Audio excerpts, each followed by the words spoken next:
throughout this entire process, as has the speaker and everyone else involved.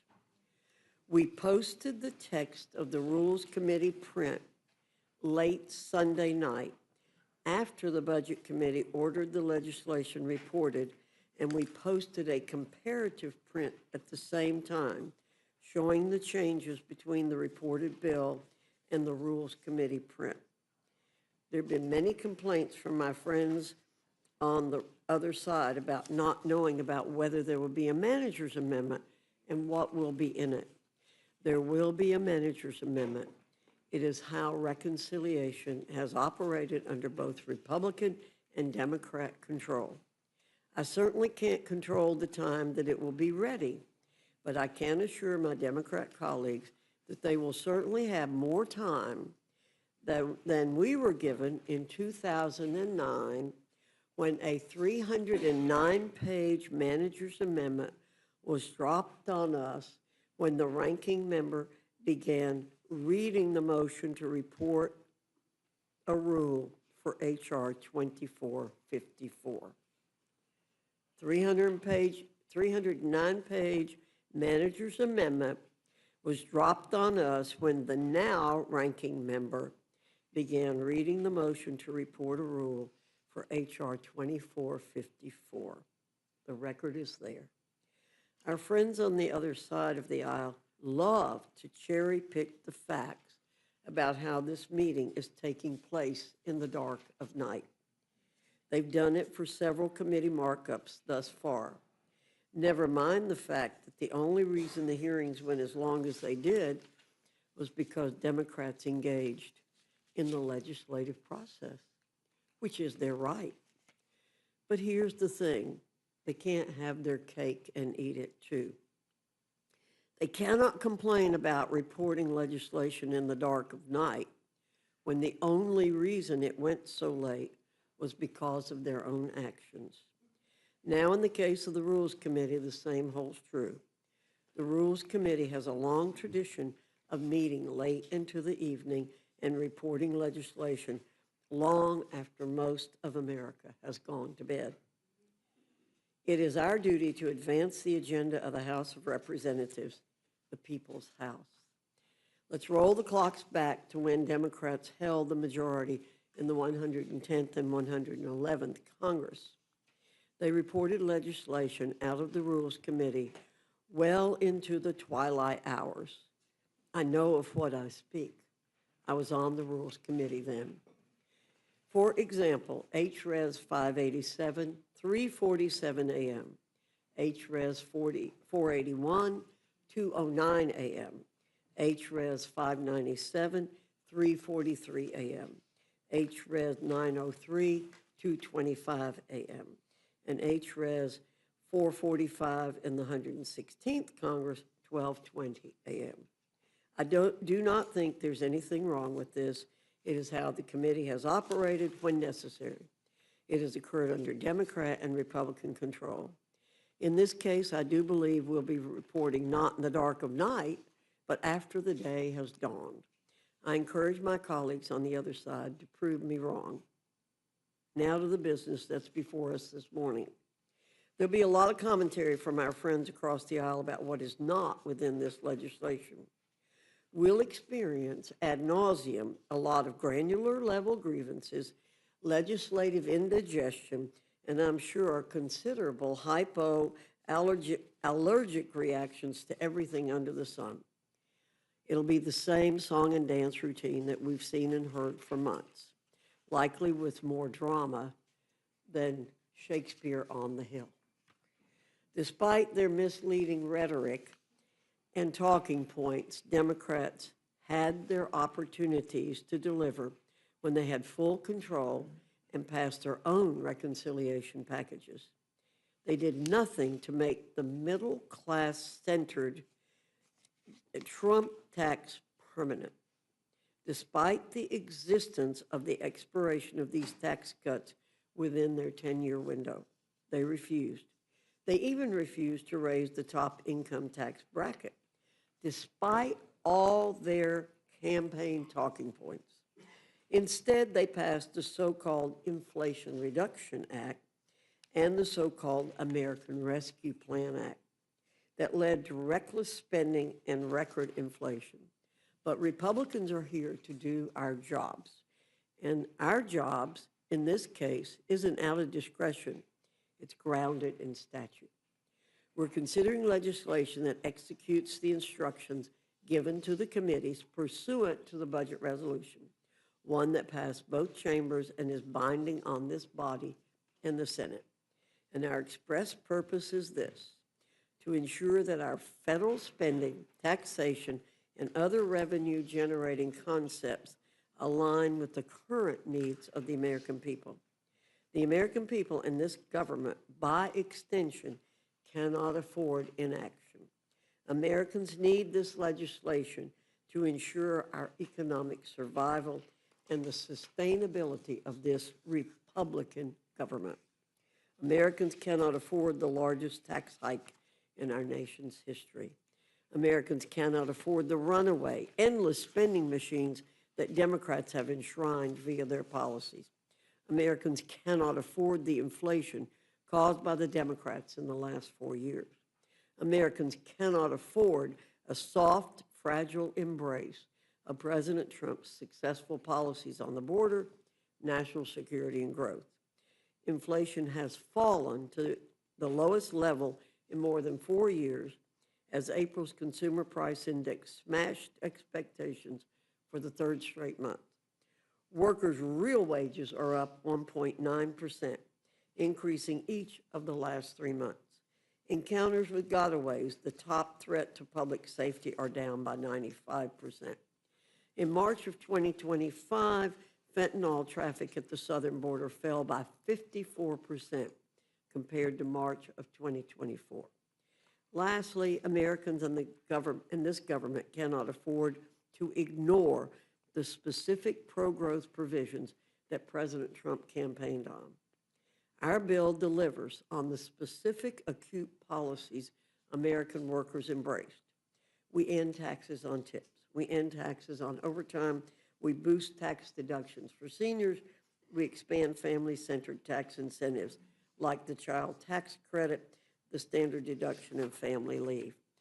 The One Big Beautiful Bill is our answer to the American people's mandate from November.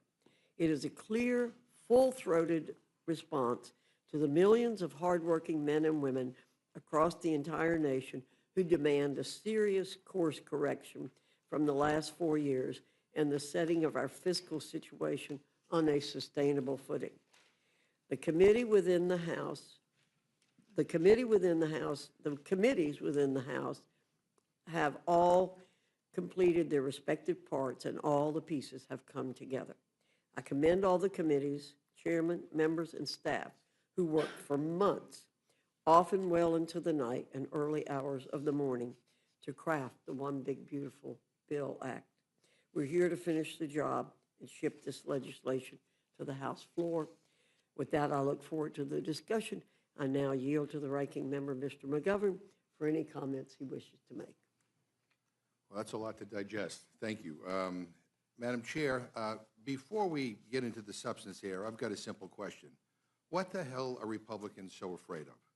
What the hell are you so scared of that you guys are holding this hearing at 1 o'clock in the morning? It's a simple question that speaks to the heart of what's going on here, and one that I'm going to keep on asking. If Republicans are so proud of what is in this bill, then why are you trying to ram it through in the dead of night?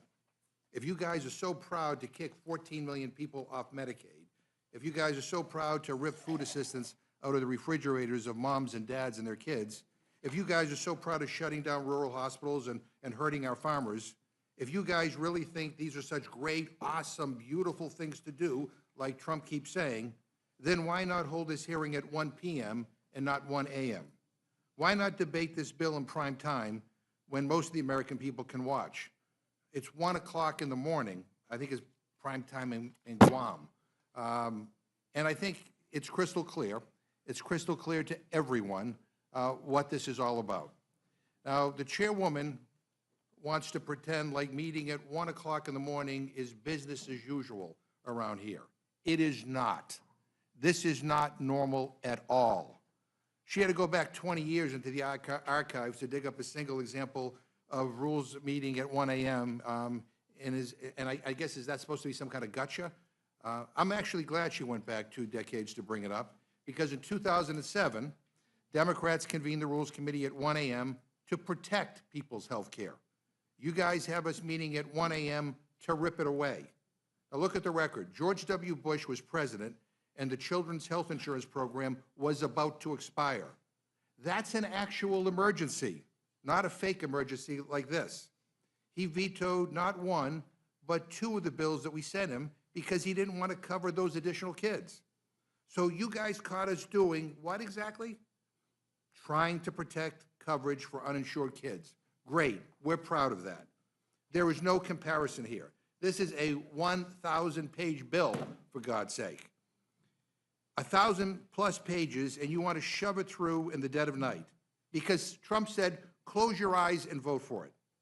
You're using emergency procedures to jam this through Congress to meet an artificial deadline that you created yourselves because the billionaires just couldn't wait for their tax cut.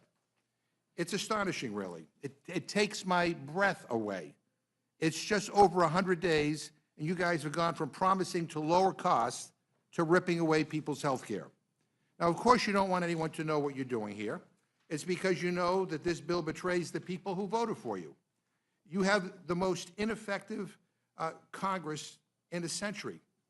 You've passed almost no legislation into law.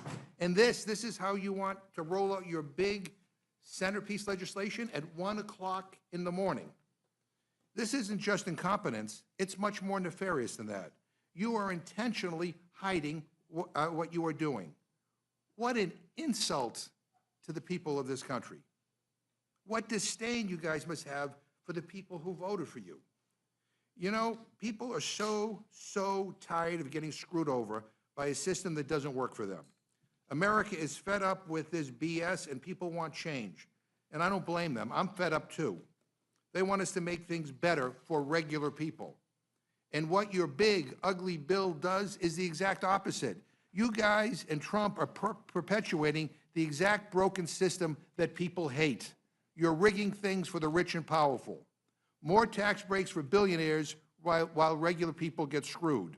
More giveaways for those at the top while moms and dads struggle to get by. More loopholes into the tax code for Wall Street CEOs and bankers while working families fall further and further behind. That's the Republican agenda. That's what you guys think is big and beautiful. Greed, corruption, and tax breaks for billionaires. You want to steal from the wallets of working class people, steal from their ability to buy food and get health care, and then you have the nerve to claim that this bill is about cutting costs and reducing waste? Give me a break. This bill raises the debt limit by $4 trillion. $4 trillion with a T. Even your own members, budget hawks in the House and Senate, weren't happy with the latest version of this bill because they know it will blow up our deficit. And the true cost is likely trillions of dollars higher, a cost shouldered by the American taxpayer. So you want to cut taxes for the rich and pay for it by exploding the debt and stealing from the American people. Stealing from people with the least so you guys can give more to those with the most. And I just find that fundamentally wrong, fundamentally cruel, totally out of touch, and totally and fundamentally immoral. Now let me walk through what your bill does, since you guys are so eager to sweep it under the rug. First, you are making the biggest cuts to Medicaid in American history. As a result of this bill, nearly 14 million Americans will lose their health care, and millions more will pay higher premiums, co-pays, and deductibles. That's just a fact. Hospitals will close, nursing homes will shut down, and people will die. And not a single one of the proposals in your bill is about making Medicaid work better. Not one. Your bill doesn't save Medicaid. Your bill destroys Medicaid. We can and we should make Medicaid work better. Absolutely. Instead, your bill creates more red tape, more hurdles, and kicks struggling people off their health insurance. Now, who asked for this garbage? I mean, more red tape? Oh, boy. When I talk to people back home, that's exactly what they want with their health care. More red tape.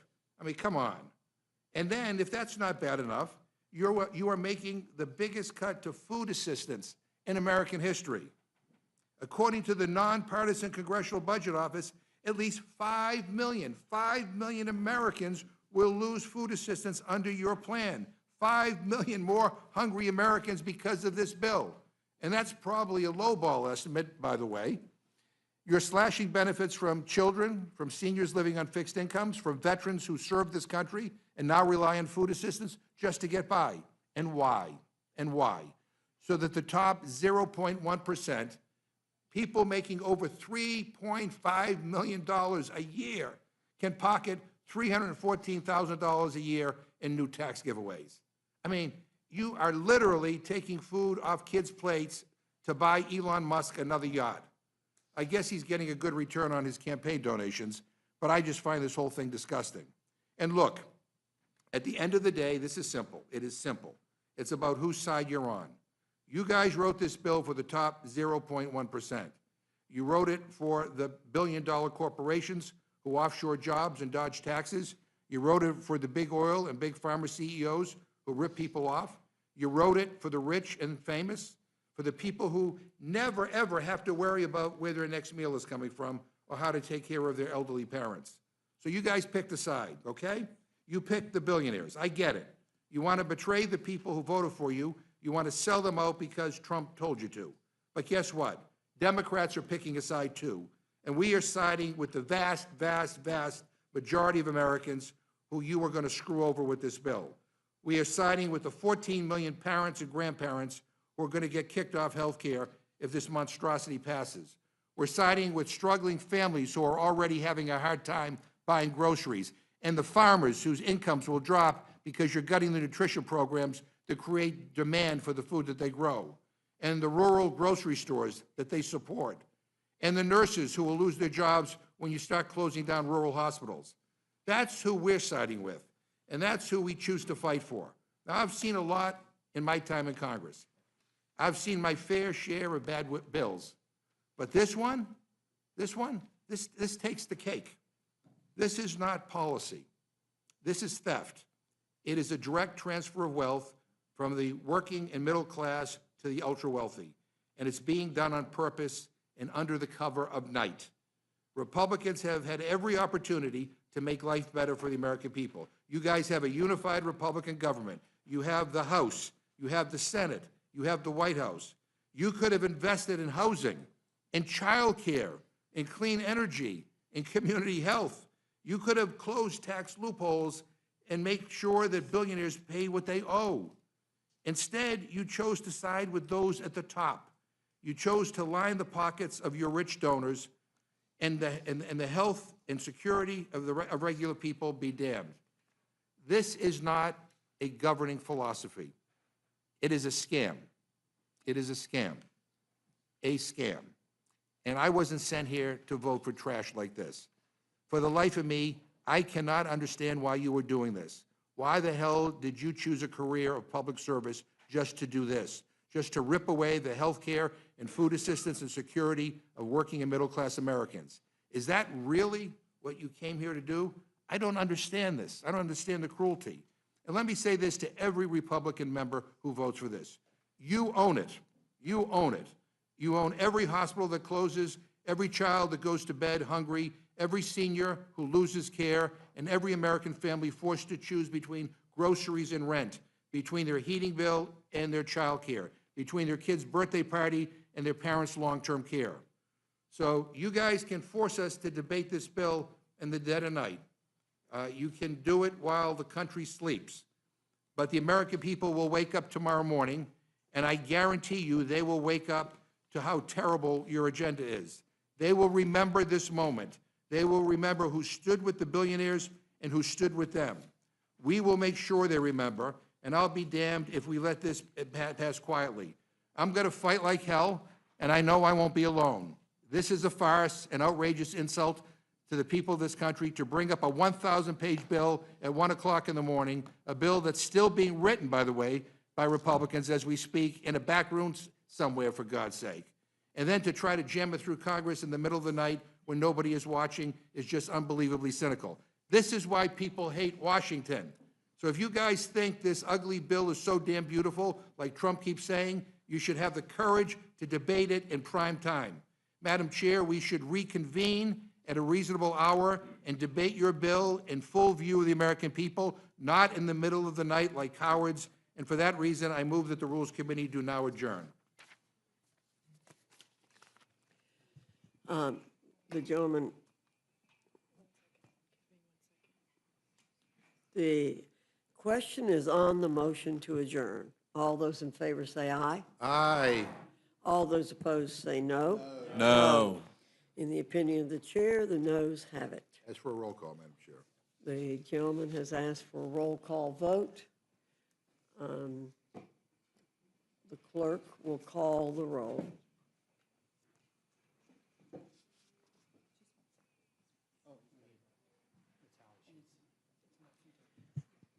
Why don't you just let me call?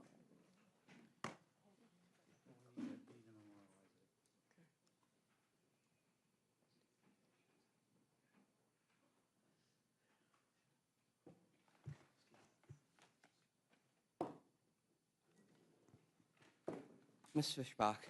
No. Ms. Fishbach, no. Mr. Norman? No. Mr. Norman, no. Mr. Roy? No. Mr. Roy, no. Mrs. Houchin? No. Mrs. Houchin, no. Mr. Langworthy? No. Mr. Langworthy, no. Mr. Scott? No. Mr. Scott, no. Mr. Jack? No. Mr. Jack, no. Mr. McGovern? Aye. Mr. McGovern, aye. Ms. Scanlon? Aye. Ms. Scanlon, aye. Mr. Neguse? Aye. Mr. Neguse, aye. Ms. Leger-Fernandez? Ms. Leger-Fernandez, aye. Mr. Griffith? No. Mr. Griffith, no. Madam Chair? No. Madam Chair, no. Clerk will report the tally. 4 yeas, 9 nays. The noes have it. We will move on. Without objection, any prepared statements that our witnesses may have will be included in the record. I now welcome our first panel, Chairman Rogers and Representative Smith from the Committee on Armed Services, Chairman Arrington and Representative Boyle from the Committee on the Budget, Chairman Hill and Representative Waters from the Committee on Financial Services, and Chairman Comer and Representative Lynch. There he is. Chairman Lynch from the Committee on Oversight and Government Reform. Your full statements will be submitted for the record, and we ask that you summarize your statements in 5 minutes. Chairman Rogers, I welcome your testimony. Thank you, Chairwoman Fox and Ranking Member McGovern. I appreciate the opportunity to present the Armed Services Committee Reconciliation title. The HAS title provides $150 billion in mandatory funding to modernize our military, revitalize the defense industrial base, and improve quality of life for our service members. The time for this level of investment is long overdue. The threats we face from China, Russia, Iran, North Korea, and others are much more complex and challenging than at any point in our history. We are being outpaced by our adversaries in the development and deployment of critical capabilities. Our defense industrial base is atrophied to the point where we may no longer be able to sustain prolonged conflict, and it all stems from a chronic underinvestment in our national security. Defense spending is not keeping up with inflation. In fact, we are currently at the lowest level of defense spending as a percentage of GDP since before World War II. That anemic level of investment is endangering our national security, and it must change. Reconciliation gives us the opportunity to do just that. It forces the department to start building the future of American defense now. It invests billions to accelerate deployment of new, low-cost, attritable autonomous systems. These unmanned air, surface, and underwater systems are the key to victory on future battlefields. The HAS title will go a long way toward restoring American deterrence and building our ready, capable, and lethal fighting force that President Trump has promised. Finally, I'm very pleased to be able to report that the committee reported this out on a bipartisan basis. I think that demonstrates the underlying bipartisan consensus we have to increase investment in our national security. Thank you for the opportunity to testify and for your help in moving this critical bill forward. Thank you, Madam Chair.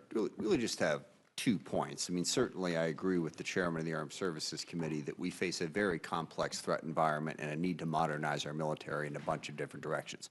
I'm not sure I agree on what the total number of the budget should be for the House Armed Services Committee, but 2 crucial points. If you believe that the Defense Department needs more money, that we need to spend more money on defense, you cannot vote for this reconciliation bill. This reconciliation bill is going to cut taxes over 10 years by somewhere between $5 and $7 trillion, depending on how you guys all finally decide what you're going to put in there and what you're not going to put in there. It is going to increase the debt and the deficit by $3.5 trillion or thereabouts. So whatever we cram into this bill, whatever $150 billion I guess they're going to try to throw at defense, will be irrelevant a year or 2 or 3 or 4 years from now, because our $35 trillion debt will continue to grow. Our $1.8 trillion yearly deficit will continue to grow. You won't have money to make an investment in anything, not even defense. So we are not going to see an increase in defense spending over the long haul because we are giving away all of the money. If, in fact, you believe that defense is that important, then you ought to be willing to pay for it. We simply cannot continue to borrow money forever. So it's not going to help defense. If you are a defense hawk, you cannot vote for this reconciliation bill, which leads into the second point. I have heard for a very long time from my Republican colleagues that the reason they have to pass their budget is because of the existential threat that the debt and the deficit pose for our nation.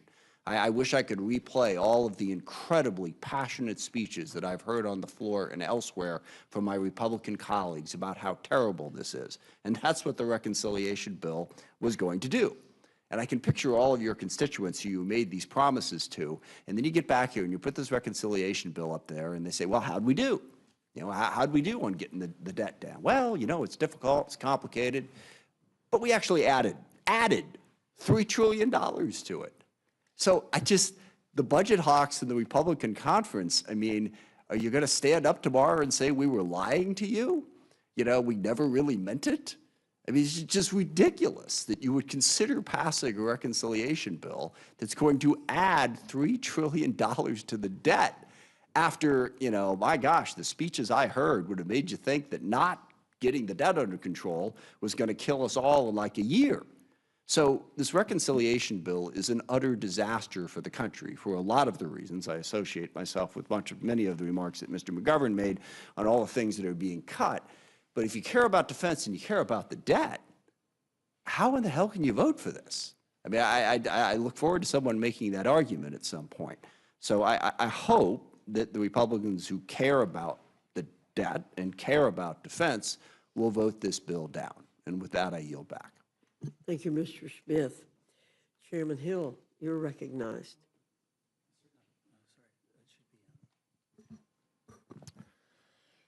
Good morning, Madam Chair and Ranking Member McGovern. I've never considered myself much of a morning person, and this takes it to a whole new level. A few weeks ago, the House Financial Services Committee completed work on the assignment to us under the budget resolution from Congress adopted early in April. The resolution asked us to decrease the deficit by at least $1 billion over the 2025 to 2034 period. We've done that. We've rescinded the remaining unobligated balances with the Department of Housing and Urban Development's Green and Resilient Retrofit Program created under the Inflation Reduction Act of 2022. We ended the Public Accounting Oversight Board's authority to collect regulatory fees and transferred any unused balances to the Treasury. Audit oversight will continue without disruption. We put a firm cap on the Consumer Financial Protection Bureau's budget, setting its funding at no more than $249 million for fiscal 2025, with an annual adjustment for inflation going forward. For the CFPB Civil Penalty Fund, once direct victims are compensated, remaining funds will be transferred to the Treasury's general fund. Finally, we capped the assessment collected by the Office of Financial Research at the Treasury, aligning them with the average annual expenses of the Financial Stability Oversight Council over the past 3 years. Any surplus will, once again, be returned to the Treasury. I'm pleased to report that the Financial Services Committee exceeded our instruction by the Budget Committee, and that the CBO estimates the deficit will decrease by $5.2 billion from the efforts of our committee. During our markup, we spent over 9 hours debating our portion of this reconciliation bill. We considered all 40 amendments that our Democratic colleagues offered and did not limit the minority's ability to propose modifications to the underlying legislative text. After this long, comprehensive process, we favorably transmitted our committee print to fulfill our obligations to the reconciliation bill before rules today. I want to thank all my colleagues. I want to remind all my colleagues to recall why we are here. The American people voted for fiscal responsibility. They voted for change. Our country is currently $37 trillion in debt, paying billions of dollars in interest each day on that debt. This year alone, we'll spend almost $1 trillion on total interest. If Congress fails to get our fiscal house in order, our debt will continue to grow exponentially, and our grandchildren will pay the consequences. For too long, government spending has been on a one-way ratchet up. So we're here today to finally do the difficult work of extricating our nation from this fiscal predicament. Financial Services Committee portion of the concurrent resolution does more than its part to reduce the deficit. I'm eager to finish our work and finally tackle these issues. I ask the committee for your support in advancing this bill to the House floor. I yield back. Thank you, Mr. Hill. Representative Waters, you're recognized.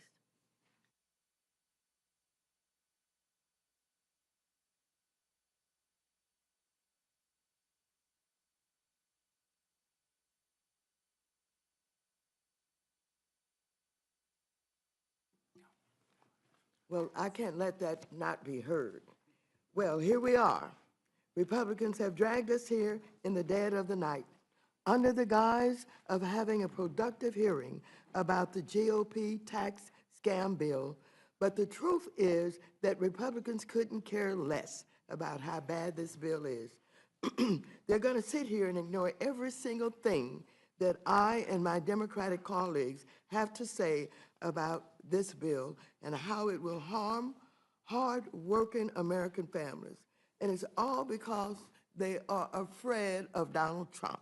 They're so afraid of Donald Trump that they will gladly allow the American people to serve as collateral damage to the $5 trillion handout, $5 trillion handout to billionaires in this bill.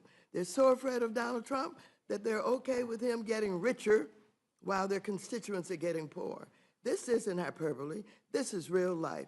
This bill cuts programs that will literally make American families poor and make Donald Trump and his billionaire donors richer.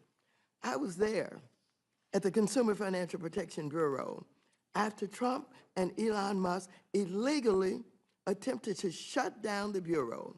I heard from consumers about what shutting down the agency means for them. This is the very same agency that following the 2008 financial crisis, which many of us in this room remember, was created to stop predatory financial institutions from ripping off our constituents. The same agency that has saved American families $21 billion by returning to them funds that were swindled out of them. Trump failed to shut the agency down in court. So now they're trying to soliciting the help of Republicans. This bill, this budget scheme will slash the Bureau's budget by 70% and put the agency's crucial work, like cracking down on illegal junk fees, tackling discrimination in housing, and protecting service members and students from scams, to a grinding halt. This is all to cut taxes for billionaires like Mark Zuckerberg and Elon Musk. Republicans are also pushing to gut the Financial Stability Oversight Council and Treasury's Office of Financial Research, agencies that are designed to prevent another financial crisis like the one in 2008. They're eliminating funding for affordable housing construction despite a national homelessness crisis. I also showed up at HUD because I know the harm this will pose to families. They're also so desperate to do Trump's bidding that they're eliminating another agency that doesn't cost taxpayers anything. The Public Company Accounting Oversight Board, which oversees auditors to prevent frauds like Enron and ensure that companies controlled by the Chinese Communist Party are on the up. What's even more sinister about Republicans dismantling our financial institutions, that they're doing this in the middle of an economic crisis.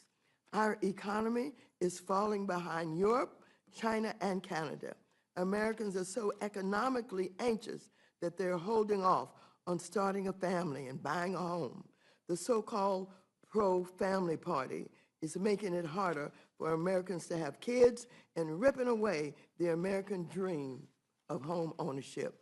Inflation is rising, the dollar is down, yields are up, and borrowing is getting more expensive. And just this past Friday, Moody's lowered the United States credit rating because of Trump's reckless tariff policies and growing concerns about how this bill would jack up our debt by giving a massive, unnecessary handout to billionaires. Don't forget, he is all carrying out the most egregious crypto scheme in history, a scam that is enriching himself and his family while average investors lose money. But nothing in the bill addresses this crisis. Trump has thrown the U.S. economy. He's put us in this position. Republicans, let's face it, you're not serious about helping your constituents. You only care about kissing up to King Trump. This isn't what the American people elected us for. I yield back the balance of my time. Thank you, Ms. Waters. Mr. Arrington, you're recognized. Thank you, Madam Chair, Ranking Member McGovern, members of the Rules Committee. Only in the mind of a Democrat could a 22% tax hike prevention be a bill that's characterized as trash. Only in the mind of a Democrat could giving our soldiers, our sons and daughters in uniform, what they need to be ready to protect us, to keep us safe and free, be a scam.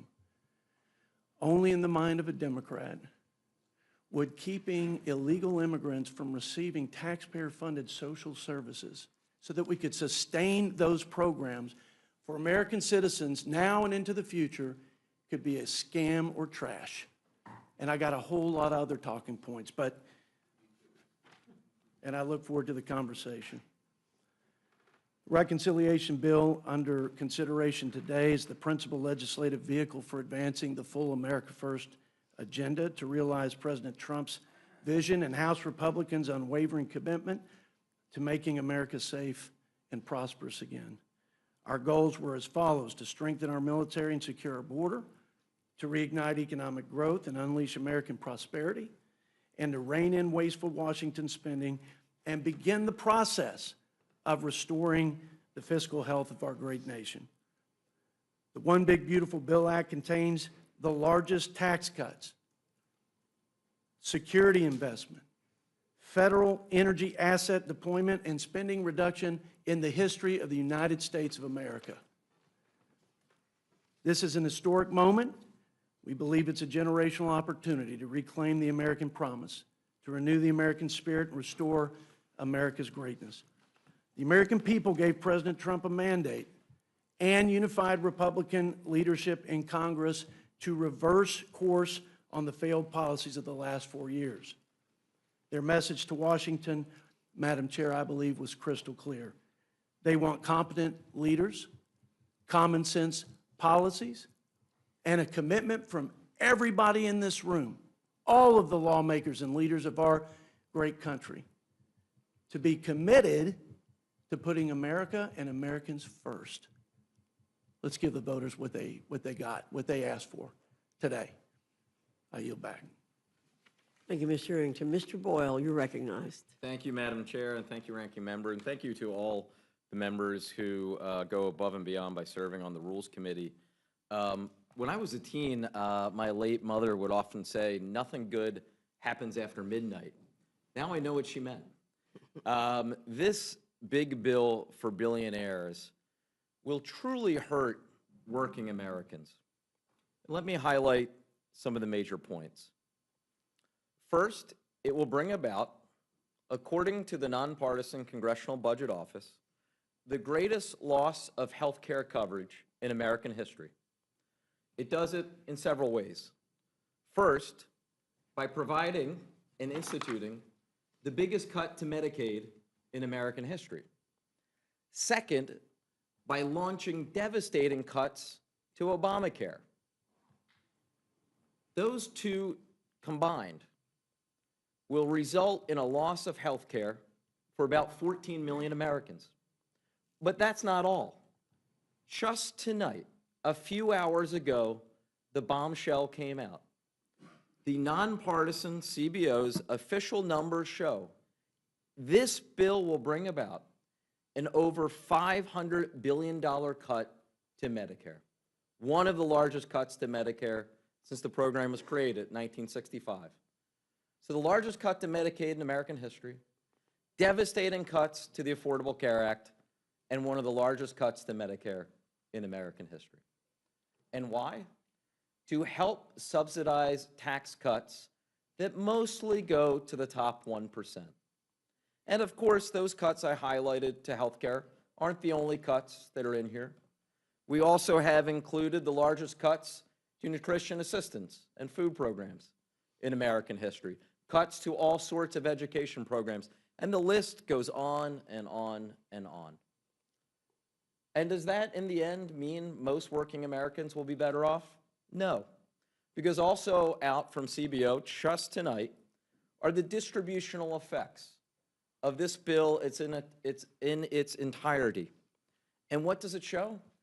The bottom 10% of Americans will actually be poorer as a result of this bill, with the biggest benefit going to the top 1% of Americans. What is also quite clear is that this bill is not entirely paid for.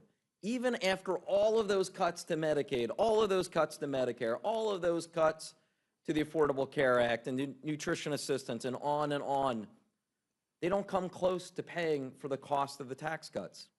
So how's the rest paid for? It isn't.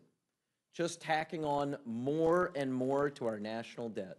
No wonder just on Friday evening, Moody's delivered the third credit downgrade this nation has ever received. This is truly, I think all sides will agree with this, a significant piece of legislation. Frankly, I think one of the most consequential in our lifetimes. Sadly, though, I believe the consequences for my constituents and most working Americans will be absolutely devastating. I urge you to reject it. With that, I yield back. Thank you, Mr. Boyle. Chairman Comer, you're recognized. Thank you, Dr. Fox and Ranking Member McGovern. Today, I'm here to talk about a generational opportunity to realize reforms that address the budget deficit. The provisions proposed by the Committee on Oversight and Government Reform in Title IX of this bill are part of President Trump's larger effort to improve the fiscal health of the federal government. Last November, Democrats offered to provide more of the same, but the American people instead elected President Trump to a historic second term on promises to change Washington, D.C. The deficit reductions in Title IX of the reconciliation package codify part of the President's vision for enacting his agenda and achieving significant taxpayer savings. Congressional procedure, precedent, and tradition too often contribute to an ever-expanding federal government. Meanwhile, too little is done to shrink the administrative state and make the federal bureaucracy more efficient. The budget reconciliation process provides a rare opportunity to reverse that trajectory. Fundamentally, Congress instructed the Committee on Oversight and Government Reform to advance policies that reduce the federal deficit by at least $50 billion.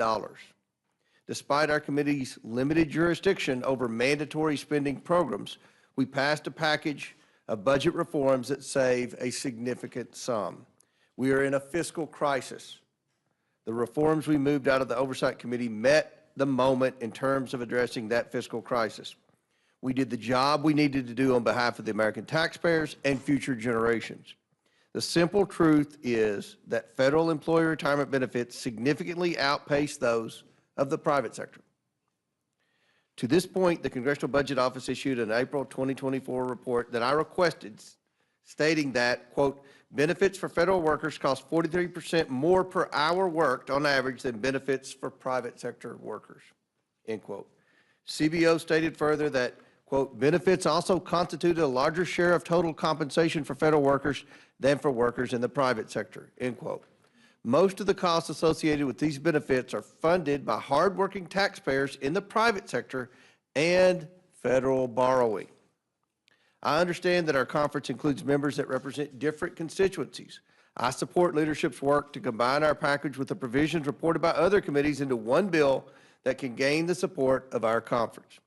And I thank my colleagues for working with leadership to represent their constituents and reach an agreement on a package that advances significant budget-saving reforms. I fully support our collective efforts to advance a package that works for the House and supports President Trump's agenda. Title IX of the legislation before us today advances most of the Oversight Committee's important budgetary reforms. These reforms will save taxpayers money while protecting current retirees, as well as law enforcement officers, border patrol officers, air traffic controllers, nuclear material couriers, and firefighters who serve a clear public interest and typically have shortened federal careers due to mandatory retirement rules and early retirement incentives. Taken together, the reforms now being considered in Title IX will reduce the deficit and move us toward the more accountable federal government and the American people demand and deserve.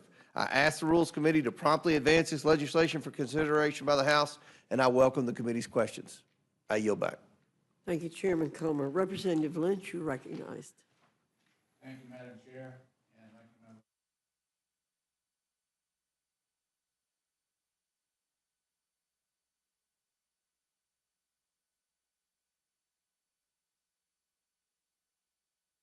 Tax cuts onto the backs of American workers, families, and dedicated public servants.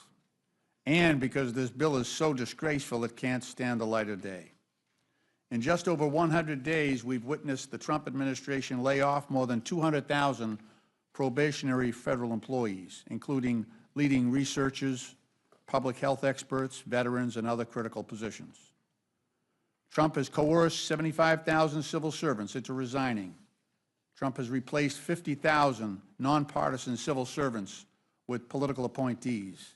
And Trump has illegally terminated nonpartisan independent inspectors general and federal watchdogs. This partisan bill threatens to further undermine the federal workforce by reducing the take-home pay, benefits, and workforce protections of 2.4 million federal employees, most of whom are middle-class American workers, and a third of whom are military veterans. This is more of the same, an unprecedented assault and political purge of the nonpartisan civil service. And the people who pay most for these attacks are the veterans, children, seniors, and other Americans who rely on our federal workers to deliver those life-saving services. The federal employee retirement system, annuity supplement, a monthly bridge payment for retirees before they're eligible for Social Security at age 62 would be eliminated for anyone not actively receiving the supplemental payment by January 1st, 2028, or who does not meet a specific exemption. Federal workers like letter carriers, VA hospital nurses, food inspectors who have committed decades to the job are eligible to retire would not be able to receive this vital payment to make ends meet. That's $18,000 per year in retirement income for the average beneficiary eliminated because billionaires need another tax break.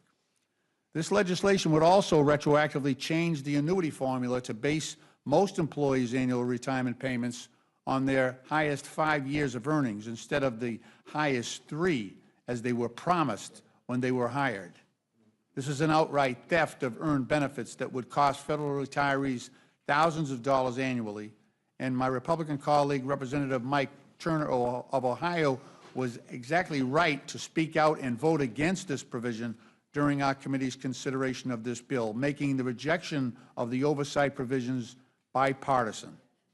Another particularly egregious provision of this bill would force any newly hired federal employee to accept at-will employment or lose 5% of their take-home pay to increase retirement contributions. Federal workers who choose to remain under the merit-based system would be forced to contribute nearly 10% of their paycheck towards retirement. CBO estimates that 75% of new hires in the federal government would now become at-will employees subject to political purges of the federal workforce with little to no protections. I'll be introducing amendments to strike this bill's at-will employment provisions and to exempt veterans and federal workers who entered the workforce prior to the bill enactment from the changes in the annuity formula. Despite the claims of this administration, federal workers are not leeches on the system, but hardworking, dedicated public servants who are paid about 25% less than their private sector counterparts. A strong, nonpartisan federal workforce is fundamental to a functioning democratic government. These dedicated workers deserve our respect and our support. Like most Americans, federal workers faced increased costs for groceries and housing and economic uncertainty because of President Trump's reckless tax and tariff agenda. The Trump tariffs are estimated to cost American households $4,900 per year, the largest tax increase since 1968. President Trump and congressional Republicans are also advocating for a tax regime that will actually increase federal deficits by more than $4 trillion over the next 10 years. And worst of all, they're seeking to offset their tax cuts for billionaires by gutting $800 billion from Medicaid programs. My Democratic colleagues and I strongly oppose that motion. Oversight Democrats stand with struggling families. We oppose corruption and abuse of power, and we are committed to solving our nation's crises without sacrificing the well-being of our civil servants. I urge my colleagues to reject this reverse Robin Hood legislation, which robs from the poor to give to the rich, and instead work towards a budget that respects American workers and the basic needs and services they provide. I welcome the committee's questions, and I yield back. Thank you, Mr. Lynch. Chairman Arrington, we keep hearing a constant refrain from the Democrats that the tax cuts were driven to the wealthy. The Washington Post fact-checked what they referred to as Democrats', quote, zombie claim, end quote, that 83% of the benefits from Republican tax reform in 2017 went to the wealthiest 1%. They fact-checked this multiple times. The Post gave the claim 3 Pinocchios, saying, quote, the tax bill has been in place for more than 3 years, and it's clear from the available data that the top 1% did not end up with most of the tax benefits. Do you agree with me that the Democrats have a credibility problem when they discuss President Trump's tax cuts? They have a major credibility problem because the facts are contrary to their mischaracterization. The top 1% actually pay a higher share of their taxes than they did prior to TCJA. So in that respect, it became a more progressive tax code. But every other income level saw a tax break. In addition to that, we had record wage increases. In fact, the bottom 10% of wage earners grew their wages at twice the top 10%. And it's 3 times the income increase of the bottom 50% relative to the top 1%. So I would just add that it couldn't be a scam on working people and poor people when we achieved the lowest poverty rate in recorded history. So people got better opportunities and bigger paychecks, and the people at the lower income spectrum got the biggest benefit from TCJA. So mischaracterization may be an understatement for how they describe tax cuts for the rich.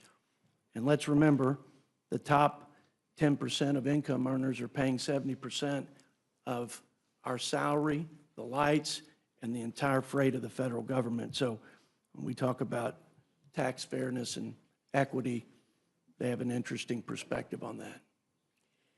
Thank you. I think the word mischaracterization of what they're saying is a kind way to say it. There's there's a three-letter word that characterizes it better, but we'll leave that alone.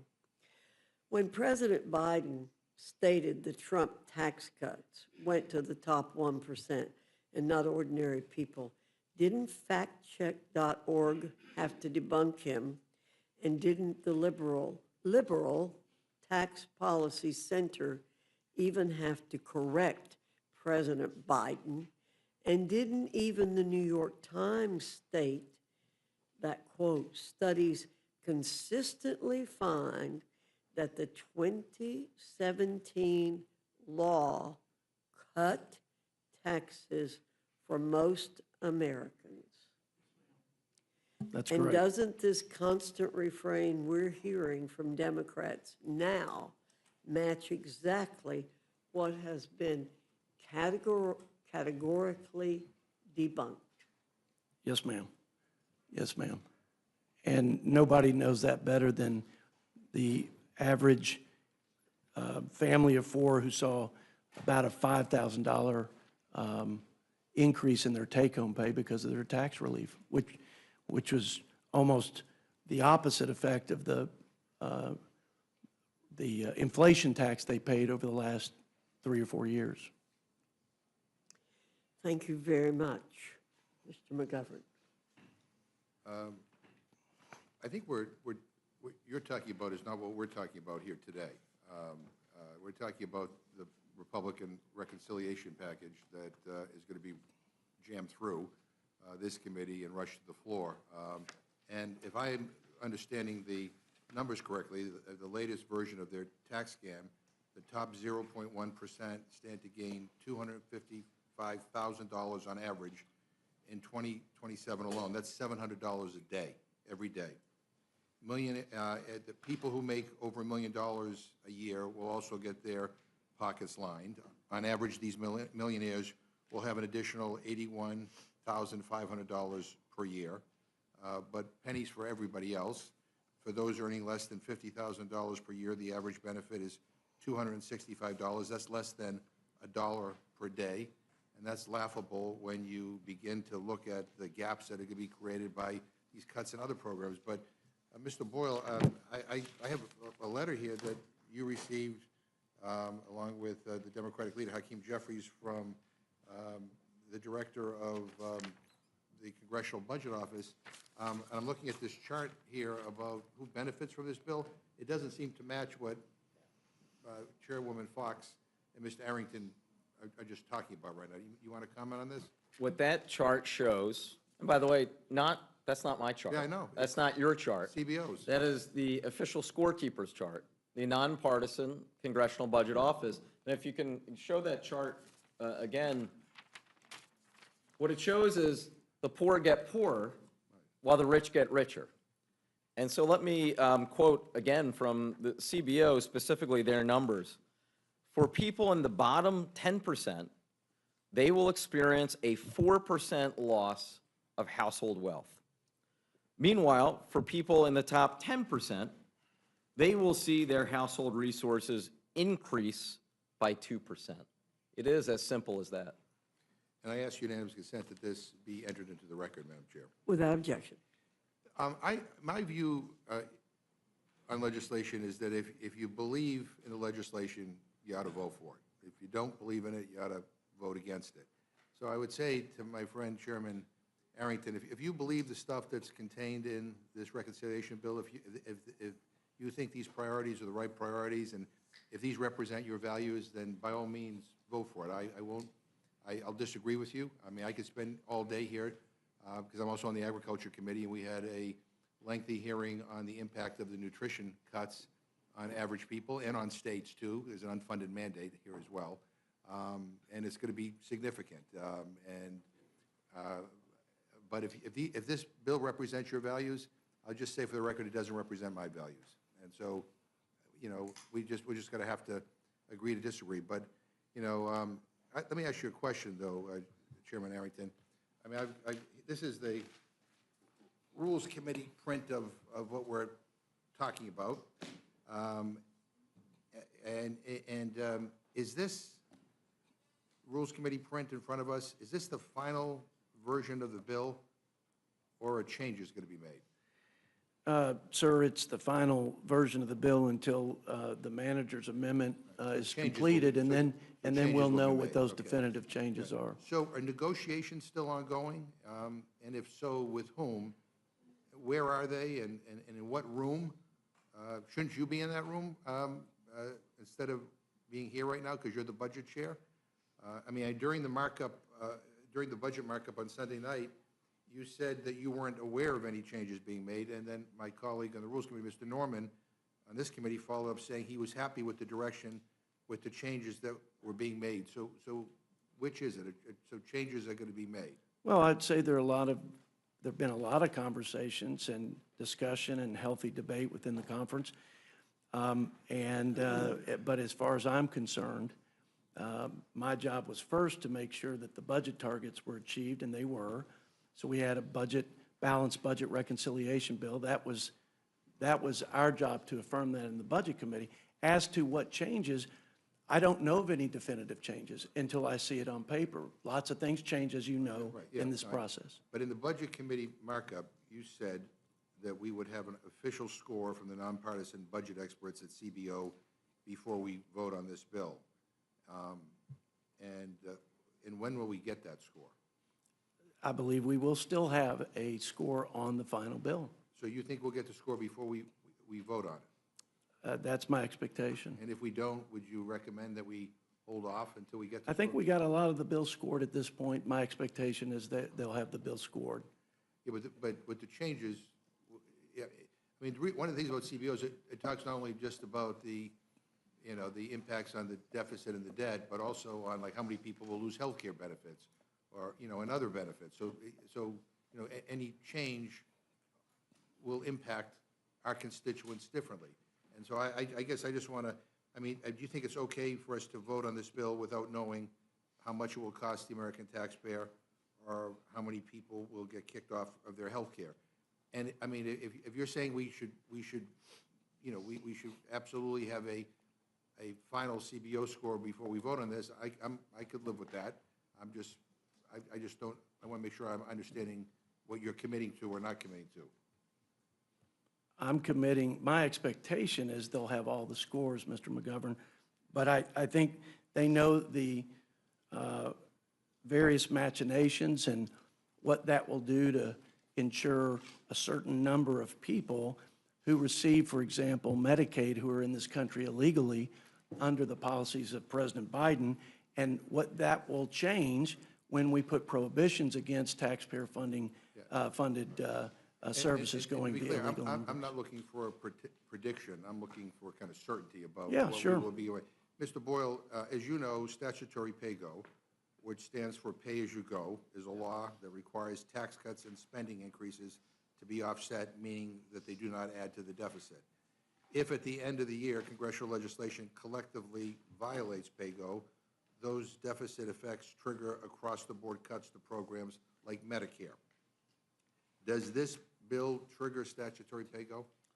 Yes, and it's not me saying it. It is the Congressional Budget Office confirming it as of a couple hours ago. And look, this is really the breaking news, because when the Budget Committee kicked off this process approximately 3 months ago, there was a commitment by President Trump that there would be no Medicare cuts in this piece of legislation. And indeed, over the last several months, there's been no discussion of Medicare at all. There has been of Medicaid, but not of Medicare.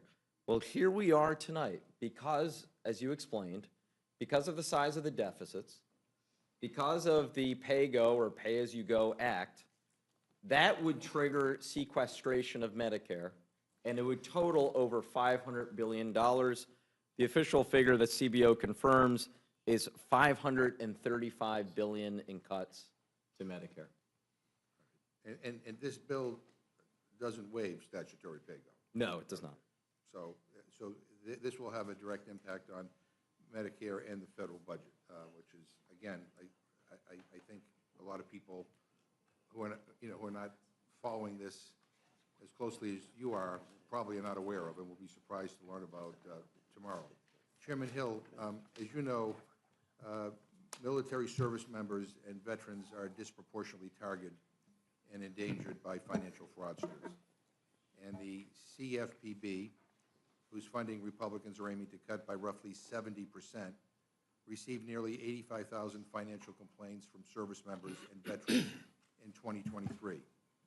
And the CFPB has provided $363 million in monetary relief from enforcement actions that involve harm to service members and veterans. Our colleague from Connecticut, Mr. Himes, spoke on an amendment in your committee that would prevent funding cuts to the CFPB from harming veterans and service members. I mean, this seems like a common sense amendment to me, yet not a single Republican spoke in favor of it. No one on your side even spoke up to explain why they were in favor of not moving this amendment forward, which again, I think threatens the financial safety of our service members and our veterans. So at the end of the day, I mean, this amendment was voted down. So I just want to give you an opportunity to explain why cutting an agency that protects the financial well-being of our service members and our veterans is a priority in this bill. I don't quite understand it. Well, thank you, Mr. McGovern. The plan that Republicans advanced in this reconciliation plan was to save mandatory spending, and it's our judgment, going back and looking at the history of the CFPB since its inception in the Dodd-Frank Act, that it could continue its core function and meet its statutory obligations at a 5% cap of the Federal Reserve's budget, which would be about $249 million this year, and that it could meet all of its statutory obligations in meeting what Dodd-Frank directed them to do, which is for large financial institutions and non-banking companies comply with consumer compliance. And we believe they can do that. Yeah, I'm hearing great concern about the impacts of these cuts, and what I worry about in a number of areas with regard to this bill is that cuts are being made not necessarily on the merits, but just because cuts have to be made. Ranking Member Waters, the CFPB has returned $21 billion to consumers over the last 14 years.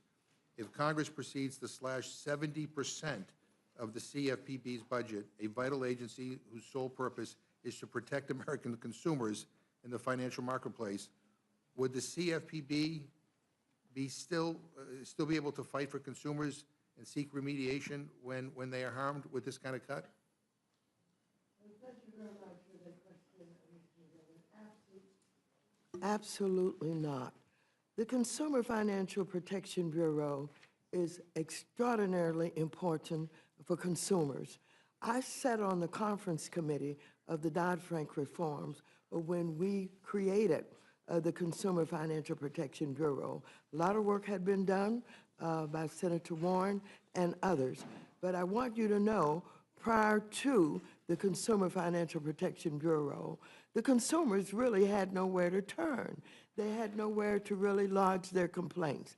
And this is very important because now, with the Consumer Financial Protection Bureau and the excellent work that has been done, they've been able to return $21 billion over 14 years to our consumers. I want you to know that our consumers, the victims, are mostly the least of these. These are people in poor communities, and not only in inner city, but in rural communities. They are the victims of everybody with a kind of a broad scheme that see them as vulnerable and target them. I want you to know, without the Consumer Financial Protection Bureau, we would not have been able to deal with the big fines that we had to do some of the largest banks in this country that were literally, in many ways, had less risk management that they should have, and all kind of errors and mistakes and fraud was taking place. And so this proposed cut of 70% literally would kill the Consumer Financial Protection Bureau. And I want you to know that even, and I'm recalling, when Mick Mulvaney was acting director of the Consumer Financial Protection Bureau, he basically said, I'm bound to execute the law as written. When he first went in, he did not request any money.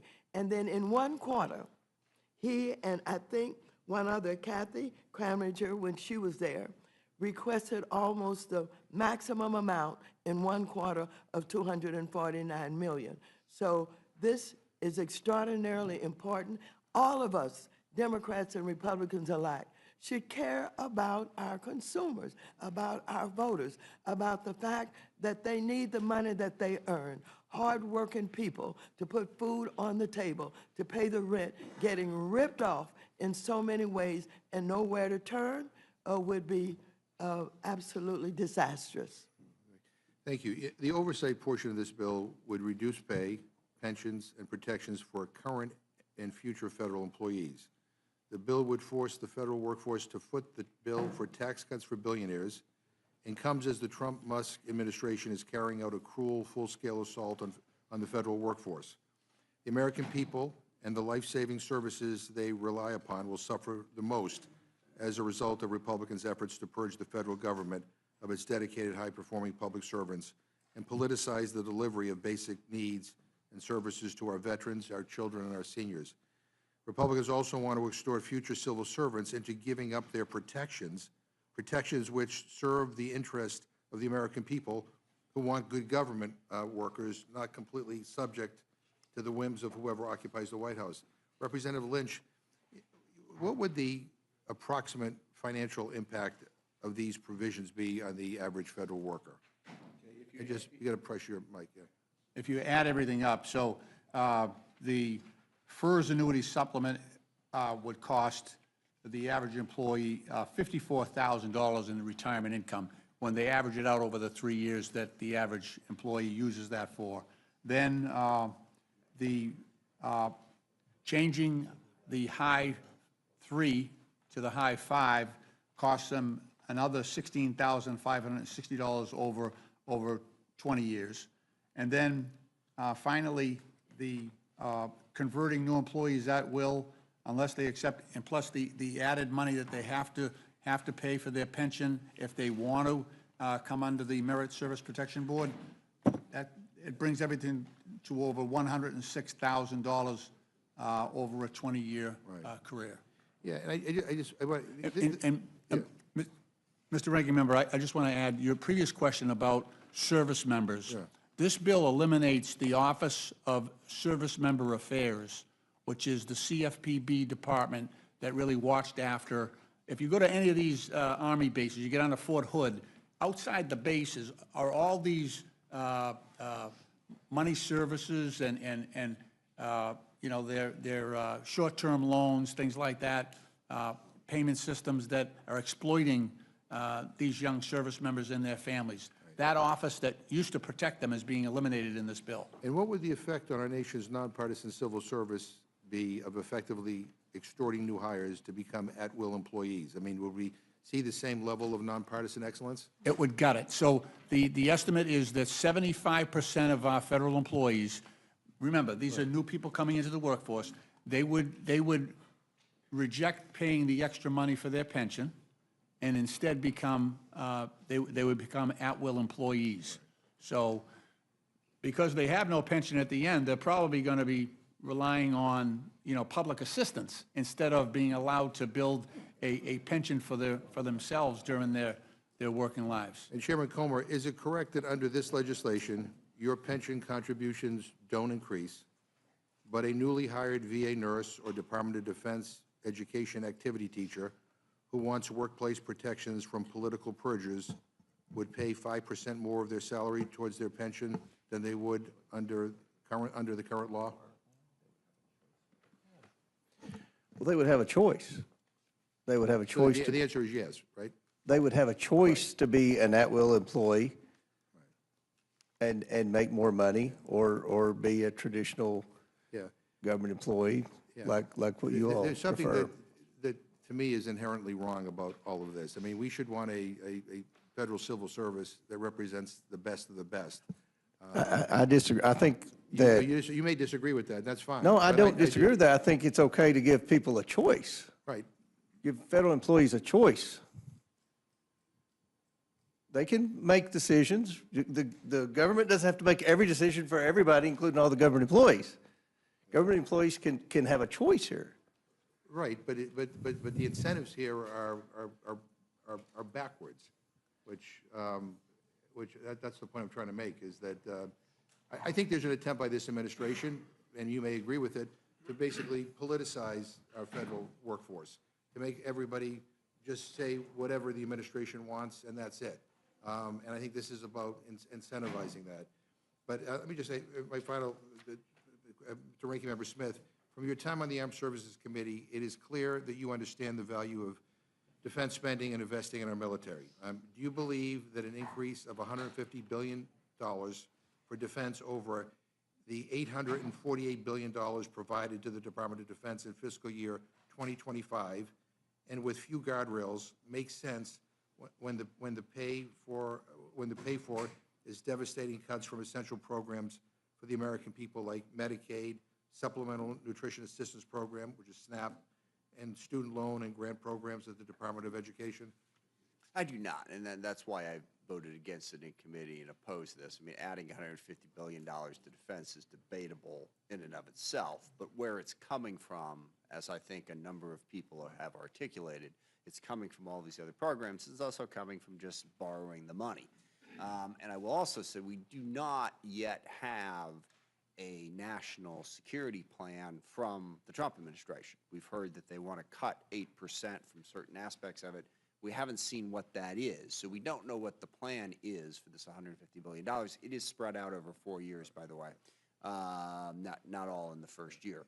And let me just add my final point here. I mean, many have expressed concerns with how Secretary Hegseth has managed the Pentagon, prioritizing loyalty over competence, decimating the military and civilian workforce, and undermining the effectiveness of the Department of Defense. Given that chaos, is now an appropriate time to gift the Department of Defense an additional $150 billion on top of the $858 billion that they already received in FY 2025? I mean, do you have any concerns about this? I do, and I know, please. And that was a central argument that House Democrats made during the markup. We have seen Secretary Hegseth struggling to run the department well. I think it's up to like 5 of his employees have quit or been fired in the first 3 or 4 months. They've had highly critical things to say about the way the department is being run. Obviously, they don't know how to control secure information securely. And again, they don't have a plan in terms of where they're planning to spend. We don't even have an FY26 full budget yet. So, no, I don't think this department can be trusted with that. I want to thank all the panel for being here. Again, as I said before, this bill doesn't represent my values, and I'm going to be part of an effort to fight like hell to defeat this. This is bad for our country. I yield back. Thank you, Mr. McGovern. Mr. Scott, you're recognized. Thank you, Madam Chair. And Chairman Rogers, I'm going to come to you in just a second to talk about the investments through DOD, but I just want to make sure my understanding of the current tax law is that the top tax bracket starts for married couples filing jointly at $731,200, and that rate is 37%. Is that correct, Mr. Arrington? Yes, sir. Now, in our piece of legislation, do we reduce that 37% tax bracket for people making above that level? Do we reduce that bracket? That is the reduced bracket that we extend. It is 37% going forward, though. Yes, that's correct. It is an extension. So Yes. we're going to, the tax rate is going to be the same. That's correct. And there's a far cry from someone who's making $731,000 and someone who's a billionaire. And so I think there's a little, as my grandfather would say on those hot summer days as we pulled in the cow pasture, a little bit of smells like money in the argument that this is billionaires when we're simply extending the bracket, and that bracket starts at $731,000 for married filing jointly. And while those people are certainly doing quite well, it's a far cry from being a billionaire. Mr. Rogers, as you know, I returned from the border on Saturday, and I got an opportunity to meet with some of our troops down there, as well as the men and women with the Border Patrol, who are doing an exceptionally good job now and could have been doing that job over the last 4 years as well. And one of the things that amazed me is that, and this was actually Border Patrol that told me this, that they were, by default, paroling people into the country even if they had visible gang tattoos. If they ran the scans on them or ran the system on them and they did not have an Interpol hit, they were told to parole them into this country even if they had visible gang tattoos. So we've got $5 billion for border security. That's a huge investment for the people of this country that I think will go a long way and pay tremendous dividends for us. We've got $7 billion for air superiority, $11 billion for Pacific deterrence, $12 billion for readiness, $13 billion for nuclear deterrence. Now, can you speak to these issues and what they mean to every American citizen and our ability to protect them from our adversaries, both at home now, more so than ever, and abroad? Yes, sir. On the first issue with the border, I would make the point that every administration, going back to President Clinton, has had to send National Guardsmen to the border to supplement Border Patrol efforts. That has been a higher demand right now because of the policies of the last administration that basically opened our border for 4 years. The problem that generated for us, though, is we already are spending at the lowest level on defense that we have as a percentage of GDP since before World War II for over 80 years. So that money had to come out of HIDE. This reconciliation is going to help backfill some of the money that we've had to spend to send our guardsmen down to help secure that border. And, you know, you talked about just one leg of the triad. You know, we have a real problem with our nuclear triad, which is the most important deterrent we have to aggression in our arsenal. The Sentinel, which is going to replace the Minuteman III, the ICBMs, is way over budget, behind schedule. These are 1970s missiles that we have got to replace, and we've got to have the money to do it. This reconciliation goes a long way toward that. Our nuclear submarines, which are the most valuable element we have in the triad, we're behind on both the Virginia class and the Columbia class. This puts a lot of money toward getting them caught back up.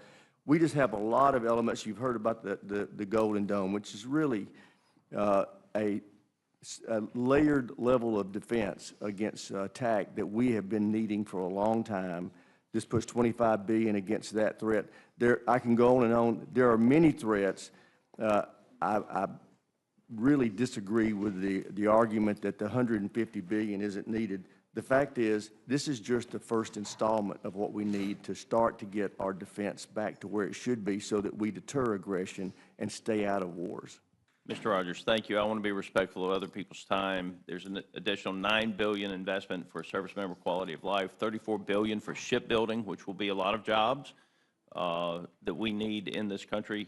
The $25 billion for Golden Dome. You know, our nation's defense systems, a lot of those systems are old. They were built to defend us from systems that are significantly slower and significantly larger than the weapons that we face today. And if we do not invest in that defense system, then I'm afraid we're putting ourselves at risk for hypersonics and other weapons that are extremely fast, extremely small. And I appreciate you, Mr. Rogers. I want to say this, Chairman Smith. It's always good to have two members who, for the most part, are able to work together. I appreciate your professionalism on the Armed Services Committee, and this is one we just respectfully disagree on. With that, Madam Chair, I yield back. Thank you, Mr. Scott. Ms. Scanlon, you're recognized. Thank you, Madam Chair, and thank you to our chairs and ranking members for joining us at this extraordinary hour. I also want to welcome our dedicated C-SPAN viewers and rules aficionados. You know who you are. For our special edition of DC After Dark, we're meeting in the dead of night so that House Republicans can try to jam through their disastrous reconciliation bill with zero transparency or scrutiny. This meeting began at 1 a.m. because our Republican colleagues know that a bill this bad can't be exposed to the light of day. 1 a.m. is when you work on bills that you want to hide from the public. Why would they want to hide this bill? This bill is going to enact the biggest cuts to Medicaid, the primary health insurance for nearly a quarter of Americans, in our nation's history. This bill is going to enact the biggest cuts to SNAP, which prevents Americans from going hungry, in our nation's history. And this bill is going to enact the biggest tax cuts for billionaires in our nation's history. Not only that, but the Congressional Budget Office has just released analysis showing that this bill is going to result in a wealth transfer, not from the rich to the poor, but from the poor to the rich. It's a bill for which there's still no agreement to guarantee its passage. That's why some of our members here aren't here right now. They're out there trying to cut some more deals with the Speaker in the White House. And these deals aren't just tweaks, but if our colleagues' tweets are to be believed, they're so significant that those deals are going to determine whether or not this bill passes at all. Although if it does pass, it's going to be a strict party line vote. So after months of debate and deliberation in the Republican caucus, certainly not bipartisan debate with Democrats, House Republicans still don't have an agreement. What have you been doing all this time, other than lying about whether or not you were going to cut Medicaid? You've had multiple member meetings with the president, committee markups that went for dozens of hours, and you still haven't ironed out disagreements. Not only is it sloppy, it's disingenuous. We're meeting in the dead of night to consider a terrible bill, and you haven't even drafted or shared some of the most critical parts of the bill.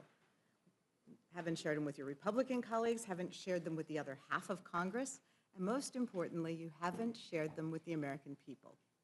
As the chairwoman acknowledged when she gavelled us in at 1 a.m., if Republicans are able to pass their rule tonight, it will include a magical manager's amendment that will allow them to change the bill before it goes to the House floor. A manager's amendment that none of us have seen, that we won't be able to review or debate or change. And when we do get that magical amendment, it's likely to be dozens of pages long and include significant changes to the underlying text. To make last-minute changes, changes that will move around hundreds of billions of dollars, these deserve transparency, these deserve scrutiny, and these deserve debate. As some Republicans have suggested, y'all should probably go home for the long weekend, collect yourselves, and come back to rules when you actually have an agreement. We're here in the middle of the night, of course, because the Speaker and President are trying to rush this bill through by July 4th, a timeline that doesn't seem plausible even if Republicans manage to jam their BS version of this bill through the House this week. It's clear they don't have the votes. The deadlines are made up just so they can jam the bill before anyone really knows what's in it. And for all your consternation over this or that provision of the bill, no matter what agreement the House reaches after this tortured process, y'all know that the Senate is going to rewrite the bill anyway.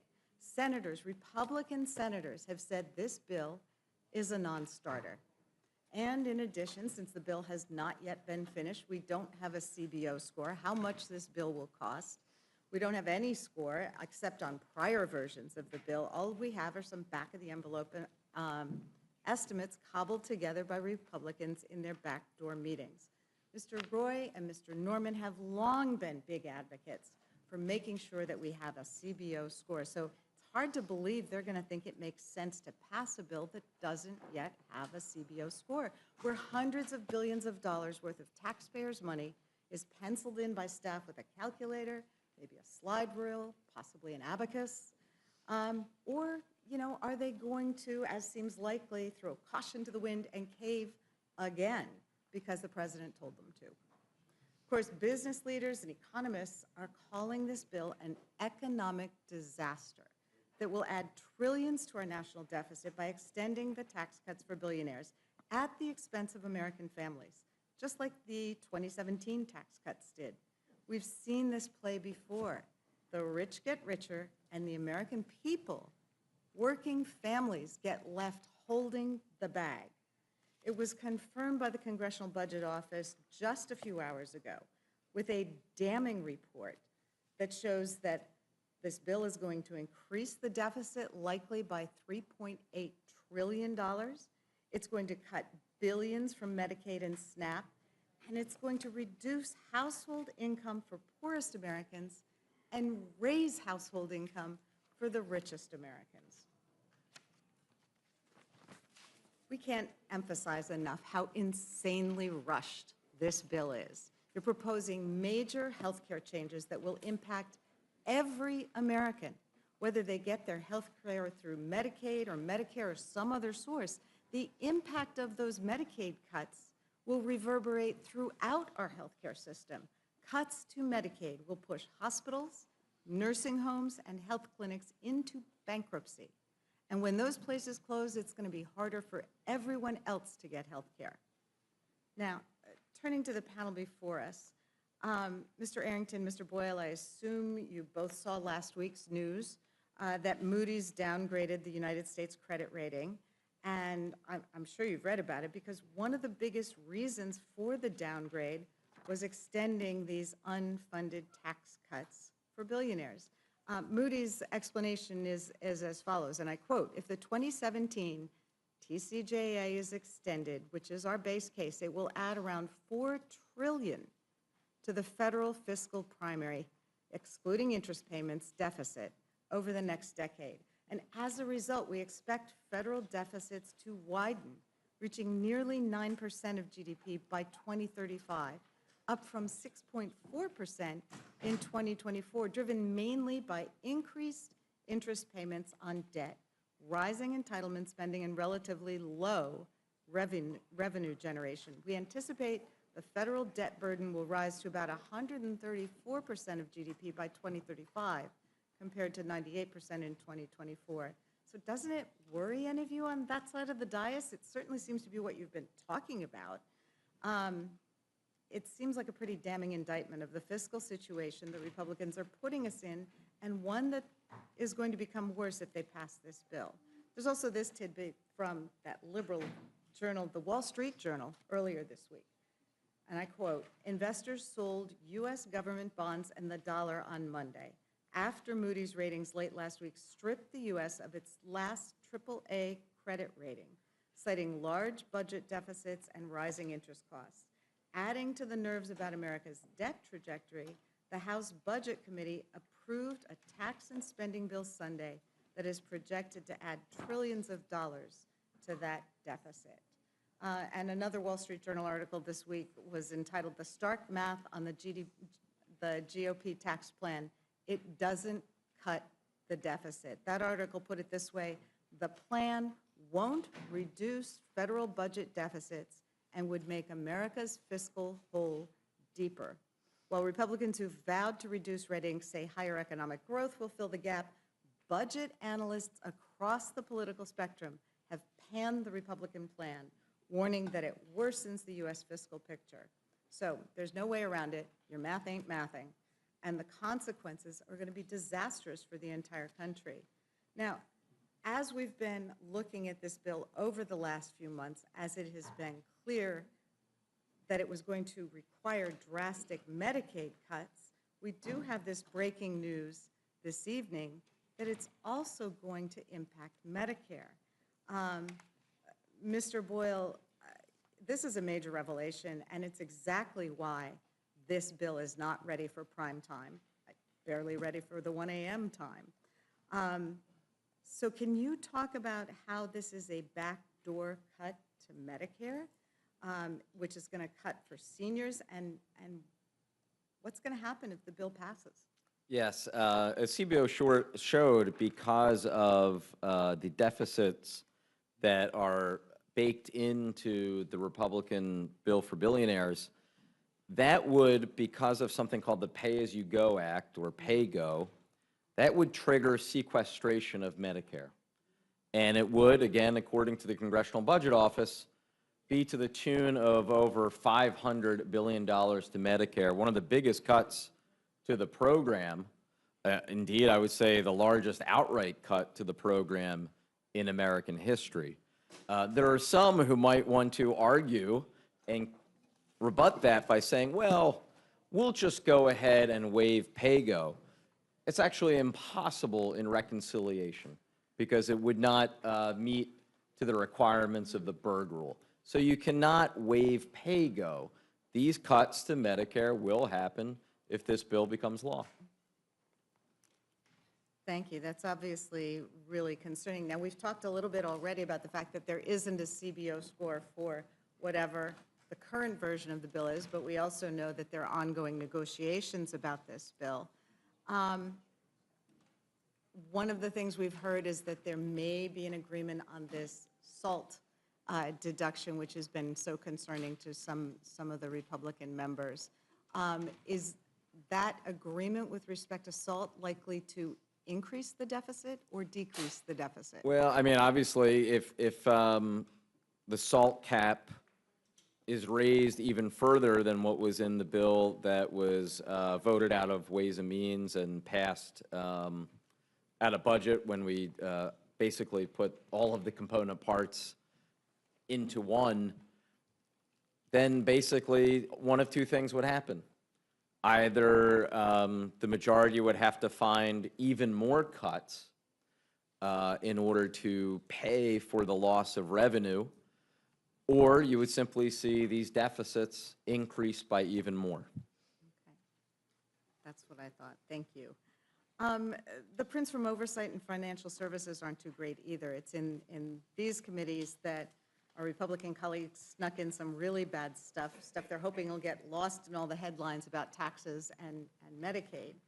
I'm really concerned by the Oversight Committee's contributions to this bill because the proposed changes to the federal employees' retirement system amount to a major pay cut for our nation's civil servants. It's a cruel policy. It takes earned compensation away from millions of hardworking people just to make a paltry dent in the staggering cost of their tax giveaways.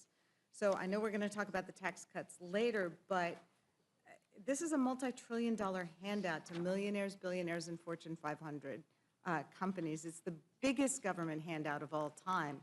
And to shave some dollars off the cost, Republicans are going to cut 13 million people off their health care, and it's going to force a punitive pay cut on federal employees. Mr. Lynch, I think you said 2.4 million employees. These are the public servants who work for you and me and our families and neighbors all across America, and they often do so for less pay than they would receive in the private sector, not because they're dumb, but because they're committed to public service. They give us tomorrow's weather forecast and tell us whether we need to shelter from tornadoes and floods. They prevent crop blight and the spread of dangerous diseases like bird flu. They make sure that the respirators used by coal miners and surgeons actually work. They make sure our food is safe to eat and our water is safe to drink. And these people whose pay is being so casually cut are FBI agents, Coast Guard employees, and doctors and nurses at VA facilities. So at a time when the FAA is struggling with staffing shortages that are impacting air travel, Republicans are going to make that problem worse by cutting the pay of air traffic controllers. These provisions are an unmitigated mess. I'd like to think that we can all agree, no matter the size or shape of the federal government, it should be effective and responsive to the needs of the American people. It should be able to efficiently carry out these core responsibilities, and the provisions in this bill are undermining our ability to do that. So, Mr. Lynch, can you speak to how the oversight provisions in this bill are going to impact federal employees, including those serving in roles that are critical to our national security, our health, and our transportation safety? Absolutely. Thank you for the question. Your reference to the VA is very astute. So in a city like Boston, our VA nurses probably earn between 25 and 30% less than the nurses at the private hospitals, and there are a bunch of them, right? So now what we're seeing happening is that because of the shortage of nurses that occurred after COVID, a lot of nurses just retired. Now they're pulling nurses from the VA. They're leaving the VA and they're going to work because they've got less hours, they got more pay, more benefits. So we're competing now. And you know, this is going to make it much more difficult to retain those nurses. And the ones that have been there a while are the most valuable, right? It takes a while to get a nurse trained up, you know, and fully skilled. It takes a few years. And you know, so that's created a huge shortage in that whole metropolitan area, and that's happening all over the country where nurses are leaving the VA, doctors in some cases as well, therapists. So we're creating this real shortage at the VA. Our caseload, so right now we have a 250,000 backlog of cases at the VA because we don't have the personnel to respond to that need. So we're really in a crisis. Obviously the suicide hotline, we've laid off people there, which is ridiculous because we've got a crisis on our hands right now. So all of this will exacerbate the problem. You've hit on that in your remarks already, but this just amplifies the problem, tenfold with these cuts. They'll be leaving in droves. Your remarks about the VA are very well taken, because I've heard the same thing from the VA facilities in my region, that the staffing cuts and the potential for pay cuts, the standards that are requiring nurses and doctors at the VA to see so many patients that they feel that they are not only not helping the veterans who they're trying to serve, but in some cases, the standard of care is becoming harmful. And under those circumstances, we are starting to see an exodus of doctors and nurses from the VA, which this bill is only going to put on steroids, I'm afraid. Absolutely. The financial services print, of course, is no better. What Republicans are trying to do here is deeply alarming. It guts the Consumer Financial Protection Bureau. I mean, if you want to talk about a bureau that's had a fabulous return on investment, as you mentioned, billions of dollars returned to American consumers. This bill defunds the only federal agency dedicated to making sure consumers aren't getting scammed by credit card companies, payday lenders, mortgage servicers, and shady fintech operators. It's returned over $19 billion, $21 billion, I think you said, to consumers since its founding, and that's money that was stolen or unfairly taken through illegal fees, abusive practices, or deceptive marketing, and the Bureau was able to get it back for American consumers. And now Republicans want to defend it, not because not because it's ineffective, but because it actually works, and we know why. Because the Trump administration has already started dismantling the agency from within. In the last 2 months alone, the Consumer Finance Protection Bureau has quietly dropped 9 lawsuits it had brought against companies like Capital One and Rocket Homes. Years of investigation and enforcement work has been tossed in the trash with no accountability and no restitution for consumers. It's also frozen dozens of ongoing investigations, many into companies with long records of abuse. These companies have been accused of everything from improper loan servicing and unfair interest charges to failure to protect sensitive consumer data. And now, thanks to new political leadership handpicked by the Trump White House, those investigations are dead. Investigators can't call witnesses, issue subpoenas, or even talk to company lawyers unless they get direct political approval, and that approval isn't coming.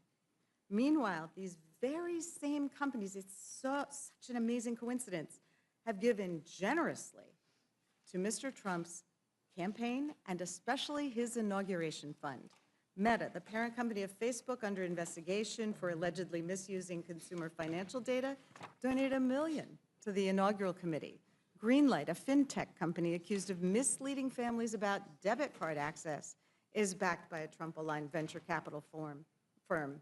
And Elon Musk, whose company is launching a new mobile payments business, posted "delete the CFPB" on his social media after Trump's election.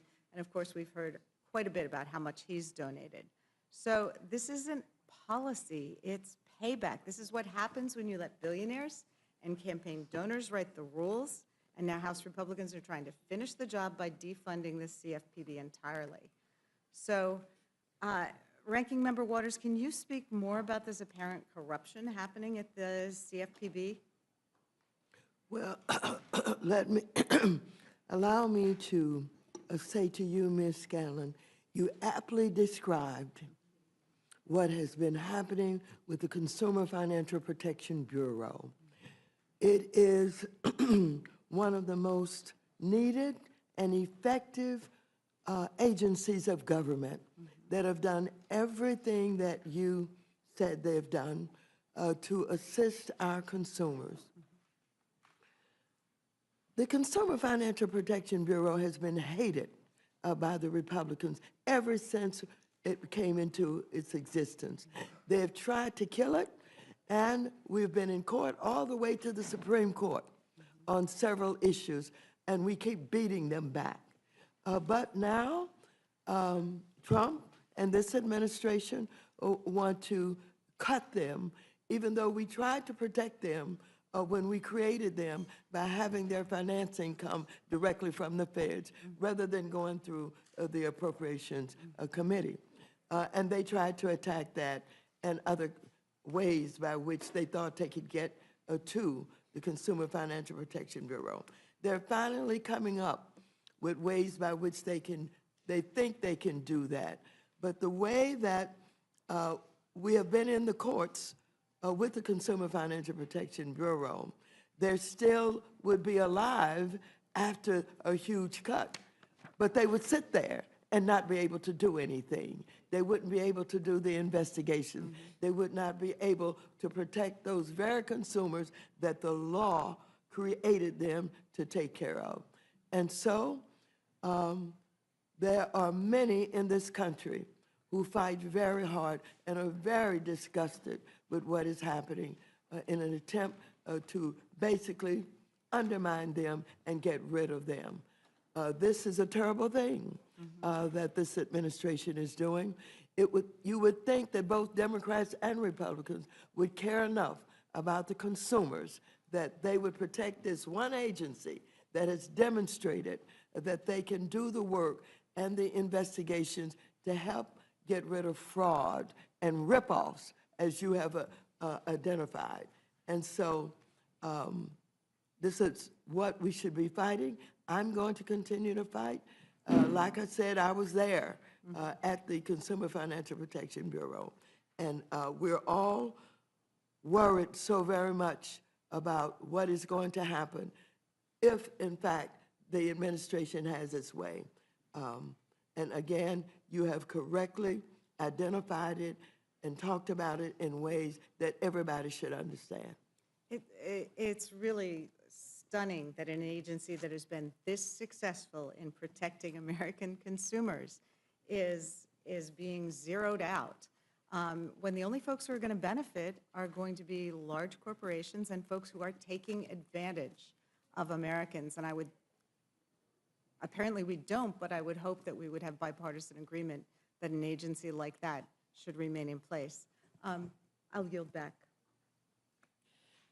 Thank you, Ms. Scanlon. Mr. Jack, you're recognized. Thank you, Madam Chairwoman. And Chairman Comer, given that I serve on the Oversight and Government Reform Committee, I will focus my line of questioning on you. And I'll just note from the outset, too, that you've done an incredible job with your leadership with the committee. You do a great job for your district, for the Commonwealth of Kentucky, and our country. You referenced this in your opening testimony, but could you just clarify for the committee your legislative jurisdiction over mandatory spending? It's pretty narrow, is it not? You're exactly right. Let me say, you're a good member of the Oversight Committee, Mr. Jack. We're glad to have you on there. But our jurisdiction was very limited to mandatory spending. All we had that would fall in the legislative jurisdiction would have been the federal employee benefits. Fair enough. And it's my understanding that federal employees get a hybrid pension that consists of both a 401k type defined contribution plan known as Thrift Savings Plan, or TSP, and a defined benefit annuity known as the Federal Employees Retirement System, or FERS. How do these benefits contrast with those offered in the private sector? Yeah, you're right. The private sector employers have shifted away from defined benefits towards defined contribution retirement benefit programs in recent years, and unlike what's provided in federal service, few private sector employers actually maintain both such benefits for retirees. In fact, a recent Department of Labor report indicates that only 15% of private sector civilian workforce had access to both defined benefit and defined contribution plans. And a question many of my constituents ask is, do taxpayers fund pensions for federal employees that are generally more generous than the ones they themselves receive? And are there any credible recent studies on that? Yes, according to a 2024 CBO report, that I requested, CBO found that in 2022, federal employee benefits cost about $31 per hour worked and $22 per hour worked for private sector employees. Thus, benefits for federal workers cost 43% more per hour worked on average than benefits for private sector employer or private sector workers. Fair enough. One thing that you've mentioned in your testimony, and I've heard you speak over and over about, more than 2 million federal retired employees currently receive federal pension benefits costing more than $100 billion annually, with taxpayers shouldering most of the expense. I just want to repeat that for the committee. 2 million federal retired employees that currently receive over $100 billion in benefits from taxpayers combined together. And just to be abundantly clear to those who spread disinformation, the changes your committee print makes to the federal retirement system do not affect the benefits of those retired employees. Is that a fair statement? That is 100% correct. That is opposite of what some of the Democrats in Congress have been saying.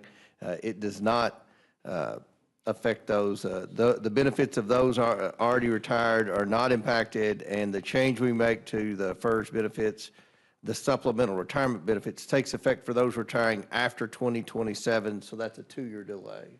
Exactly. And just to clarify, for those future employees, people that may not be hired for years from now, I think they're given a choice when they're hired. Right. It changes in that aspect, but for those retired, it does not. But could you just walk us through what happens as it relates to those who may be hired in the future? Yeah, in the future, they're going to have a choice. They can be an at-will employee, or they can be the traditional government employee that Mr. McGovern cherishes. And if they're an at-will employee, they would receive a higher benefit. If they want to be a traditional employee that's protected with the very generous federal employee personnel laws that are on the books, then they can do that. So I think this is our proposal saves billions of dollars, and I think it gives federal workers a choice. Well, one thing I want to focus on as well is, my district, I'm just south of the Atlanta airport. I represent an enormous amount of air traffic controllers and heard a lot from the air traffic controllers throughout this entire process, and would just love for you to walk the committee through how air traffic controllers are treated as it relates to some of these changes. I know we worked at great lengths to ensure that we're recruiting the best, enabling the best system for air traffic controllers to thrive so we can keep our skies safe. Yeah, and Mr. Jack, you've done a great job advocating for them on the Oversight Committee, and I want to correct a statement that was stated by a Democrat on the Rules Committee earlier. The air traffic controllers are exempted from any changes in this bill. That's in print, so that needs to be clarified. They're completely exempted from any changes. And law enforcement officers, federal firefighters. That's right, Border Patrol. Wonderful. And as it relates to Border Patrol, just a helpful point as I round out my time. You also achieve savings by removing ineligible dependents from the federal employee health insurance program. I applaud this provision. Taxpayers should not bear the cost of fraud and error committed by federal employees, and did not, just correct me if wrong, did this provision get bipartisan support when it was taken up by the committee last Congress? It did, and that's something that we should all be applauding here. This is an audit to ensure that there aren't people on the benefits plan that are ineligible. And that's kind of what Brett Guthrie done with Medicaid. We're not cutting Medicaid. We're not cutting these benefit. With that provision, we're trying to ensure that people who are on the system are truly eligible, and to remove those that are ineligible. GAO report estimated that if we do this audit, it'll save $1.5 billion. Taxpayer money. So I think that's a pretty good deal for the American taxpayer. Well, I appreciate your leadership. I very much am grateful for yourself and all that worked on the committee to help support air traffic controllers. It's very important in my district. And with that, Madam Chair, I respectfully yield back. Madam Chair? Thank you, Mr. Chair. Madam Chair, I just want to point out, you called this meeting, and I'm looking at who's here. There's 4 of us and only 3 of you. And your members can't be bothered to even sit here and listen to the witnesses. And I just say that because if that continues, we're going to move to adjourn. So I hope that your members will, since you called this meeting, will actually be here present and listening to the, being in the other room is not being here. So I just point that out and say that we will feel obligated to move to adjourn again if that continues. Thank you.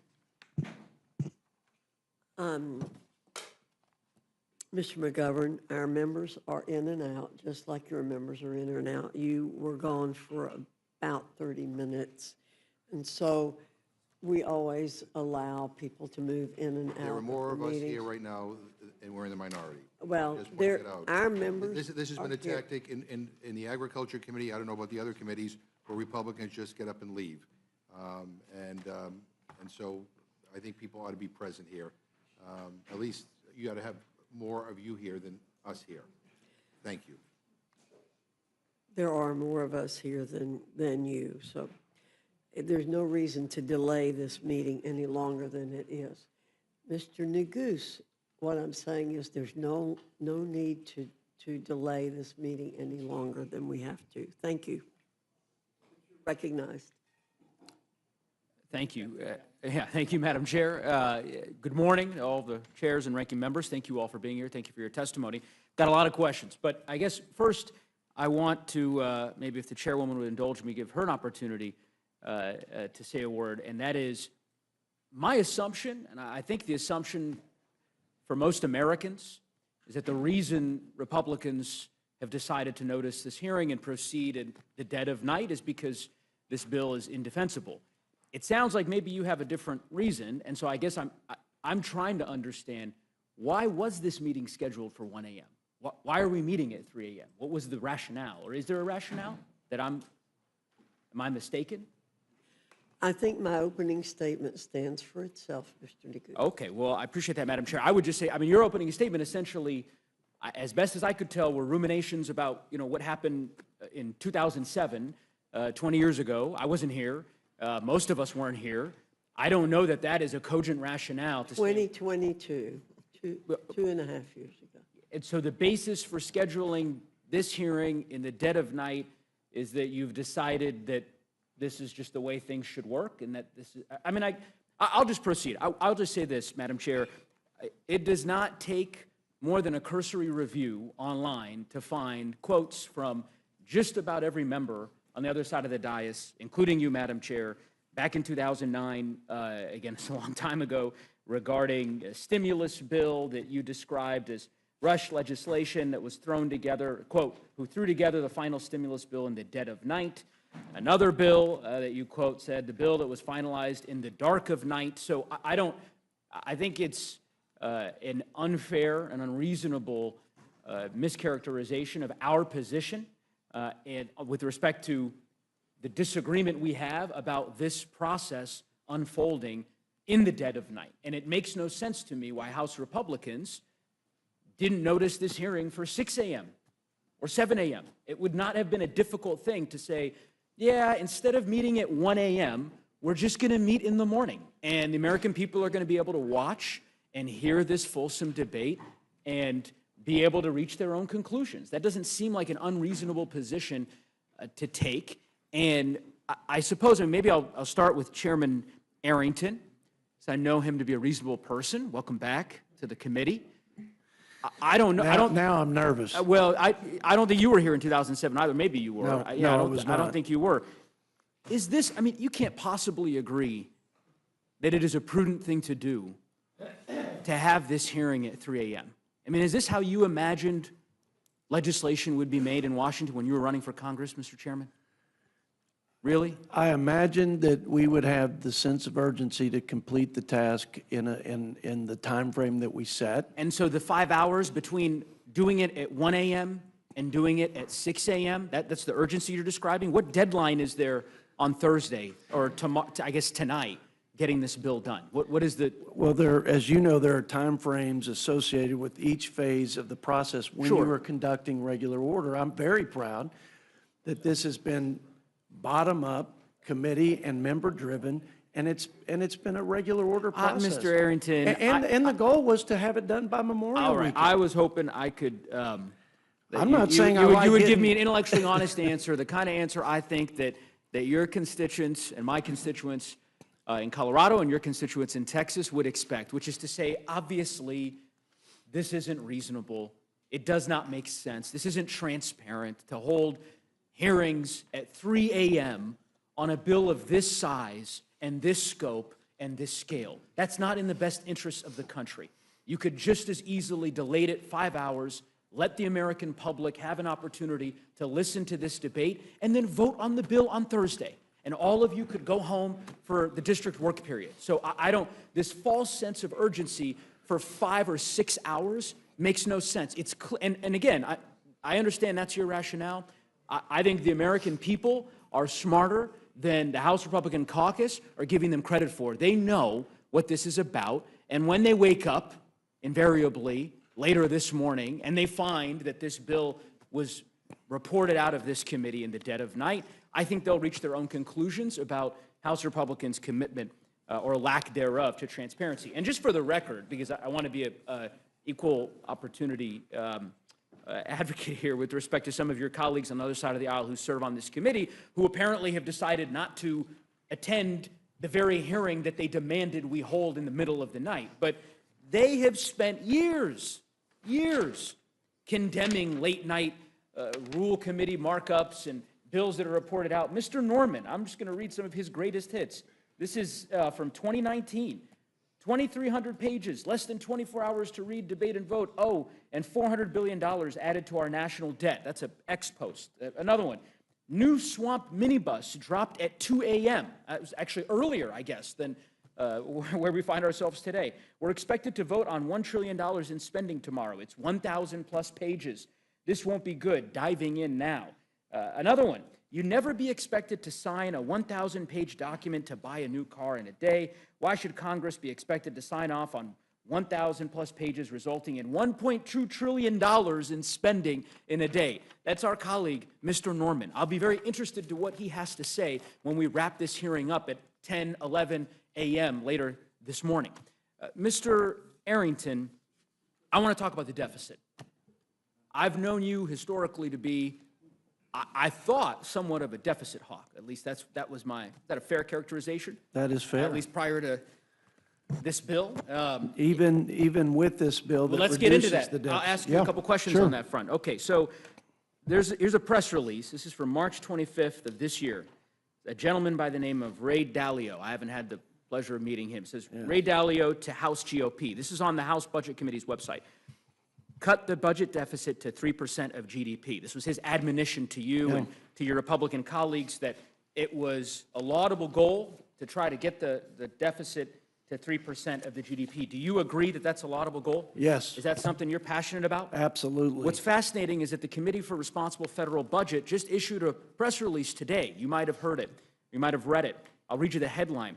House bill would put 3% deficit far out of reach. So this goal that you have, that you seem to be particularly passionate about, is one that is not embedded in this bill that you're asking your colleagues to support, according to the Committee for Responsible Federal Budget. You're familiar with that organization? I am. And I think they've featured you at different times. I think they've applauded you, if I'm not mistaken, in the past. They're good people, and good people can disagree. Let me read to you what these good people have said about your bill. They have said, and I'll quote, unfortunately, the House Reconciliation Bill, the One Big Beautiful Bill Act, would increase deficits significantly. The House Reconciliation Bill would put the 3% deficit target further out of reach. These are your allies. I mean, these are people who are fighting for a responsible federal budget, who've been imploring the Congress to take deficits seriously.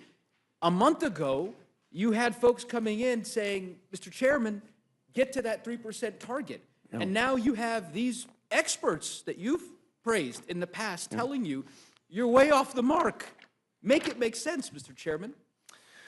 Well, to get to a 3% deficit to GDP, which would stabilize the debt, you've heard the Secretary of Treasury establish a similar metric, would take $7+ trillion in spending reduction.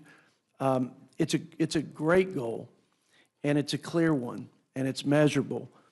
But just like coming out of the World War II, 120 roughly % debt to GDP, we're comparable to that today, actually have exceeded it. It took time. And I would say this is a substantial effort and step to begin bending the curve on debt to GDP. So my analysis is different from my friends in the organization that you mentioned. Different isn't the word I would use. I mean, different is it is when the bottom, different is one opinion, you know, is a bit of a deviation. They are saying you are wrong. I didn't quote it length. I mean, I'll just keep reading here. In 2022, in 2027, we estimate the House reconciliation bill would boost deficits to about 7% of GDP, which is more than double Besant, the Treasury Secretary that you referenced, proposed fiscal target, 1.8% of GDP above current law and 0.7% of GDP higher than a simple extension of the Tax Cut and Job Act's individual provisions. What they're saying, I think, is that if you just simply extended the tax bill and didn't do anything else, you would reduce the deficit more than what you've done here. I don't know how that could be even possible. Well, because I'm reading their press release. But we reduced, just let's think through this. We reduced spending by 1.7 roughly trillion dollars. And they're suggesting by extending the tax cuts without that reduction in spending, we would be better off? I think I can tell you why. And I'm happy to give the ranking member of the Budget Committee opportunity. It's because of the tax breaks that you have given to the richest Americans embedded in this bill, such that at the end of the day, the savings that you've described ultimately don't put the dent into the deficit that you proclaim. Ranking Member Boyle, you can correct me if I'm mistaken about that. I like you both, but Neguse has the better side of the argument, I think quite clearly. I would point out a few things. The Committee for Responsible Federal Budget is, I have to say, admirably independent, and at times they are an equal opportunity afflictor of both sides of the political divide, depending on the piece of legislation that's coming down the pike. Their credibility is quite clear. They've been consistent when it comes to deficit and debt, and they are calling out the intellectual dishonesty in this piece of legislation. There's actually a conservative think tank called the Manhattan Institute, which indicates that the Republican bill is actually the most expensive piece of legislation since the 1960s, since Lyndon Johnson's Great Society. So it's no accident that Moody's chose this past Friday to, for the first time in American history, downgrade our debt. They've been withholding joining the other two credit agencies, one of which had downgraded our debt back in 2011 when the Tea Party Congress drove us right up to the brink in terms of whether or not we would have a debt ceiling crisis. And then there was another credit downgrade by a different credit agency a couple of years ago, which was also related to another potential crisis in terms of the debt ceiling, though that credit downgrade a couple years ago did also reference the future trajectory of our debt. And now here we are with Moody's, for whom the trajectory, because of this legislation, of our deficits and debt was finally what prompted them to be the last of the three credit agencies to downgrade our debt. So finally, as you pointed out, what we're seeing in the bond market, that can't be spun. That can't be papered over with a gimmick like current policy baseline. The reality is these markets are charging us more now for our debt, which means higher mortgages, higher auto loan rates, higher costs for the American people. Yeah, I couldn't agree with you more, Ranking Member Boyle. And as I go through the constellation of the entities and the individuals that have opined as to the impact of this bill on the deficit, it's pretty clear to me the conclusion. Apparently, you know, the CBO, the Committee for a Responsible Federal Budget, I was unaware of the Manhattan Institute's conclusions. I guess we'll add them to the list. by the way, Republicans also, Republican senators, right? I mean, Chairman, you're aware of, we don't have to go through the litany of the statements. I mean, I'm happy to read them to you, but you're aware of what Senator Rand Paul and, other colleagues of yours in the upper chamber have said about this bill and about their concerns regarding the deficit. Well, it's 3 a.m. Why not? I'll offer a few of these. May as well. This was Rand Paul today. Apparently, the speaker, I guess, met with the Senate Republicans, and this is Rand Paul's quote. Quote, the speaker basically said that conservatives just have to live with raising the debt ceiling $5 trillion or $4 trillion, which is a historic amount. And I'm one conservative who won't live with that. Senator Ron Johnson, this is a week and a half ago, quote, the one big beautiful bill, I never thought I'd be quoting Senator Johnson, but anyway, I digress. The one big beautiful bill that Congress is working on is certainly big, but beauty is in the eye of the beholder. Too often, the reality of these budget debates get obscured in details, politically charged issues, and demagoguery. Under every scenario now being considered, federal debt continues to skyrocket from its current level of almost $37 trillion. And I could go on. So Republican senators, the CBO, the Committee for the Responsible Federal Budget, my Democratic colleagues, everyone who's looked at this bill seems to conclude it is going to blow up our deficit. Everyone but you, Mr. Chairman. And I just can't understand why. Would you like me to explain? Yes, sure. Well, I don't know if you know what the annual average GDP was during Trump's tenure prior to COVID, and I'm not going to ask you the questions. I appreciate that. But it was close to what the annual average GDP rate was for President Biden, actually, if you control for COVID, around 2.8. It was 1.8 when President Trump took over in his first year of his first term. He was able, because of the pro-growth policies, including the Tax Cuts and Jobs Act, but also massive deregulation efforts, America First trade, et cetera, good energy policy, was able to move the needle by an entire 100 basis points, which over the budget window is about $3 trillion. So just to be conservative, we locked in an assumption that was lower than both, 2.6.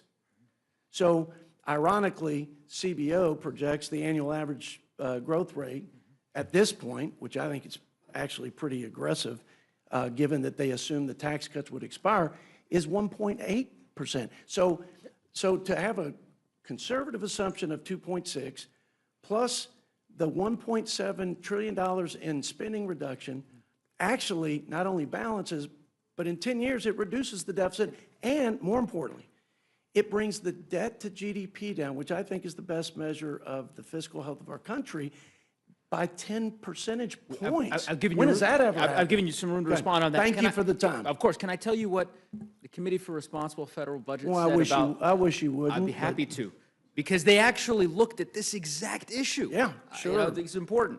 And they said, and I'll quote, most analyses have found that the House bill, that the House bill would have either a modest positive or modest negative effect on output and would not meaningfully change the annual growth rate.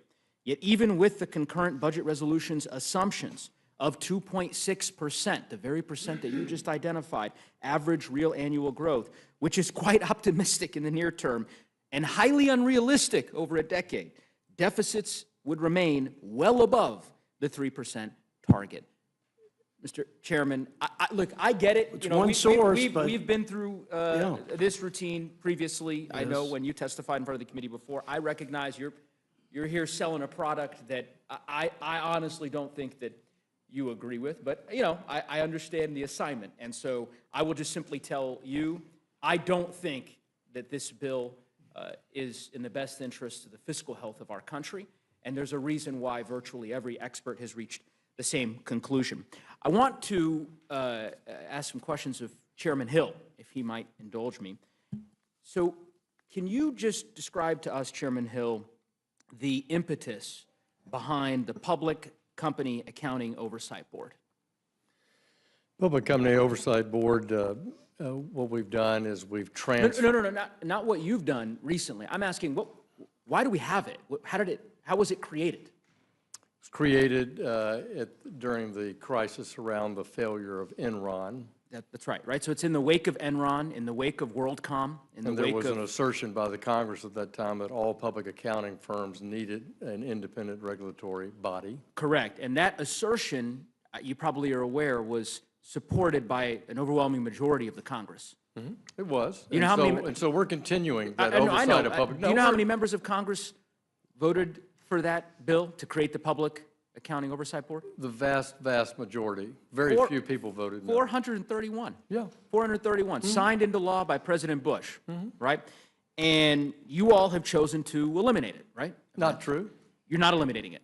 No, we're transferring the authority to oversee the public accounting from the PCAOB to the SEC. To the SEC, got it. But you're not allocating any funding to the SEC to actually perform these duties, right? There's no money in this bill for that. We are taking the fees that were being charged to the companies and eliminating those fees. I understand you're limiting the fees, yeah. So my point is, you've said, I'm not dismantling the agency, but we're moving it to the SEC. But we're not giving the SEC a dime to do any of these critical accounting functions that virtually every Republican in the United States Congress supported a mere 20 years ago, right? We're cutting the mandatory spending that is in this, currently in the budget for the PCOB, transferring those authorities to the SEC, and I'm sure they can come to the Congress for appropriations. Got it. So in the interim, there will be no public accounting oversight activities, right? Yeah. That's not true.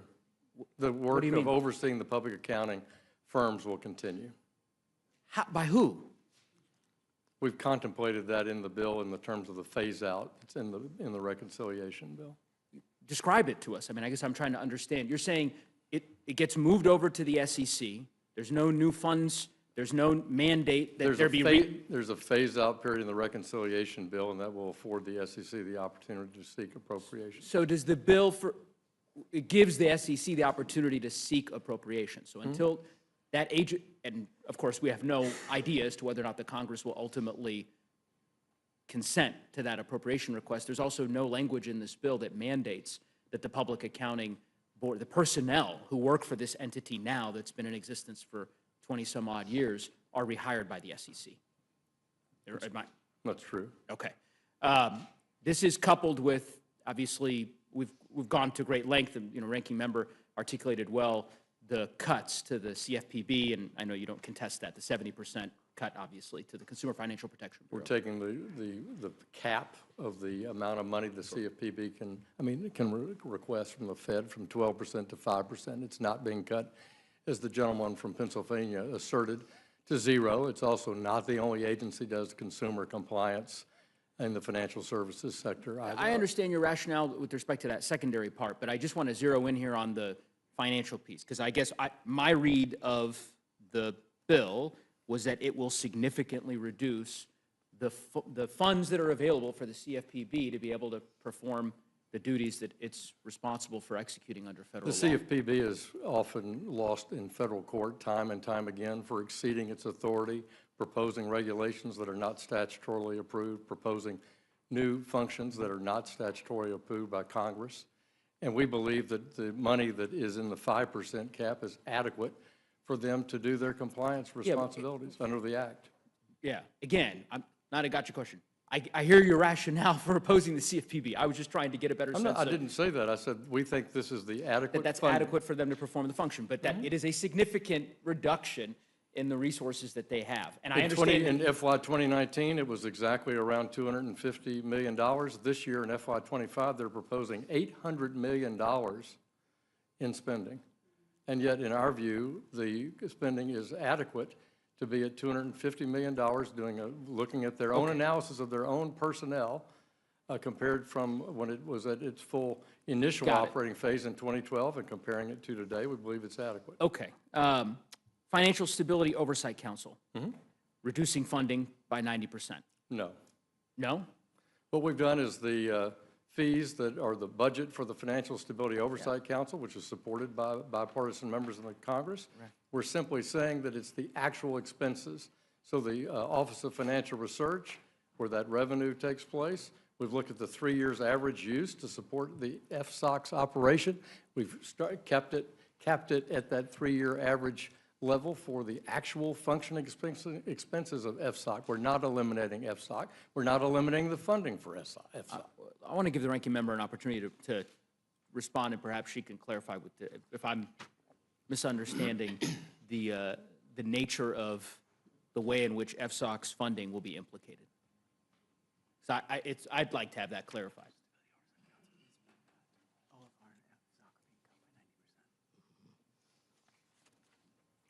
First of all, I want to go back to The microphone.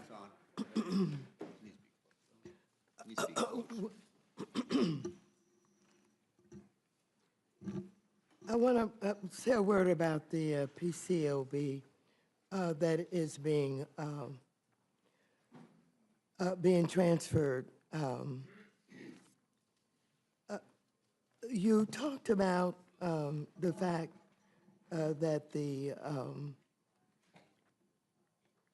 PCAOB was being transferred to the SEC. And you wanted to know whether or not there were any funds that followed that.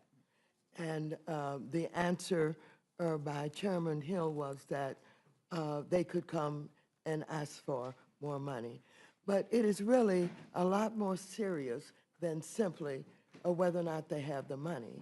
They had a hard time getting an agreement with the Chinese that are in our financial markets. But under the Biden administration, they were able to work out an agreement with the Chinese that was very, very important. Now, that agreement does not extend to the SEC. And so that means that the SEC, the auditors won't be able, perhaps, to deal with China, Germany, and a lot of the other places. So this is very, very serious, and I just wanted to say that. Next, you were talking about the council. FSOC. About why it is so important and what is happening to it. Well, the council is very important because we are at a time when all of these crazy tariffs are being initiated by the President of the United States of America, and we have rising inflation also.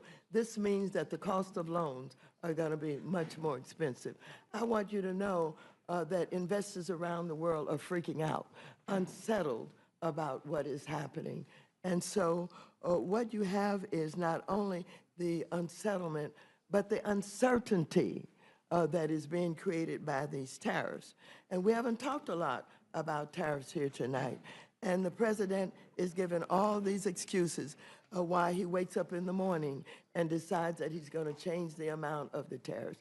And he said that the reason that we're having all these tariffs is they aren't paying their fair share, and he's going to use the new money that he's going to collect for manufacturing, et cetera, et cetera. He's going to do all of that. However, I want you to know that these tariffs are being placed on bananas and coffee, and that has nothing to do with what he's saying he's going to use the money for. So the council is so very important as we take a look at what needs to be known with this crisis that's being created and how the federal government could get involved much sooner than what happened in 2008. And so we need it. If you just take a look at what happened with AIG, which is one of the biggest problems that had to be corrected, they got in charge of that, and they were able to not only give new oversight, but it was restructured, and it was no longer a threat. So it's very important to have the council and the research that goes along with it. Well, I would say, thank you, Madam Ranking Member, and I would just say, Mr. Chairman, Chairman Hill, I respect your expertise. I know you've worked on these issues. I know you've served in the Treasury Department, and I understand the policy reasons that you might have, and we were directed, Mr. believe, Nuggies. well, let me finish. It wasn't a Okay. question. That you believe with respect to some of the changes that you're seeking to make. My simple suggestion is that the changes you are making to the Accounting Board, to the CFPB, to FSOC, taken together in the aggregate, all of these agencies, these entities were created for a reason, right? And they were in the wake of very serious financial crises that engulfed our country. And I just don't, I don't think that it's in the best interest of American consumers to pursue these kinds of changes. I also think they're policy changes, and that, you know, ultimately if the parliamentarian in the Senate is abiding by precedent, that they shouldn't make it through the birdbath, but that's a different inquiry. So in any event, I will move on. My final question to Chairman Comer. Mr. Chairman, so with respect to the exchange you were having with one of my colleagues earlier about the exemptions that you all crafted into the bill regarding air traffic controllers, that's in relation to the at-will, this distinction essentially between giving federal employees the choice of choosing the at-will employment versus non-at-will employment, federal protections, but a higher retirement contribution. Is that, am I right that that's what the exemption is applying to? What's that? I mean, I don't understand your question. Why don't you describe to me, I wanted to better understand the new language, the language that you all have adopted regarding air traffic controllers and law enforcement. They're exempted from any changes. Any of the changes that you all are making with respect to the federal benefits system. That's correct? Yes. Okay. That didn't exist in the original bill, or am I, or was that not the case? There were exemptions for Border Patrol, and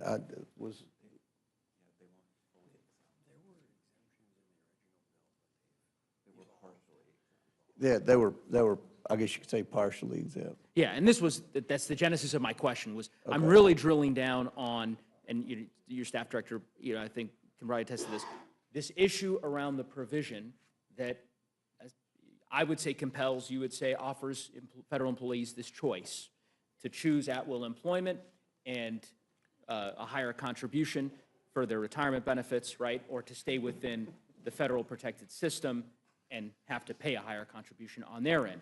That original provision did not have the exemptions that you all have added now for law enforcement, for Border Patrol, for air traffic controllers. That wasn't in the bill that you all marked up a few days ago that the Republican majority on the bill approved. Or am I wrong about that? That's correct. Okay. What I am interested in is, was there a discussion, and are you willing to have a discussion, particularly as you consider a manager's amendment, to draw out a similar exemption for veterans? So veterans who have rights under the in the current system, if you're a veteran and you work at any of our federal agencies, right, but you don't fall into this particular job classification exemption, you have rights before the Merit Systems Protection Board that you can adjudicate, right, as a veteran. And my point is to simply say, why wouldn't you draw out this exemption to include veterans, irrespective of whether or not they fall into this classification or not? Look, the bill can be amended through the process. I mean, this is, we passed out, we were given instructions to say $51 billion. We met that. And look, during discussions, there's going to be minor changes made here and there. With respect to at-will, I want to make it clear there are certain states that have at-will civil service employees. Some of those states are Georgia, Texas, Florida, and Utah. So I don't think there's anything groundbreaking or unique here. No, I'm not. But what I'm suggesting is you crafted this exemption over the course of the last 72 hours. You added a very large exemption to this bill. That's an exemption I support, by the way, with respect to what you've drawn out here. Clearly, you have the capacity to just add veterans. You could do that now. There's negotiations apparently happening somewhere in this building. And Ranking Member McGovern and Chairman Arrington's colloquy, I think, established that. So I don't really understand why you wouldn't just make the case to the leadership, respectfully, Mr. Chairman, to say, okay, if this exemption was worth pursuing, let's add veterans as well, so that we're not forcing veterans into this Hobson's choice that we've decided we did not want to force upon firefighters, air traffic controllers, and other law enforcement officials. I think that's a reasonable request to make on behalf of our nation's veterans. And as you know, a large portion of the federal workforce are veterans. So I think that this would be the least we could do. And I would implore you, I don't know if you have further thoughts on that, but I mean, you're the chairman, and I assume you negotiated this We've already exemption, passed so- our bill out of the committee, so it's not. But this amendment happened after you marked up the bill. That's my point. You passed the bill. It included no exemptions for police officers, for firefighters, for border patrol. It was a limited exemption, as your staff director noted. You've added that in the last couple of days because there were stakeholders who made clear their outrage, which, by the way, was expressed by Democrats, I understand, during the markup, and Ranking Member Lynch can comment on that if he'd like, but I think Democratic members of the committee made the case that this ought to be, obviously, we believe it should be Well, eliminated Democrats want to entirely, spend, into oblivion. I mean, if it were just Democrats, there wouldn't be any cuts. Well, We I just would- keep spending money and keep adding I to would the not deficit. call. I mean, somebody has to step I up, would and not call. we're on an Mr. unsustainable Mr. path. Neguse, Mr. Chairman, respectfully, Mr. I would Neguse, not call. I'm Mr. almost done, Neguse, Madam Chair. I would respectfully You ask a question. He Mr. answered. Comer was attempting to answer He your answered. question.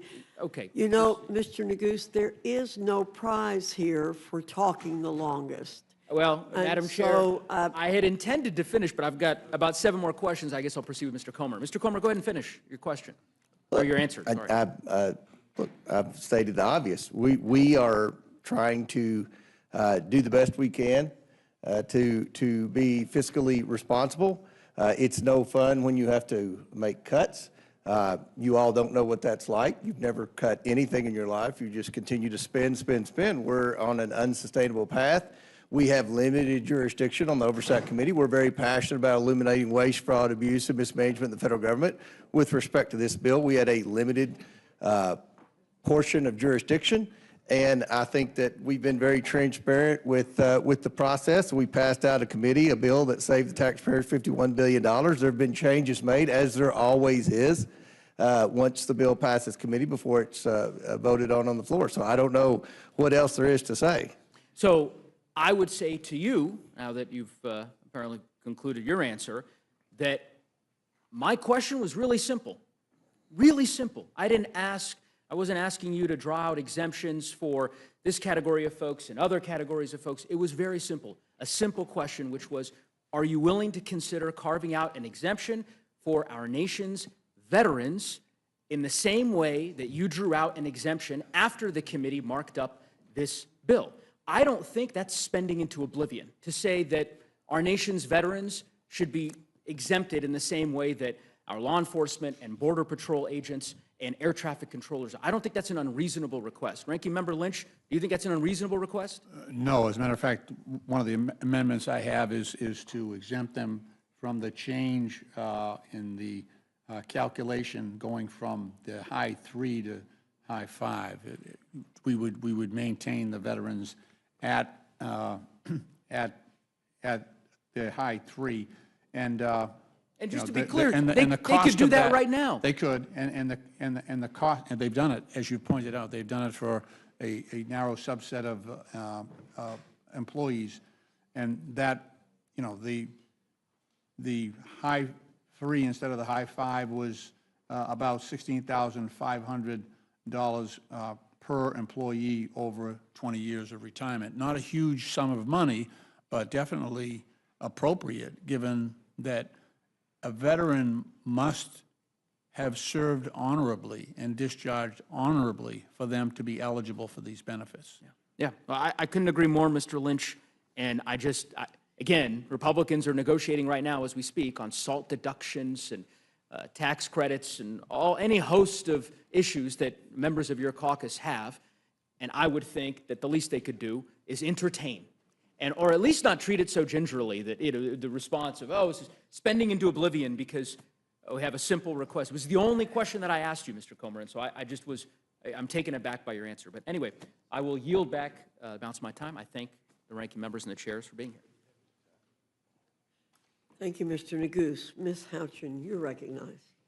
Thank you, Madam Chair, and thank you to all of our witnesses for being here this evening and particularly to our committee chairs for their hard work on this reconciliation bill. Many hours have gone into this, many hours of debate outside of tonight in broad daylight have gone on this bill. I want to make a few points before I get into questions, and that is in response to a few of the things that have been said by my colleagues on the other side of the aisle. One of the things that's been said is that this is a transfer of wealth. What I would say to that is that the only transfer of wealth, resources, and protection of the American people that is occurring right now is a transfer from the American people on behalf of illegal immigrants. That's what's been happening over the last several years under the Biden administration. This bill's also been called a scam, but the only scam that's being played is a scam by the Democrats on the American people for fear-mongering about what this bill is actually doing. Once again, and I'm going to go to my former chair, my former committee of financial services, and go to Chairman Hill on questions about the CFPB. We've heard a lot about the CFPB here this evening. And the thing that I think strikes me most about the CFPB's creation is that only in Washington would we create a federal bureaucracy to fix something that we broke.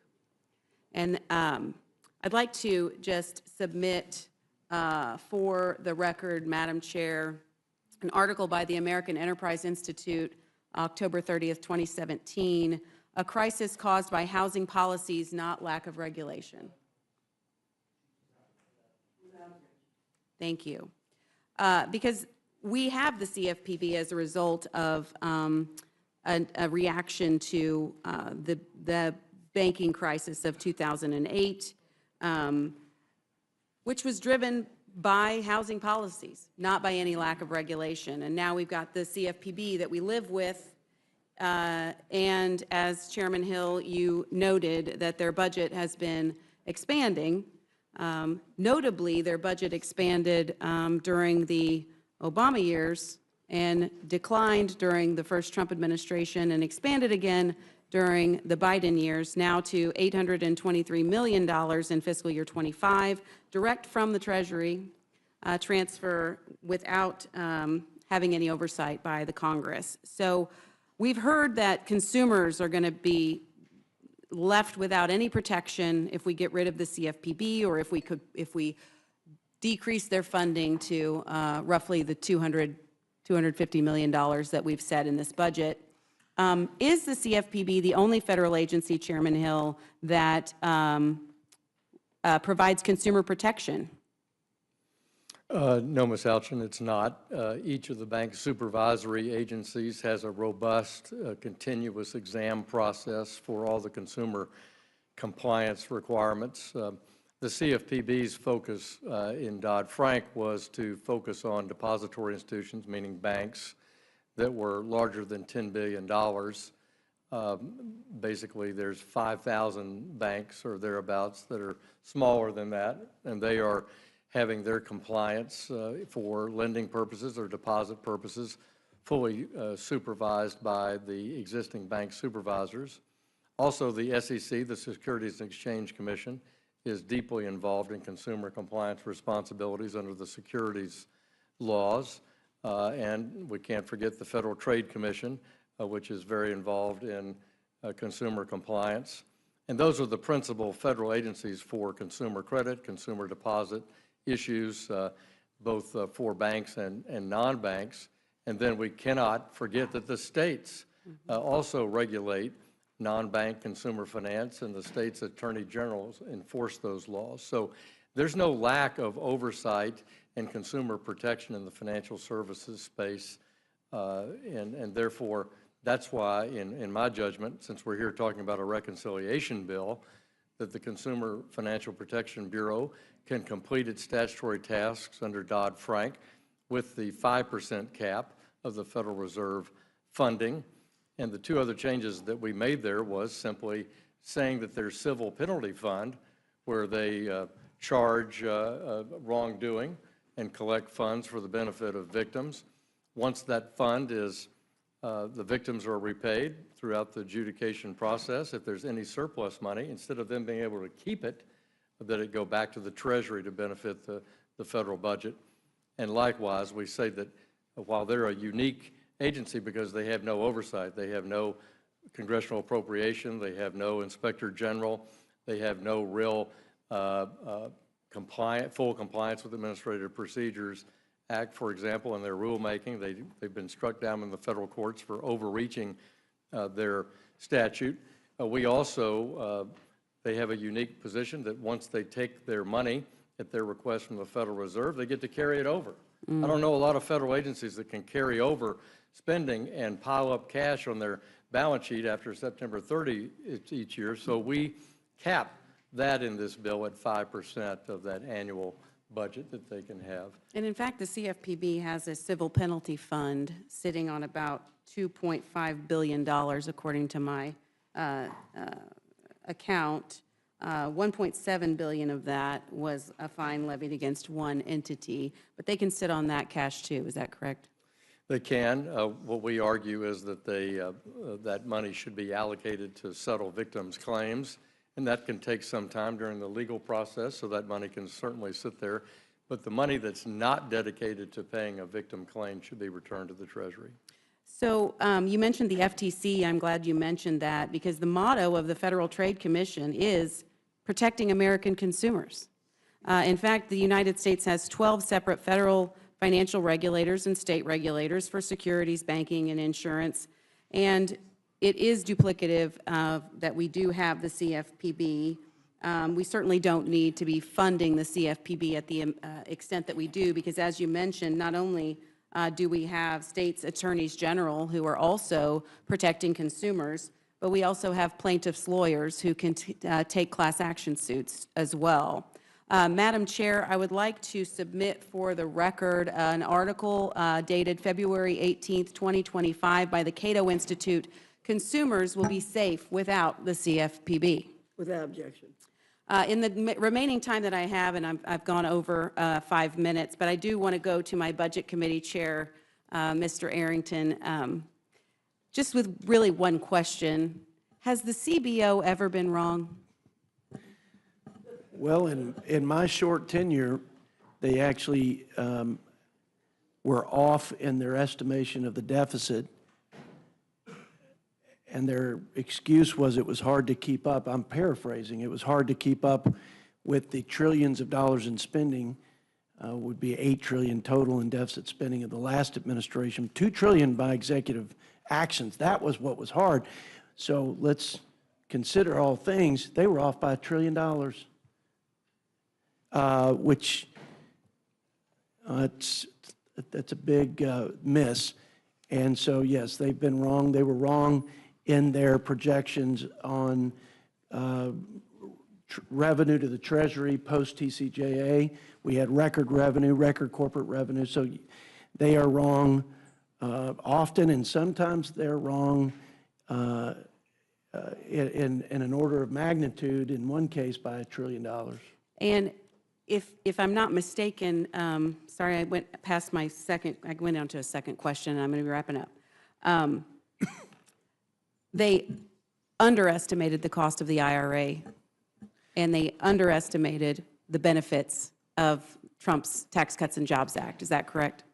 Along with underestimating the cost of Obamacare and a whole list of other things, but that is correct. I will say that JCT was the initial scorekeeper or administered the score for the IRA tax credits, green energy tax subsidies, and they were off by almost 4 times. Yeah.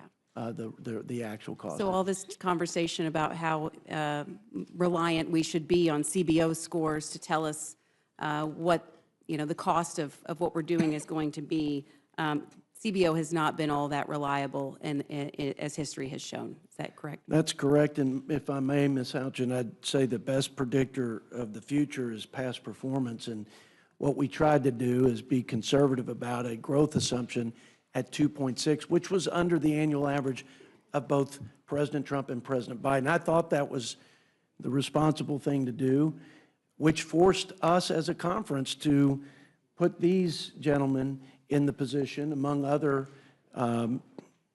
authorizing chairmen, to dig deep on rooting out waste in this, the people's government. I'm very proud that in the end, it's reducing the deficit by about $175 billion. We need to do more. We need to rinse and repeat future reconciliation bills. But the debt to GDP going down by 10 percentage points is, in this environment, and over the last couple of decades is just probably unfathomable, but we've achieved it. I'm convinced we will achieve it and then some, because we're not adding tariff revenue, we're not adding other things that I believe will happen because of the iron will of this president on that front, if not on others. So thank you. Thank you so much to the witnesses for your long hours of testimony. I yield back. Thank you, Ms. Halchin. Ms. Leisure-Fernandez, you're recognized.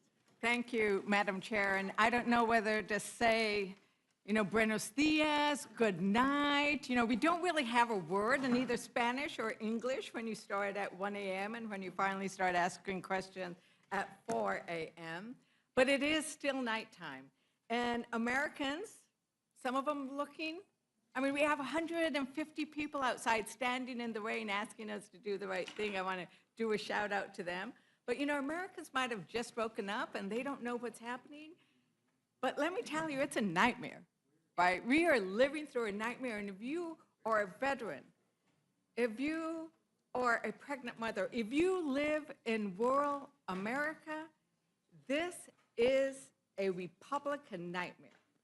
Because this bill that they are going to be pushing through in the dead of night is the biggest transfer of wealth from the poor, working families and middle class, to the wealthiest, right?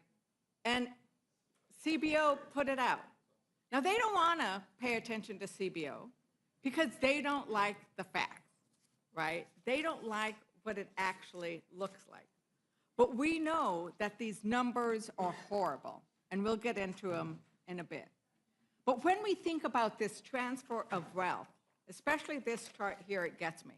It really gets me. There we go. From the lowest decile to the highest that CBO put out. And many of the people in this room are people of faith. And they might have heard when John the Baptist actually said that if you have 2 tunics, you should give one away. And if you have wealth, you should help feed the hungry. What we are seeing here today with the Republican bill is the actual opposite. Republicans are taking from the poor and giving to the rich so they can buy more tunics. The wealthy don't need any more money to buy any more yachts. But when you take away that $6 a day that the poor and the working poor are receiving to put food on their table, you are taking away from the poor to give to the wealthy, the exact opposite of what John the Baptist told us what we should do. And no matter how you slice this, it is raising the deficit, right? We don't know exactly how much because they keep changing the bill. 2 trillion, 3 trillion, 5 trillion, 7 trillion. It keeps going up and down and backwards because they keep tweaking it, keep negotiating, adding more. But it is raising the deficit. And so this bad billionaires bill, it's not beautiful, it's bad, and it's for the billionaires, is going to be paid for by you, the American people, because you're going to have to pay back the debt that they are borrowing to give to the wealthiest among us. So Trump is betraying you. He's betraying rural America. He's betraying veterans. He's betraying working families. But, the ranking members and the chairman, I really need to give it to you. You've sat in your chair, most of the Republicans have been absent. You have all been here, and so I appreciate you. Let's start with the idea and this concept of the deficit. Our colleagues talk about it all the time. Representative Roy, who isn't here, who hasn't been here much tonight, well, he's not here. The hearing is here, right? Representative Massey, who used to sit out there, he has that little ticker, right? Everybody sees this ticker, you know, that goes on. I'm so worried about him, because once you guys pass this bill, that thing is just going to go so fast, it's going to burn a hole through his suit. And Representative Norman, he's often rallied against increased deficits. In fact, you know, Congressman Roy said, who's not here, but since he's not here, I'll quote him. Open quote, "I have to now admonish my colleagues on this side of the aisle. This bill falls profoundly short. It does not do what we say it does with respect to deficits." You know what? I agree with Representative Roy. It doesn't do what they say. It increases the deficit. So, Chair Arrington, it sounds like you are in favor of reducing deficits. Correct. Would you repeat that, please? I apologize. Do you favor reducing deficits? Yes, I do, which is why I support this bill. Which is why I support the bill. So the problem is that you're saying we want to reduce the deficits, but any outside analysis of this bill, any independent analysis of this bill actually increases the deficit. So, you know, Ranking Member Boyle, they keep saying it doesn't increase the deficit. How can they get to that when we've had all these independent analysis of a deficit increase? Well, I mean, CBO, which of course is not infallible, but it's not just CBO. It is literally every organization that I've seen, from nonpartisan to center-right, Committee or Center for Responsible Federal Budget, CBO, Yale Budget Lab, Wharton Budget Model, Manhattan Institute. The list goes on and on. So for the other side to be right, all of those organizations I've mentioned would have to be wrong. I think that is highly implausible. Right, and we also heard the White House press secretary yesterday say, this bill does not add to the deficit, right? Quote unquote. So what we are hearing is basically, trust me, don't trust any independent analysis, trust me. And I heard Chair Arrington, a lot of what you're basing your thought on, if I'm correct, is you're looking at growth projections, and that's why we're not going to have the deficit that all of the other ones are talking about. It's a combination of revenue from growth and the deepest spending reductions in the history of the country by twofold. So it's a combination of the two. So I agree with you. These are we agree. These are the deepest spending cuts, I think, ever, right? But which is ironic because it only represents a very small, like 3% of the entire federal budget. Isn't that incredible? Right. So I think that's where we agree. You know, I kind of agree that deficits are a problem, right? But what you are doing is, instead of saying there are different ways of cutting the deficit, you are saying we're going to cut the deficit by going after the people who rely most on the programs to feed the hungry, to make sure that Americans have health care, to make sure that veterans who rely on Medicaid and these programs to make sure you're not hungry, disabled people. Like, you are cutting the programs that Americans need the most. And that is something that we can agree on. And you're doing that so that we can benefit the wealthiest among us. So this chart here that the CBO put out is just the top 10 percentile. But, you know, when you go down to the rest of them, it is actually the richest 20% get 67% of the benefit. So the billionaires, Representative Scott said, well, you know, I know there's some billionaires. The billionaires are doing really well by this bill. The billionaires, richest 1%, get the biggest benefit, 24%. Let's make clear, this is a transfer of wealth from working class families, from those who work for a living, those who are disabled, to the billionaires. Now, Chairman Arrington, you know, the Cato Institute, which is, and then, you know, it's not a left-wing institute, right?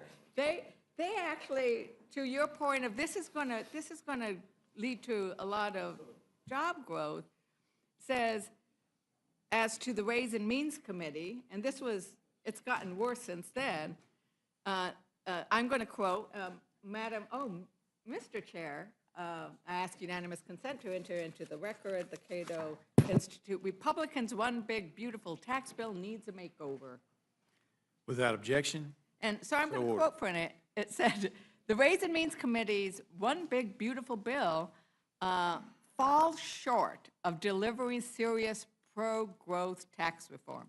It misses the opportunity to make the most important incentives for long-term growth permanent, and includes at least 20 new or expanded tax subsidies, dramatically increasing the complexity of tax code. It says that's going to be a minuscule vote.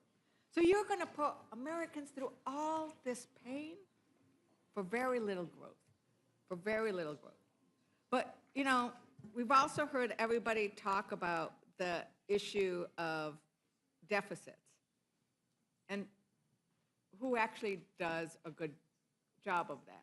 Republicans seem to always talk about deficits when they want to, like, hurt working families. Ranking Member Smith, I really appreciated your comments about the fact that these deficits are really a national security issue. And when you talked about this national security issue, it made me think about a review of Democrats and Republicans, like who's increased the deficit and who's decreased the deficit. And we can look at those numbers, and it looks like Reagan and H.W. Bush, you know, they kind of like, the deficit didn't move too much under them. There were those tax cuts, there were things, there was a slight rise. Under Clinton, the deficit fell. He actually went into negative territory where he brought down the deficit. He spent less. He balanced the budget. And then we had President George W. Bush. He just makes that deficit go up again. Another Democrat comes in, and they lower the deficit. And then Trump comes in, and he just blows the deficit out of the water. Biden comes in, he lowers the deficit. So now we're going to see that Trump is going to make this deficit go up again. So there's a pattern here that we are seeing. Democrats bring down the deficit. We're fiscally responsible. Republicans make it go up. Democrats bring it down. Republicans make it go up again. Chairman Smith, how do you see this kind of pattern with regards to looking at it from a national security issue? Who's better on the deficit, Democrat presidents or Republican presidents?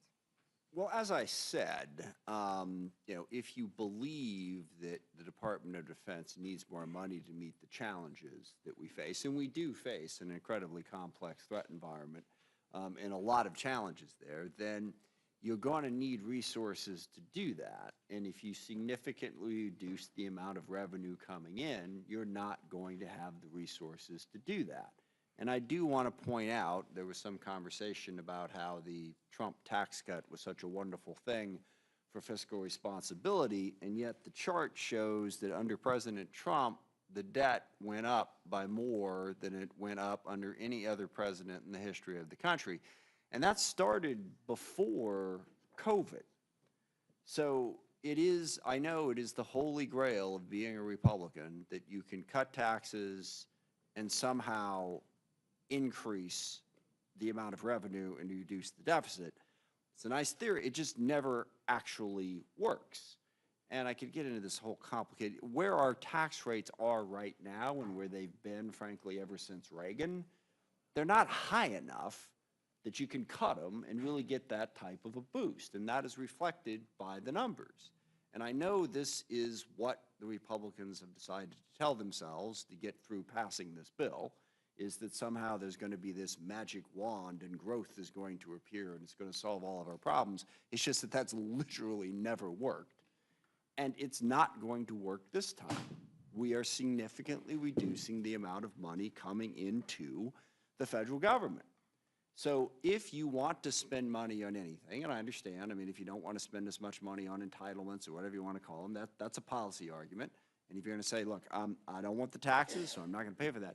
But if you really want to meet national security needs, that's, I don't know, what is it, roughly 12% of the budget, I think, is defense, and you're going to significantly reduce the amount of revenue available, you're not going to get there. And again, it's this myth that if you cut taxes, you're going to get more money than you would have gotten if you hadn't. Now, by and large, revenue goes up year to year because population growth and all of that, but it goes up by less if you reduce the amount of revenue that you're collecting. And that leaves you in a weakened position to fund absolutely anything that you want to fund. And that certainly includes defense, which again is about 12% of the federal budget. Thank you, Ranking Member. And, you know, Chairman Arrington, you actually said earlier the best predictor is past performance. And I think that the chart, which shows that deficits have gone down during Democrat presidents and gone up during Republican presidents, is an incredible predictor of future performances. Except it's not true. I mean, if you want me to respond, I can, but if not, that's okay. But it's not true. So you mentioned my name. I just want to get that out. By the way, President Biden, under his tenure, increased the deficit by almost twice as much when you look at the partisan, not bipartisan legislation in an unprecedented pandemic. Okay? We all voted for the trillions of dollars in that time frame. But the $2 trillion in additional spending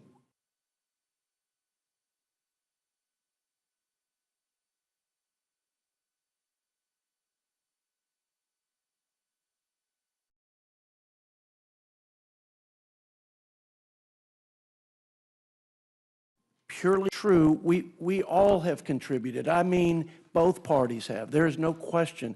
And there are structural problems in the budget that are promises made that that we have not been willing to fund by either saving money through cuts or raising revenue. So what we've done is we've deferred the tax on our children, and we're going to stick them with the bill. So there's not a profile in courage in this town on either side in terms of the parties. But to be clear, President Trump and President Biden, if you add it up, it's and again, nobody should get a gold star or Nobel Prize for it, but I don't believe that to be true. Okay, with all due respect. Thank you very much. I think that for the indulgence. Once again, the numbers speak for themselves.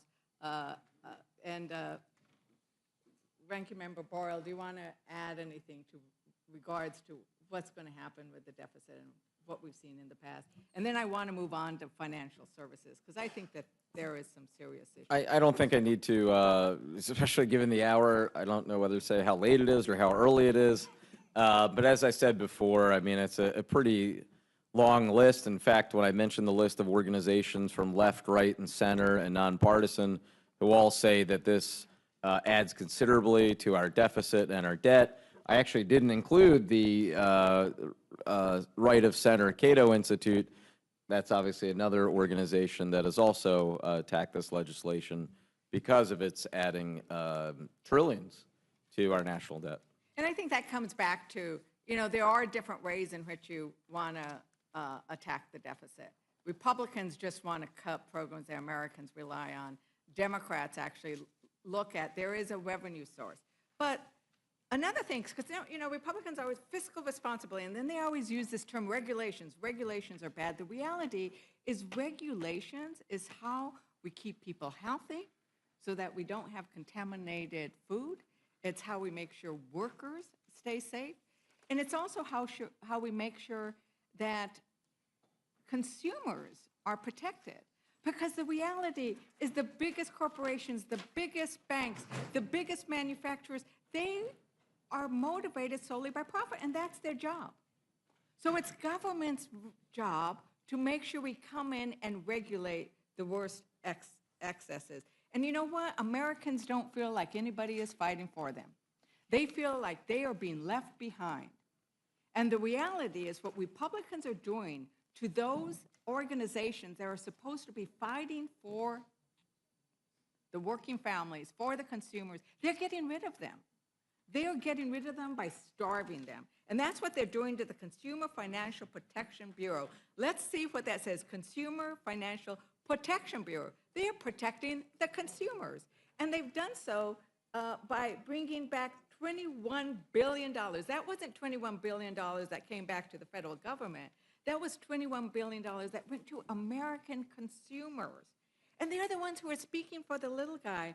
But this administration doesn't like the idea of organizations that go after fraudsters, that go after scammers, that go after, the auditors that are cheating, right? They want to get rid of that. So Maxine Waters, when they say that, by not giving enough funding and starving something like the Consumer Financial Protection Bureau, is that saving us any money? Or who's really getting hurt when they do that? A lot has been said about the Consumer Financial Protection Bureau, and I said something that I stand by, and that is the Republicans have hated it ever since it was initiated, and they have attacked it in so many ways. We've been in the courts even before this big bill. We've been in the courts at various times when they've tried to eliminate the way that they get their funding, who sits on the board, on and on and on. And they never give up. And now with this bill, what they have found ways to do is to actually cut the funding that's going to the Consumer Financial Protection Bureau. I was reminded that the CFPB is the only federal agency to examine the big banks and non-banks for compliance with consumer financial laws. And so here you have the Consumer Financial Protection Bureau dealing with the big banks and understanding why we should be concerned about them and the lack of risk management in some of those banks. And the bigger they are, and the more we allow these mergers to go on, the more they end up harming, our consumers. And the consumers need this protection. And without it, even though it was attempted here this evening to say consumers have protection in all these other ways, that is not true. And that is why the Consumer Financial Protection Bureau was initiated and founded with the Dodd-Frank reform bills that we did. You're talking about not only the big banks, but you're talking about all of the fraud that goes on in so many different ways, whether you're talking payday loans or rent to buy, all of these ways that the most vulnerable people are undermined and attacked in order to rip them off from the meager funds that often they have. And so the Consumer Financial Protection Bureau is very important to all of our constituents, whether they're in urban areas or rural areas. And for the rural areas, sometimes they get treated even worse with no protection from that side of the aisle who do not consider the Consumer Financial Protection Bureau as important. And so everything that's been said here that have identified not only the $21 billion over the 14 years, but the way that people have had somewhere to turn to get these investigations and feel as if the government cares about them. It's absolutely true. Thank you so very much. You're And then welcome. the last point is I did, as we were talking about federal employees and what they're doing to federal employees in this bill, and the fact that we happen to have sitting right next to each other the Oversight concerned about federal employees and the defense, right? House Armed Services, because it is our members of the who serve in the military then go on to serve in our country in a different way. 30% of our federal employees are veterans. And the idea that we would not support the amendment that Representative Lynch has brought, that was suggested by my colleague, of let's make sure we protect veterans as well. And, you know, one last question, Ranking Member Smith. Why do you think that so many of our military end up serving America in our federal government? Because they believe in public service. It's part of why they joined the military in the first place. They believe in service above self. You know, they could do a number of different jobs in a number of different places, but public service appeals to them. I think that's very obvious. It's one of the things I've always loved about working with the military, is you see the ethic, that's what it's about. They are trying to serve something larger than themselves, and they want to continue doing that after their service in the military has been completed. And we've seen them do so in many, many places, quite ably. I think this idea of public service and service, I often say that service is an act of love, whether you're serving in the military, even in this chamber. And the idea that you are going to demonize and penalize those veterans, those federal employees who've already done so much for this country is really shameful. And, you know, I am going to just say that it is now 4:20. And I think it is important that we are on this dais asking the question and taking the time, because this is 1,100 and something page bill. Americans don't know what's in it. And I do think that it is important that we end up going into and bringing light and maybe even sunlight by the time we get through all of these panels. But with that, Madam Chair, I yield back. Thank you, Ms. Leisure-Fernandez. Mr. Norman, any questions? No questions, Madam Chairman. Thank you very much. Mr. Langworthy? I just, thank you, Madam Chair. I want to just take a moment and thank all the committee chairs for the countless hours, and all the staff and the ranking members on both sides. This was an incredible legislative exercise. They have 11 committees produce this much work, and the hundreds and hundreds of hours that have gone into the construction of our reconciliation. So I just want to show my gratitude there. I'd also like to yield a moment to the gentleman from Georgia, Mr. Scott. Madam Chair, I just ask unanimous consent to add an article to the record. The title of the article is Clinton Signs Welfare to Work Bill, August 22nd, 1996. And without objection. I would just point out to my colleagues that the same complaints about that piece of legislation came from people on the left, including from the Clinton administration, where he had people actually resign in protest. And the article ends with a statement: welfare and poverty rates both declined during the late 1990s. However, leading some observers to view the legislation's success, and certainly the welfare to work signed under Bill Clinton was a success, and we believe that this one will be as well. With that, I yield. Thank you. Mr. Griffith? And I yield back. Oh, sorry, Mr. Langworthy. Thank you. I don't have any questions of these witnesses. Thank you very much. Seeing no further discussion or questions, our panel is dismissed. Thank you very much. And I also want to add my thanks to the staff. I appreciate Mr. Langworthy bringing that up. We can't do our jobs without our staff, and I appreciate all of them being here too. You're gonna make another one. Save it for me, though.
I now welcome our second panel, Chairman Green and Representative Thompson from the Committee on Homeland Security, Chairman Jordan and Representative Raskin from the Committee on the Judiciary, Chairman Westerman and Representative Huffman from the Committee on Natural Resources, and Chairman Graves and Representative Larson from the Committee on Transportation and Infrastructure.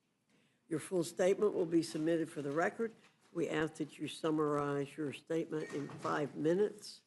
Chairman Green, I welcome your testimony. Thank you, Chairwoman Fox, Ranking Member McGovern, and members of the Rules Committee. I'm pleased to be here with you this morning. From day one of their administration, former President Biden and Vice President Harris systematically and intentionally dismantled America's border security and gutted interior immigration enforcement, sending a clear message to the world that our borders were wide open. The consequences were staggering. U.S. Customs and Border Protection recorded roughly 13 million encounters of inadmissible aliens and gotaways, not counting the unknown gotaways. That number 4 times what happened in the first Trump administration. Border Patrol agents were overwhelmed and demoralized, and they were tasked to process, release tens of thousands of illegal immigrants every month. Apprehensions of individuals on the terrorist watch list illegally crossing the southwest border spiked from 11 during the 4 years of the Trump administration to 385 between FY 21 and 24. Illicit narcotics, especially fentanyl, surged across the southwest border, contributing to a national overdose crisis. ICE agents were effectively prevented from doing their jobs, and deportations plummeted to historic lows. But the tide has turned. President Trump was decisively elected, in large part because he promised to fix the self-inflicted crisis created by the prior administration. Now Border Patrol agents have returned to the front lines, empowered to enforce the law. Scores of criminal aliens are being detained and deported, and law and order is finally returning to our communities. The numbers make it clear. President Trump's approach to actually enforcing our laws works. Apprehensions at our borders have plummeted to never-before-seen levels. For example, monthly encounters at the southwest border dropped over 97% from a record high of over 301,000 in December of 23 to less than 8,400 in April of this year. The Trump administration is keeping its promises, and now we in Congress need to keep ours. Just like the president, every Republican ran on securing our border and enforcing our laws. If we fail to provide the necessary funding to the Department of Homeland Security to secure our border and restore law and order, we will show ourselves to be unworthy of the trust placed in us. Every budget recommendation that my committee advanced for inclusion in this bill is critical to maintaining the momentum that we have achieved so far. First, Title VI of this bill provides over $46 billion to finish construction of a strategically placed border barrier system. This system includes not only just steel and concrete bollards, but a full suite of technology and infrastructure such as lights, sensors, cameras, and access roads, giving agents the tools they need to secure the border and do their job safely and effectively. 90% of Border Patrol agents agree that a strategically based border wall system is a key part of their toolkit. Who are we as politicians sitting in our air-conditioned offices to deny them this invaluable resource they say they need? Our reconciliation package also provides $5 billion to improve and modernize Customs and Border Protection checkpoints and facilities. These checkpoints are critical to the border security mission. Reconciliation funding will also be used to invest in frontline personnel by providing more than $7 billion to increase the number of Border Patrol agents, Customs and Border Protection officers, air and marine agents, support staff, and eligible retired agents and officers. Without immediate and sustained investment in workforce expansion and retention, CBP risks further erosion of both effectiveness and morale, endangering not only border security, but also the well-being of those sworn to protect it. Title VI also invests in cutting-edge technology to help agents and officers interdict illicit contraband and drugs like fentanyl. As cartel tactics evolve, Congress must provide CBP with the cutting-edge technology they need to carry out President Trump's successful border security agenda. Our bill invests over $5 billion in modernizing and enhancing our border security and surveillance technologies, drones, ground sensors, enhanced communication systems, and surveillance towers at and between ports of entry. The bill will also provide $450 million to Operation Stone Garden, a grant program designed to help border states and local communities enhance their own security. Republicans are focused on what actually matters, providing proper funding so that DHS law enforcement can carry out their border security mission, protect our country, and secure the homeland. We have a historic opportunity to make the country we love safer and more secure. Let's keep our promises and get reconciliation done. I yield. Thank you, Chairman Green. Mr. Thompson, you're recognized. Chairwoman Fox, Ranking Member McGovern, members of the Rules Committee. I normally use this time to thank you for the opportunity to discuss this bill, but this dead of night hearing is one of the most shameful games I've ever seen played on the American public in my nearly 60 years of public service. The Homeland Security title of this scam of a bill was developed without any of the standard oversight and discussion with the Department of Homeland Security that would normally go along with funding numbers so big. The bill recklessly throws an enormous amount of taxpayer money at the border to buy the votes of Republicans who are reluctant to support the massive billionaire tax giveaways and devastating health care cuts that really motivate this piece of legislation. In other words, the Homeland Security title of the bill is like putting lipstick on a pig.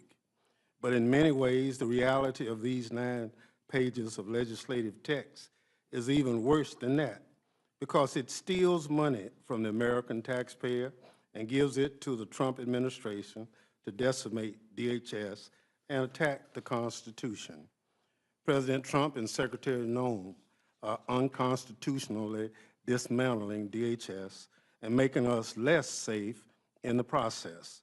They are firing hundreds of civil servants, freezing grants, eliminating the watchdogs who protect Americans, and failing to respond to natural disasters across the country.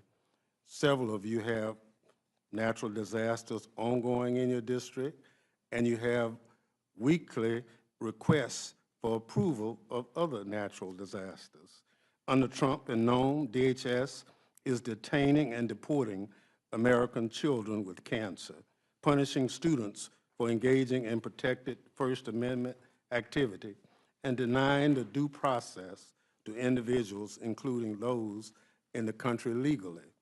When the Trump administration spends its resources harassing, rounding up, and deporting American citizens, legal permanent residents, and international students in the name of border security, it is ignoring real threats from terrorism, domestic violent extremism, and gun violence. Just last weekend, a fertility clinic in Palm Springs, California, was bombed in a domestic terrorist attack. Domestic violent extremism represents one of the biggest threats to the homeland, and this bill doesn't spend a dime on it. It does, however, spend $46.5 billion on Trump's failed border wall, which I may remind this committee, Trump originally said Mexico would pay for it. That amount for the failed border wall is 10 times what the bill spends on Customs and Border Protection personnel, and it nearly doubles what the Armed Services title of the bill dedicates to the technology complex, so-called Golden Dome Domestic Missile Defense Program. If the Trump administration's cruel policies alone have been as successful as Secretary Noem and Chairman Green like to claim, why are billions and billions of additional funds necessary at all? We got some insight into that question last week when Secretary Noem took a break from her costume changes and photo ops to ask the Appropriation Committee for a new $50 million private jet. See, Rolexes are not enough for our made-for-TV Secretary of Homeland Security. She needs a new Gulfstream 5, too. Never mind that the Coast Guard has much older equipment in service they use daily for life-saving missions. Those aircrafts should be replaced first. This reconciliation package allows the Homeland Security Department to create a slush fund that enables the worst excesses of this administration, like private jets for the Secretary and securing the President's multi-million-dollar golfing vacation at his branded properties. This bill may be big, but it's far from beautiful. In fact, it's beyond irresponsible. Earlier, I described Homeland Security portion of this bill as putting lipstick on a pig. I come from an agricultural district as well as a part of the country. So let me use another farming analogy to wrap up. We may be here in the dead of night, but you do not need the light of day to smell manure. The American people are not going to be fooled by any middle of the night manure slinging here. As my dear friend Congresswoman Dina Titus once said in a Homeland Security Committee markup, you can't shovel shit and call it sugar. The American people are constituents, and they won't make mistakes what is being shoveled in this room tonight because it stinks to high heaven. I yield back. Thank you, Representative Thompson. Representative Jordan. Thank you're you, recognized. Madam Chair, Ranking Member McGovern, members of the committee. Thank you for a chance to speak today. 4 years and 4 months ago, yesterday, the Biden administration made three decisions that led to the situation we saw unfold over their administration. They decided on day one, intentionally, deliberately, in a premeditated fashion, they said, no longer will we have remain in Mexico policy, no longer will we build the wall, and when illegal migrant gets here, they will not be detained, they will be released. And as a result of those three decisions, 8 million individuals came into our country in the course of the Biden administration. This legislation that we put together, working closely with Chairman Green and his committee, we think will help alleviate and correct the situation that they deliberately, intentionally allowed to happen back 4 years ago. I won't read through mine. I will just say this. I think we focused on sort of three things. First of all, I'm proud of our committee's work in that the Budget Committee tasked us to spend $110 billion over the time frame. Instead, we wound up allocating resources of about $80 million, billion over that time frame. And we initially weren't tasked with raising any revenue, but we did in our bill with $66 billion in revenue raised. So we netted out at a much better position than what we were initially allocated to do, or instructed to do, I should say, by the Budget Committee. The resources we have in this bill, in short, will allow for 10,000 new ICE agents, 100,000 new detention beds, and the resources for the repatriation of 1 million migrants over the course of the Trump administration. And finally, I would say we adopted a principle with the revenue, which said instead of the American taxpayer footing the bill for migrants and aliens who come to our country, we think there should be fees on those individuals to help deal with the processing and the security of our border. So a simple, kind of a fundamental change in thinking, I think, that we adopted at the Judiciary Committee. Let's have the individual applying for the visa, the person who wants to come and enter the greatest country in history. We think they should pay the cost for the processing and for the security of our border, and that's why we were able to raise the revenue that we did in the legislation. And with that, I would yield back and look forward to questions. Thank you, Representative Jordan. Representative Raskin, you're recognized. Thank you, Madam Chair, Mr. McGovern, distinguished members of the committee.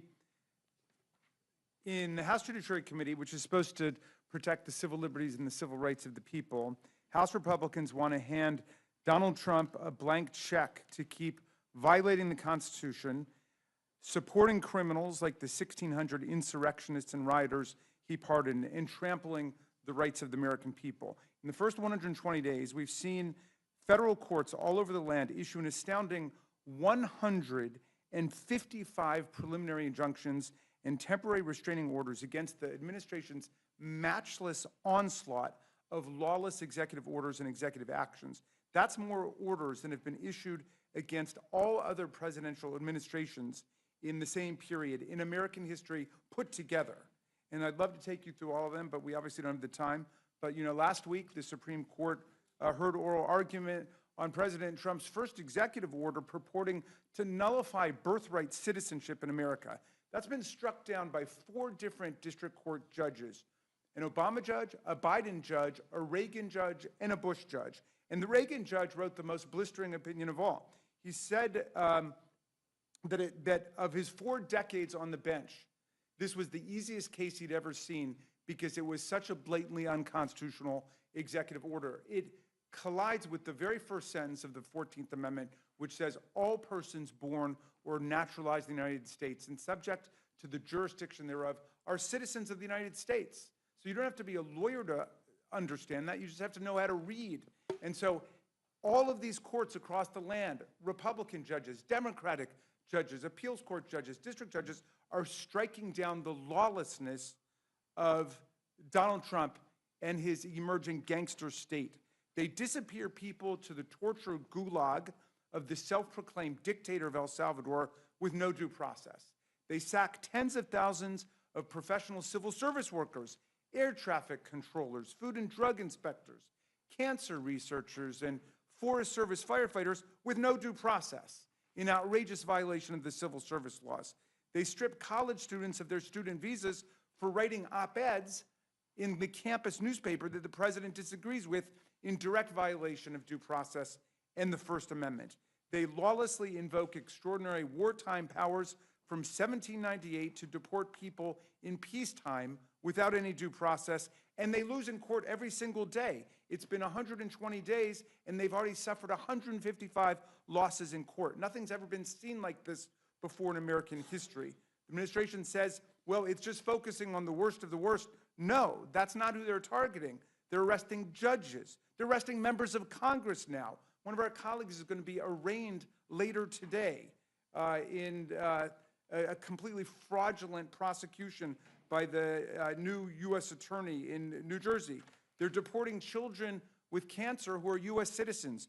They're rounding up law-abiding members of our communities, parents and wives of American spouses who pose no threat at all to public safety. They're sending masked agents with no identification to snatch students out of their neighborhoods, hauling them away in unmarked cars and sending them to detention centers in other parts of the country. And they're making serious mistakes every day, just as they admitted it was, quote, an administrative error to put Mr. Abrero Garcia on an airplane to a torture dungeon in El Salvador with no due process at all. The president is threatening media entities and shaking them down for private settlements in bogus lawsuits. He's threatening law firms and shaking them down for free pro bono hours. He's threatening colleges and universities.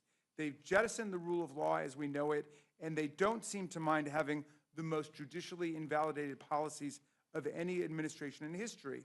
So this bill is just a blank check for more chaos. It hands more than $80 billion in new money to the administration to do more of what we've already seen. And they rejected every single amendment we brought to say that they should not be deporting U.S. citizens. Our colleagues didn't speak against it, but they voted against it. We said nobody should be deported from the country without due process to follow the Supreme Court's 9-0 decision.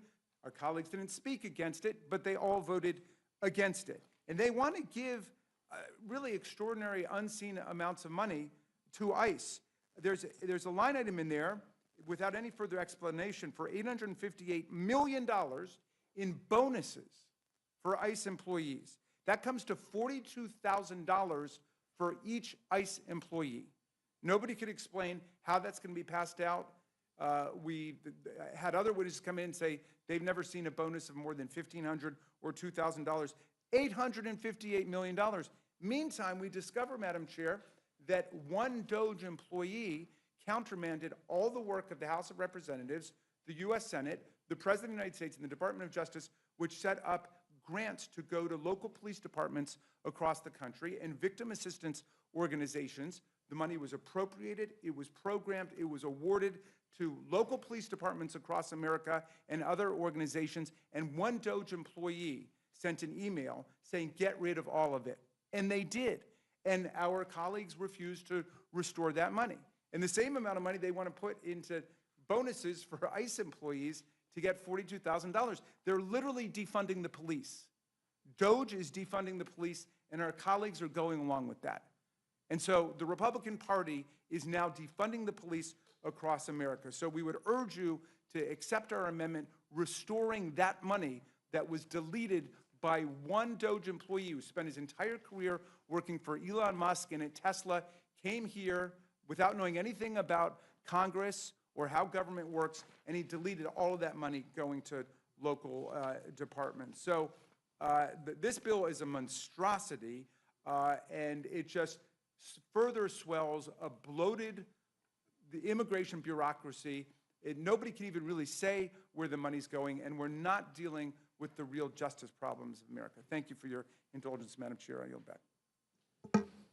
Thank you, Mr. Raskin. Chairman Westerman, you're recognized.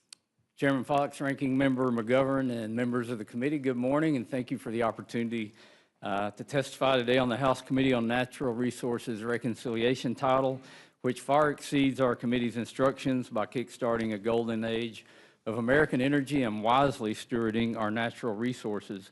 Madam Chair, there's been an attack on American energy that goes back to the Biden administration, where political science versus real science has ruled the day, and Washington's been playing games with our energy security. with our energy production here at home, and we're in a tough position right now because of the increased demand for energy resources. But thank goodness, Republicans, President Trump has made energy dominance a priority of the Republican Party, and that's outlined in the House Committee on Natural Resources part of the reconciliation bill. And according to preliminary estimates provided by the Congressional Budget Office, our committee will generate over $20 billion in savings and new revenue for the federal government by putting the wealth of our natural resources to work and doing that cleanly, safely, responsibly, and reining in wasteful spending. But that's really only part of the story, because we've received outside scoring from the Energy Policy Research Foundation that projects that our title will generate as much as $91.5 billion of new savings and revenue. You see, the CBO only scores development of natural resources based on things like royalty rates that come into the federal government. They ignore the economic impact that you get when you develop resources. They ignore that if you drill a new well platform, it takes a tremendous amount of supply chain to build that. They ignore the fact that it's going to employ people. They ignore the fact that for 50 years, the tax revenue to the federal government has been about 17.5% of the GDP. So if you grow the economy, you're also growing the revenue coming in to the federal government. But again, we had a $1 billion instruction, and we're 20 times that. Another example, an economic study by the Energy and Industrial Advisory Partners examined the impact of holding just 2 offshore oil and natural gas lease sales in the Gulf of America per year and semi-annual lease sales in Alaska's Cook Inlet. This is a plan that's similar to provisions included in our legislation. They project that these sales alone would increase revenue by $230 million annually, boost our GDP by $1.3 billion each year, and create nearly 16,000 jobs.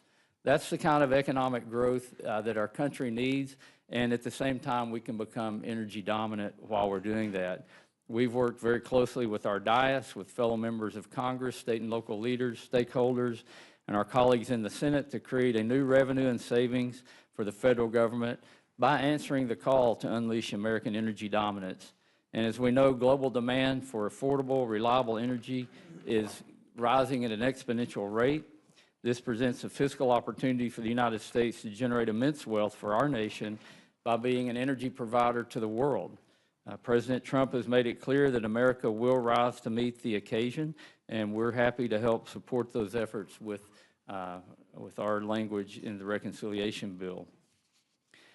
As I mentioned, demand for energy resources is increasing exponentially, and we can develop our own energy and our mineral resources right here at home. Our country has been blessed with abundant resources, but we have this not in my backyard mentality that's hurting the American economy, it's hurting the federal budget, and it's hurting, maybe more importantly, our national security. This just isn't an issue of economic growth and prosperity, but it's also critical to our national security. Our committee's legislation creates new revenue sources for the federal government. It establishes a process for project sponsors to pay a significant fee to ensure delivery of environmental reviews in under a year and guards themselves against frivolous lawsuits. In addition to raising nearly $1 billion in new revenue for the federal government, it will restore common sense to federal permitting processes that often lag for years, costing taxpayers billions of dollars, delaying much-needed development and innovation, and doing absolutely nothing for the environment. These processes actually hurt the environment by delaying these projects and making the world depend on energy from places like the Middle East and Russia and Venezuela. Additionally, we're investing $2.5 billion in water storage and conveyance infrastructure projects across the West. We've directed the Forest Service and Bureau of Land Management to utilize long-term timber sale contracts. CBO has estimated our forestry provisions would generate more than $157 million, but that's just a fraction of the economic benefit that will happen if we start utilizing our resources, because we're going to have to build mills and infrastructure. There's going to take workers to do these jobs that are high-paying jobs in rural areas, And again, we're going to get that economic impact of growth and development from developing our resources. There's a lot more to talk about. I'm sure there'll be a lot of questions, but I urge the committee to report an appropriate rule so that our reconciliation legislation may be considered in the House. Thank you. I look forward to your questions, and I yield back. Thank you, Mr. Westerman. Representative Huffman, you're recognized. Good morning, Madam Chair, Ranking Member McGovern, colleagues. Appreciate this opportunity to testify here at 5 a.m. on the big billionaire boondoggle bill. We know that it rips off millions of Americans by taking away vital services in order to finance billionaire tax cuts. But there's another part of this bill that we need to discuss, and that is the fact that it is the most extreme anti-environment bill in American history.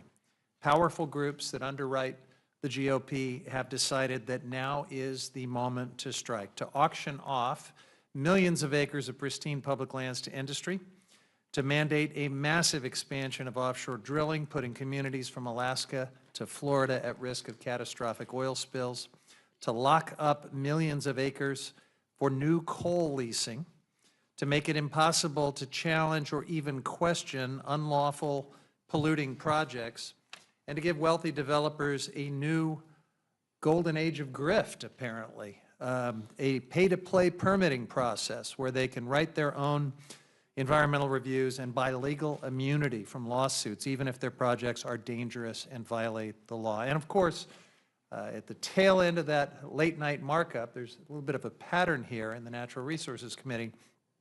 A provision was added to sell off hundreds of thousands of acres of land in Nevada and Utah. Most Americans hate all of this.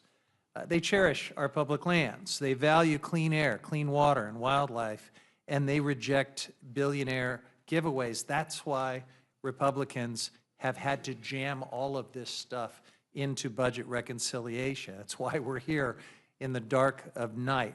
Republicans are doing everything they can to avoid scrutiny, to avoid even talking about what's actually in this legislation.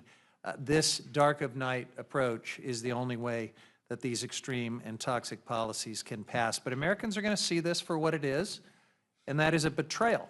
We all remember Donald Trump promising to deliver the cleanest air and water. And where Republicans say things like that and then jam through a bill like this, Americans rightfully feel betrayed. It's the same with Trump's promises to lower costs, grow the economy, protect Medicaid. I mean, he must have had his fingers crossed because he's crashing the economy, driving up costs for American families, and pushing House Republicans to jam through this bill that makes all of it worse. Across multiple committees, this bill doubles down on dirty fossil fuels of the past and crushes the growing clean energy economy of the future, increasing electricity costs for families and factories. The CEO of Next Era Energy Company, John Ketchum, recently said this: if you take renewables and storage off the table, as this bill does, we're going to force electricity prices to the moon, his words. You know, when Trump promised a mission to the moon, that was supposed to be astronauts, not your electricity bill. The natural resource title of this bill, which we call the Environmental Liquidation for Billionaires Act, is a massive betrayal of anyone who values clean air and water, wildlife, outdoor recreation, pristine public lands, sacred tribal sites, or anyone who wants affordable electric bills. That's why my Democratic colleagues and I have been sounding the alarm, because this is much more than just bad policy. It's a seismic shift in who our government is even working for. This bill gives away billions in subsidies, new subsidies, to the coal industry, to corporate irrigators, and to big oil, and at the same time it rescinds billions from programs that actually serve our communities, like funding for our national parks, coastal restoration, and healthy fisheries for coastal communities. Now, when Democrats offered amendments to protect tribal sovereignty, to hold polluters accountable, to ensure fair returns for taxpayers, Republicans rejected every single one. And then they slipped in that late-night provision at midnight of our markup to sell off hundreds of thousands of acres of public lands in Nevada and Utah without maps, without notice, without any explanation. Only after the markup did we learn from media reports that this bill is a thinly veiled and corrupt water grab. The through line across these provisions is clear. Prioritize short-term profits for billionaires and corporate polluters over clean air, clean water, and a livable planet for everyone else. We've seen this playbook before. Cut taxes for the rich, gut public services and protections, hope no one notices until it's too late. But, Madam Chair, people are paying attention, even now, at 5 a.m. They see a Republican majority that won't defend this bill in the light of day and won't explain why polluters deserve a free pass while families lose health care and food assistance and get stuck with higher electric bills. And the American people are going to see Democrats continue speaking out and standing firm on the idea that public lands belong to the public, not to big oil, not to foreign mining companies, not to billionaires or corporate polluters. I urge this committee to reject and strike this title. It doesn't serve the American people. It serves the people who already take too much and want even more. I yield back. Thank you, Representative Huffman. Chairman Graves, you're recognized. Thanks, Chairman Fox and Ranking Member McGovern. So the Transportation and Infrastructure Committee produced recommendations to meet our instructions by combining critical investments in border security, our national defense, and needed modernization of air traffic control with cuts to wasteful spending and some other deficit-reducing measures. For more than 20 years, the Coast Guard, for instance, has received less than half of the capital investment necessary to successfully carry out its critical missions. To support the Coast Guard, we've provided more than $21 billion to recapitalize Coast Guard assets, including the acquisition of cutters, aircraft, icebreakers, while it also funds the construction of facilities needed to support their new assets. With more than half of the total funding going towards maritime assets, we're also aligning with the President's recent executive order to strengthen America's shipbuilding capabilities. Additionally, following the tragic aviation accidents in recent months, this committee has heard directly from stakeholders and the administration about the need to improve the safety and reliability of our nation's aviation system. The FAA faces some serious operational and financial challenges due to its aging infrastructure and workforce shortages. In response, the committee provides a $12.5 billion down payment for the air traffic control modernization efforts. This down payment allows the administration to immediately begin replacing critical communications infrastructure, radar systems, and also invest in runway safety and airport surveillance, surface surveillance projects. It also replaces air traffic control towers and TRACONs and funds our air traffic controller recruitment, retention, and training issues. Finally, we address the chronic highway trust fund shortfall in a meaningful way for the first time in more than 30 years. The Congressional Budget Office projects a $142 billion cumulative shortfall in the highway trust fund over the 5-year period following the expiration of the current authorization. So put simply, the system for funding our federal surface transportation programs is broken. And our recommendation is to implement a $250 annual fee on electric vehicles and a $100 annual fee on hybrid vehicles and deposit all of those collections in the Highway Trust Fund. For too long, EVs operated on our nation's roads without paying into the system, which is primarily funded by federal taxes on gasoline and diesel. Plain and simple, this is a fairness issue. And it's time these roadway users directly pay into the system that supports the very highways that they drive on. We all want to invest in the Coast Guard. We all want to rebuild our air traffic control system and finally address the broken highway trust fund. And I believe our recommendations deliver on those objectives. And thank you for the opportunity to testify and be happy to answer any questions. Thank you, Mr. Graves. Representative Larson, you are recognized. Thank you, Chair Fox and Ranking Member McGovern and members of the committee. Chair Graves and I appear today with conflicting views on the T&I committee title, a departure from our regular work on the committee and our preference of working together. And Democrats stand ready to advance bipartisan solutions to support the Coast Guard, to improve our air traffic control system, and to shore up investments in surface transportation. But Republican leadership has not gathered us here in the middle of the night to invest in job-creating infrastructure. This morning is about jamming through a fiscally reckless package that provides a gut punch to working families. This bill makes the largest cuts to health care access and food assistance in American history, ripping away health care from 13 million Americans and taking food assistance away from millions of families, not to reduce the deficit, but to hand out tax breaks to billionaires. Democrats support job-creating infrastructure investments.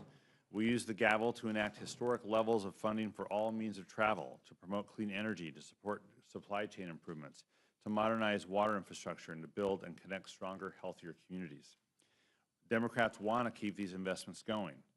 And I'm deeply concerned that the Republican budget will cut our committee off at the knees as we're trying to address bipartisan priorities for the rest of this Congress.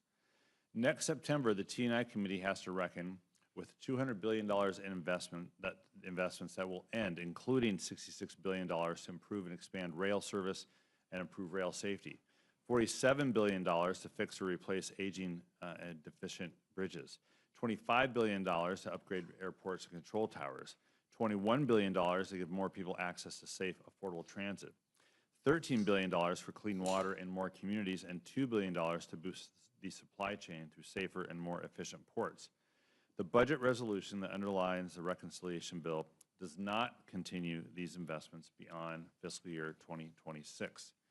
In addition, the Highway Trust Fund faces a shortfall of over $140 billion over the next 5 years that Congress will have to address. Communities in every state and county rely on these investments that the T&I committee provides through the bill. Unfortunately, this budget resolution provides little comfort that job-creating infrastructure investments will later materialize for transportation, for water infrastructure, or disaster preparedness and response. The investments that T&I committee provided keep people safe in the skies, on the roads and bridges, and when traveling by bus, boat, or train.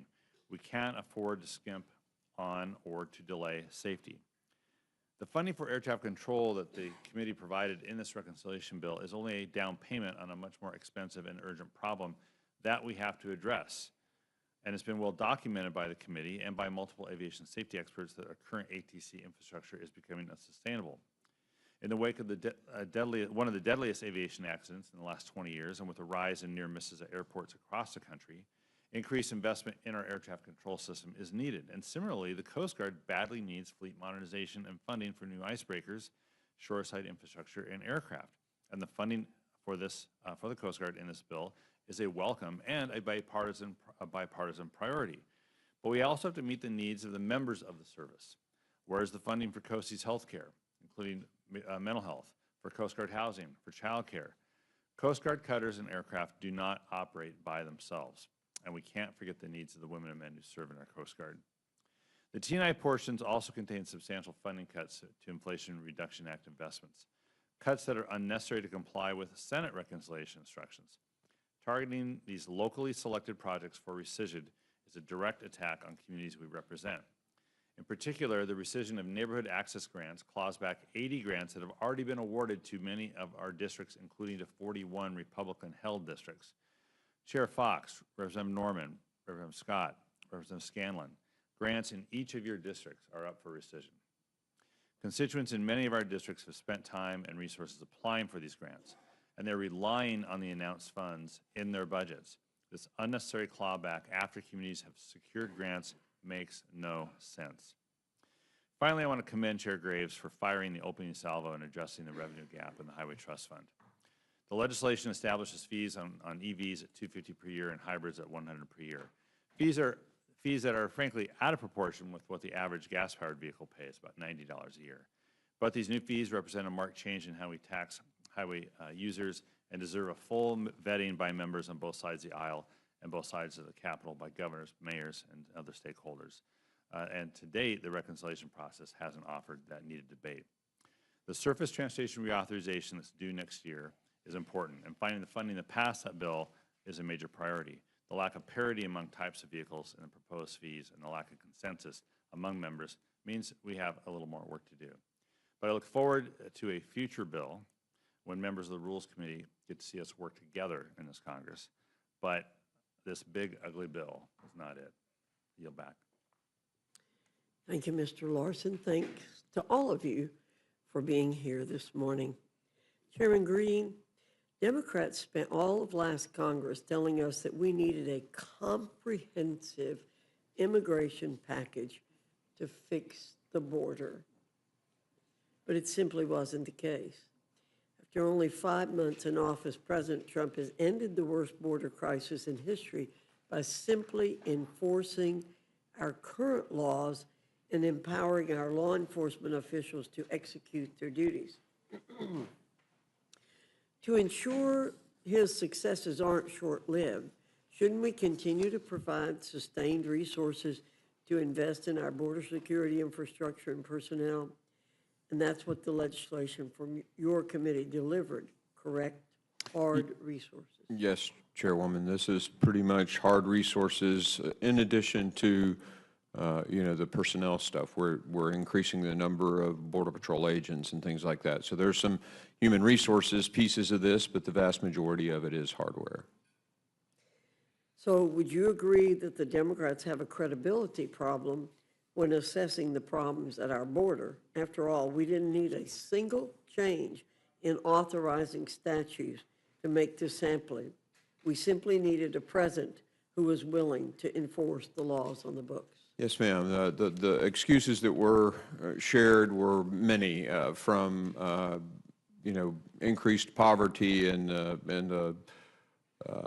other parts of the world that were driving people to the United States. Those things didn't change at inauguration. What changed was a president willing to enforce the law. Thank you very much. Mr. McGovern. I don't even know where to begin. It's 5:11 in the morning, and for those who are just tuning in, the Rules Committee began meeting on this reconciliation bill at 1 a.m. And you may ask, why do the Republicans want us to meet at 1 a.m. and not 1 p.m.?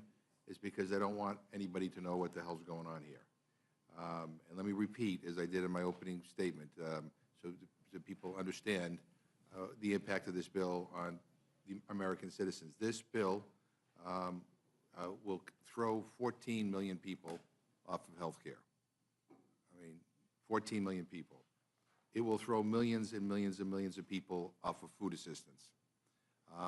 And those savings, I guess, will be used to pay for tax cuts for billionaires. Who does this? Who does this? On what planet does this make sense, that you rob from the people with the least and give to the people with the most? That is the heart and soul of this legislation. And as we're learning from the current panel, this bill also is not kind to the environment. It is not kind to civil liberties. And there are all other kind of negative things that are associated with this bill that I think most Americans, quite frankly, don't agree with. Yeah, Americans want to get our immigration system under control. Yes, they want to make sure that, that there's law and order and things are safe for everybody in this country. But they care deeply about the Constitution. They care deeply about due process. They care deeply about the environment. As I'm listening to the first panel and now the second panel, and I say this, with all due respect to my Republican colleagues, but we just don't share the same values. I think it comes down to that. And let me ask Ranking Member Huffman a question. The part of this Republican tax scam that falls under the Natural Resources Committee appears to auction off America's public lands to corporations and oil companies to pay for even more tax breaks for the wealthy and the well-connected. And even though more than 70% of the American people oppose selling off our nation's public lands to the highest bidder, so my question is, how does this title sell off and sell out public lands? Yeah, thank you, Ranking Member McGovern. So, several ways. First of all, several 100,000 acres in Nevada and Utah are sold outright under a dark of night amendment that Mr. Amodei and Ms. Malloy added at the tail end of our markup. So after weeks of being assured by Republicans that they would not sell off public lands, they turned around and are now selling off public lands, much to the dismay of some of their own colleagues, including Mr. Zinke in Montana. But then the even bigger giveaway is in the form of auctioning off vast areas, millions and millions of acres of public lands, including pristine areas, the Arctic Wildlife Refuge, and mandatory offshore leases covering millions and millions of acres in the ocean. They're doing all of that while lowering royalties for big oil and for big coal. They are offering up an area the size of Connecticut that they propose for new coal mining, and also opening up areas very sensitive in the boundary waters watershed, the most visited wilderness area in the United States, for a particularly toxic form of new mining. So the House Natural Resources Committee was instructed to raise money to help offset the tax scam, but the committee's provisions also spend significantly. Can you tell us a little bit more about the big oil giveaways in this bill? Absolutely. Well, in addition to giving big oil all these vast areas, far more than they could ever need or want in places like the Cook Inlet in Alaska, massive mandatory offshore leases in the Gulf of Mexico, even though 80% of existing leases are sitting there idle and are not even being developed. It's just more being offered up to big oil while lowering royalties and giving the Secretary the authority to go to non-competitive leasing if the market doesn't yield enough interest, which it won't in many of these cases, and then additional discretion where the Secretary can lower royalties even further, practically giving away these public resources. And so one provision of this bill will allow companies with polluting projects to buy their way out of judicial review of their environmental review documents. So what could this mean for communities impacted by these projects? It means they have no voice whatsoever in projects that could have terrible impacts on their public health and their environment. All a developer has to do is pay 125% of the estimated cost of the NEPA review, and they are guaranteed a fast turnaround on their approval and then completely insulated from all judicial review. None whatsoever. So, I mean, I think this is an example, like, I think an overwhelming majority of Democrats and independents, and I even think probably a majority of Republicans in this country would probably not think that what we just talked about was a good idea, which kind of explains why you want to have this meeting at 1 o'clock in the morning, so that people are not paying attention to those kinds of details. Let me talk about Homeland Security. You know, as President Trump and Secretary Noem obliterate due process by locking up immigrants without providing a reason, depriving detainees of legal counsel, and deporting U.S. citizens, Republicans are pumping money into DHS with blatant disregard for the administration's desecration of our most sacred democratic values. This bill does nothing to lower costs for American families. In fact, it does the opposite. Republicans take this disastrous plan further by paying to deport kids with cancer through health care cuts to other kids with cancer. So Homeland Security was one of the few committees given instructions to increase spending. And the committee ran with this, creating $69 billion in new spending. All this, including $300 million to pay for security while the president plays golf, and yet there is no money for FEMA to implement natural disaster prevention, mitigation, or relief. I mean, I don't know who thought that was a good idea. Since January, the Trump administration has held FEMA grants hostage. Over $1 billion blocked from supporting wildfire prevention, flood mitigation, and disaster preparedness. I mean, as discussed in the markup, natural disasters do not see red states or blue states. They don't choose their impact based on politics, and they often hit more than one state. Blocking funds to FEMA hurts all of the 95% of communities with recent disaster declarations. This should not be a partisan issue. Ranking Member Thompson, can you tell us more about the detriment to FEMA that this is? Well, as most of you know, FEMA has been recommended to be basically abolished and given to the states and localities. Well, if that was the case in the chairwoman's district, without FEMA's help, North Carolina would be in serious jeopardy. Mississippi, Arkansas, New Mexico, Missouri, other states right now have disaster declaration requests pending before the president. Some of them almost 2 months. I've never seen it take so long for disaster declarations to be approved. Well, we had the secretary before us, and her testimony is that we need to get rid of it. I asked her, okay, what's the plan? Well, we're working on it. Well, you want to get rid of it? Surely you pull some people together and talked about it. Well, we've set up a council. How many times have they met? We haven't met. So clearly, we are being told certain things, but in action, it's not there. In support of what I'm saying, we offered certain amendments, over 30 amendments during our section of the bill. Not a single Republican voted in support of the bill, didn't speak. It was just absolutely against. And let me just tell you some of the things. We said no funds would be used to deport American citizens.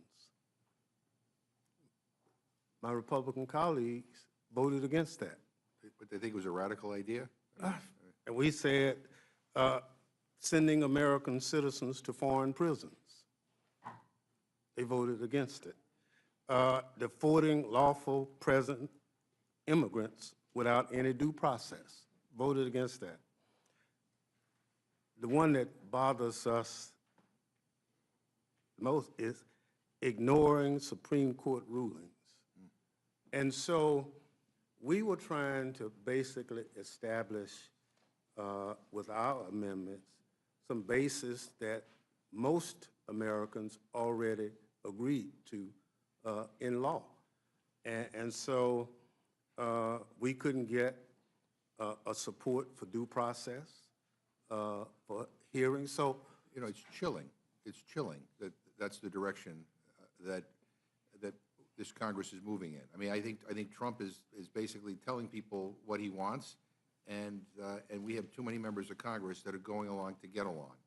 And quite frankly, it is chilling. And I think not just, I'm saying that not just as a Democrat, but I think most Americans who respect the rule of law, who respect the Constitution, understand that this is not the direction they want us to go. Let me ask you, Ranking Member Thompson. Republicans are spending $46.5 billion more for Trump's border wall. $46.5 billion. The bill also spends $4.1 billion for CBP personnel and $2 billion for hiring and retention bonuses. So if I'm doing the math, the Republican reconciliation bill spends 10 times the amount on Trump's stupid border wall as it does on CBP personnel. Not only that, the bill gives local police in Trump's hometowns $300 million to provide support so he can spend even more time golfing. So we never stop hearing from you about this being the most secure border ever. So now you need billions for this stupid wall? I mean, give me a break. What better purposes could be served by this money instead of a giant wall and time for the president to golf? well, clearly, DHS funds should not be spent for recreational activities, especially activities spent at properties you control or own. And so, again, this is part of creating the ability to make money at government expense. And the reason I say that is our Secret Service and other personnel would end up having to stay on the property while you're playing golf. We understand that, but you know, we have a lot of golf courses, if you want to play here, and people can go home. So it's not good.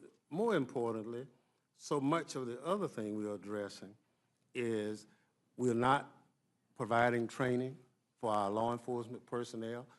When you pause a grant, that means you've stopped the money. And so the language is confusing to a lot of cities and counties in this country because they said we were approved, and then we were told we were paused. We were trying to buy a fire truck. Now we can't buy the fire truck. We need it. We need to train our personnel. And so all those efforts have pulled us back and make us less safe as a country. And I go back to the FEMA. You know, natural disasters don't pick party. Right. And so I encourage the committee to look at this notion that we take care of Americans in that time of distress and danger. Normally, when FEMA comes, it's because state and local resources have been overrun. Yeah. And for us to move in a direction with no plan at this moment is not in the best interest of any American citizen. Look, I think all of us have had natural disasters in our districts at some point. And I will tell you, I have had in my district, and FEMA has been extraordinary. And I don't know what we would have done without them. Mr. Raskin, I didn't know if you wanted to add anything. Thank you, Mr. McGovern. But I wasn't aware of this provision. Would you just tell me that number again? Did you say there were $30 million for $300 million Yeah, $300 for million. security for golf trips? Basically to help. You know, I would just say from a judiciary perspective, you know, we've been talking a lot about the Foreign Government Emoluments Clause because of the very risky and dangerous idea of accepting a $400 million jumbo jet airplane from the dictator of Qatar, which is categorically forbidden by the Constitution without congressional consent. But we also have a domestic emoluments clause, which says that the president is limited to his salary in office and cannot draw other money from the federal government, other agencies and departments. And I mean, it sounds to me like what you're raising really it implicates the domestic emoluments clause. We're spending hundreds of millions of dollars following the president around for him to play golf. And I like the chairman's point here, which is that there's a golf course not far from the White House at Haynes Point. We're throwing people off their health care. We're taking away people's nutrition assistance. I mean, we are hurting people in this country, and yet it's $300 million to provide support to make it easier for him to golf in his hometowns. And the final thing I'm going to say, Madam Chair, you brought it up. You know what?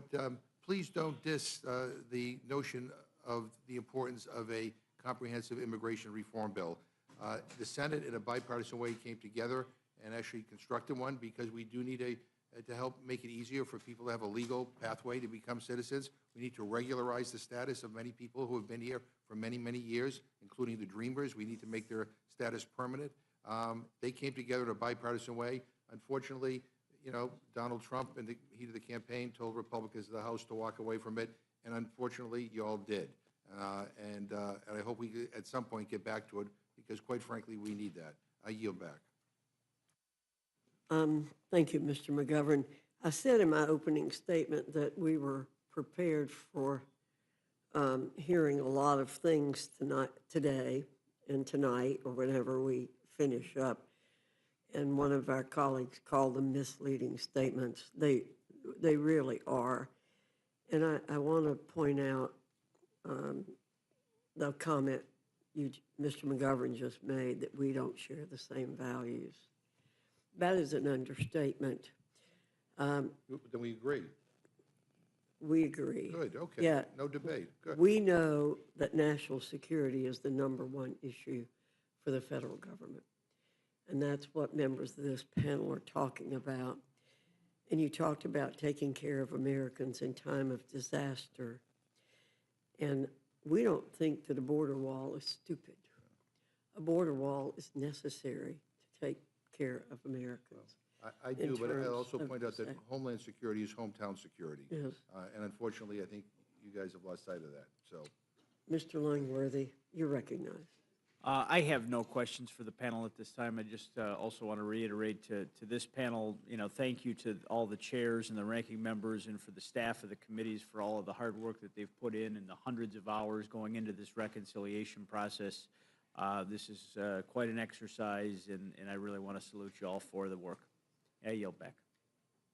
Mr. Langworthy. Ms. Scanlon, you're recognized. Thank you, Madam Chair, and thank you to all our ranking members and chairs for getting up so at an ungodly hour of the morning to join us, and thank you again to our C-SPAN folks who are up way too early.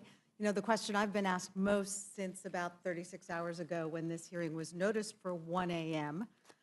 Is why on earth would anyone try to hold a congressional hearing at 1 o'clock in the morning? And of course, the obvious answer is because the bill is so horrible, they want to hide it from the public. So just, you know, to do a little bit of, no spoiler alerts or anything, but to catch up from the last episode, the last hearing, we had a little bit of breaking news, a couple CBO letters that came out after 5 o'clock yesterday. One demonstrated quite convincingly that this bill will cause the household incomes of the lowest 10% of the poorest 10% of Americans to decrease, and it will cause the household incomes of the richest 10% of Americans to increase. So it is a wealth transfer. I know our Republican colleagues say that they don't like to transfer wealth between different groups, but apparently if it goes from the poor to the rich, it's okay. The second piece of breaking news is that this bill will violate the pay-go provisions and induce sequestration, which will then lead to a $500 billion reduction in Medicare. Now, we've been raising the alarm for months that this bill was going to impact Medicaid, but it's also going to impact Medicare. So I think that's something people have to put in their pipes and smoke.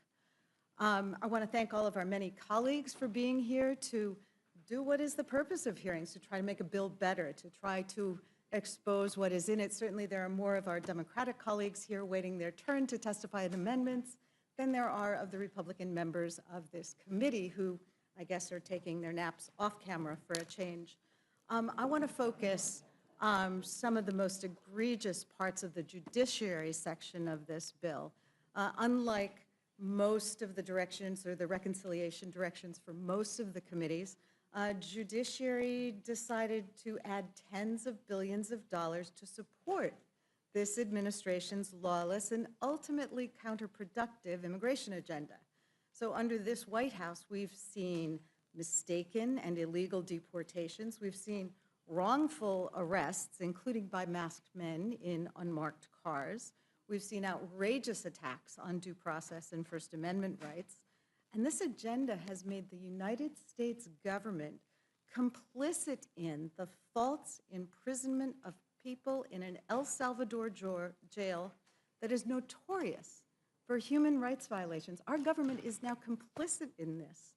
And it's shameful that the U.S. government is refusing to lift a finger to return these people home to their families, even when the government has admitted that they were sent there by mistake and in violation of a U.S. court order. This White House's lawless immigration agenda has seen people ripped off the streets and detained not for a crime, but for exercising their First Amendment rights. This isn't immigration enforcement. It's calculated cruelty. This isn't keeping our communities safe. It's an un-American attack on the truth, on the First Amendment, on fundamental human rights. It's a campaign of fear and lawlessness being carried out on the American taxpayer's dime, and no one should kid themselves. If you don't support an immigrant's right to due process, then you don't support anyone's right to due process. Because without due process, who's to say if the next person in shackles being loaded on a plane to El Salvador or South Sudan is a citizen or not? To say if they're a gang member or not?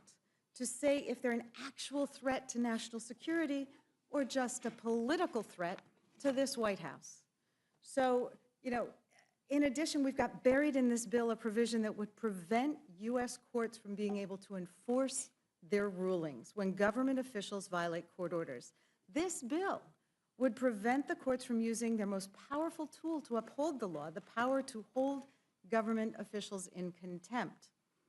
So, of course, it's being written so that it would apply to pending cases impeding a court's ability to enforce orders against, you guessed it, the Trump administration. And this is important because, as Ranking Member Raskin mentioned, This White House has been sued more than any other administration hundreds of times in just its first few months because it's violated so many laws in such a short time. So basically, our MAGA friends want to create a financial hurdle too steep for most plaintiffs to overcome by putting an enormous price tag on Americans' right to access justice in our courts in order to challenge these White House power grabs. Federal courts rarely require bond in cases alleging unconstitutional actions by the government, and the decision to impose a security bond is properly within a judge's discretion, depending on the circumstances. This bill would change that. It would kneecap any avenue for the courts or the American people to hold an administration, any administration, accountable for unlawful or unconstitutional actions. Have our colleagues forgotten that we do not elect kings, we elect presidents, and for a limited time period?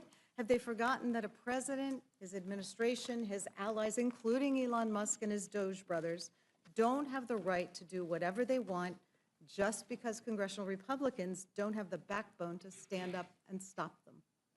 These efforts to undermine our constitutional order would destroy the very rights and liberties that have made America strong and a beacon to the rest of the world. So this bill doesn't serve my constituents. Mr. Raskin, one of the things that my constituents have been most concerned about, they're horrified that the White House and Department of Justice canceled over $800 million in community grant funding, which we tried to restore, but our Republican colleagues voted no. We saw funding for community violence prevention, crime fighting, support for law enforcement, gun violence prevention. Using that funding, evidence-based programs have reduced gun violence in communities like mine, Philadelphia, by over 50% in the last couple years. So can my constituents think that this is a danger to public safety? Can you comment on this? Well, it's extraordinary that they're wanting to spend tens of billions of dollars on the border wall while they're cutting hundreds of millions of dollars from grants going to local police departments, victim assistance organizations, anti-rape and sexual assault groups that are actually on the ground in all of our communities. Now, this is something where I really thought we could have a bipartisan consensus because nobody knew about it. We all voted to appropriate that money in the House of Representatives. The Senate voted to appropriate that money. It went through the entire legislative process. It was signed into law by the President of the United States.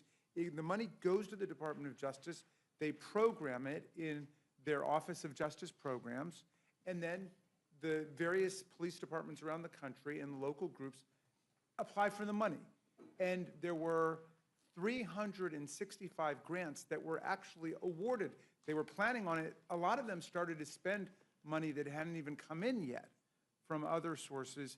And this one Doge employee, we've got the guy's name, we found out who it was, sent an email, and he just went down a list of them and said, get rid of all of these grants. So I said to our colleagues, you didn't know about this, we didn't know about this. It doesn't have to be a partisan thing, but that's not how our system works. We don't have a fourth branch of government called Doge or Elon Musk. And yet, when we introduced an amendment to restore all that money, alas, our colleagues didn't have anything to say in defense of what Doge had done, but they all voted against restoring the money. And so we've got the same amendment before the Rules Committee. I beseech our distinguished chairwoman, Ms. Fox, Mr. McGovern, please look at this. We're hearing about it all over the country. I think it's more than 38 or 39 states that are involved in this. These are groups and these are police departments that were depending on it, and we're literally defunding local police departments and local crime fighting programs. One of the pieces that seems most egregious is they have defunded programs to address fentanyl abuse. They've defunded programs that address all of the opioid abuse issues. Yes, indeed. There's a lot of opioid efforts that have been undercut or eliminated because of this. But I'll tell you one interesting story, which tells me that this isn't over yet, okay? Because when we started to raise this in the Judiciary Committee, there had been no changes. Well, we began to talk about one specific program called the Officer Robert Wilson Preventing Violence Against Law Enforcement Officers and Ensuring Officer Resilience and Survivability Initiative. It's called the VALOR Initiative, and it's for mental and physical health engagement with police officers. We began to talk about that, we advertised it, we showcased it, and mysteriously and quietly, the program was restored by the Department of Justice. But nobody explained why. Everybody's refused to talk to us about it. And this is so much the pattern of what we've seen with Doge, where they come in with Elon Musk's chainsaw, they have a personnel massacre, they get rid of everybody, and yet if you know somebody, and you know, as a Democrat, I don't know a lot of people in the Elon Musk world, but I know Republicans who've been able to get a phone number for this person or that person and get somebody restored. Well, if it's waste, fraud, or abuse, they shouldn't be restored, but it's not waste, fraud, and abuse, but none of us should be subject to this kind of treatment. And that's why I talk about the fourth branch of government. This is not contemplated in our system of government. Now, I don't know whether or not Elon Musk has been run out of town or he's just no longer popular. We don't hear a lot from him, but there are still tons of people suffering the repercussions of what he and Doge did. And so, again, I would just beg the Rules Committee to look at this, because we've heard from people all over the country about that. And unfortunately, the logic of what they did has carried over into the president's budget proposal. They want to cut $1 billion out of Department of Justice programs in the next budget. You know, $500 million from the FBI, the ATF. There's this cybersecurity and infrastructure security center. President Trump got mad at a guy who worked for him named Chris Krebs, who was the director of it, because he contradicted Trump over the 2020 election. He said it was the most secure election in American history. As a conservative guy, he told the truth about what happened. President Trump has issued an executive order against him now to deny him security clearance and all this stuff. Meantime, they cut hundreds of millions of dollars from our cybersecurity and infrastructure security efforts against Russia and against other enemies of the United States. So please, like, we've got to bear down on the details here. All of the money is being sucked up for immigration, the border wall, and away from local police. They are defunding the police in America. Well, and what you've described here, that in the course of a hearing, it was raised that this elimination had occurred of a program that people actually supported.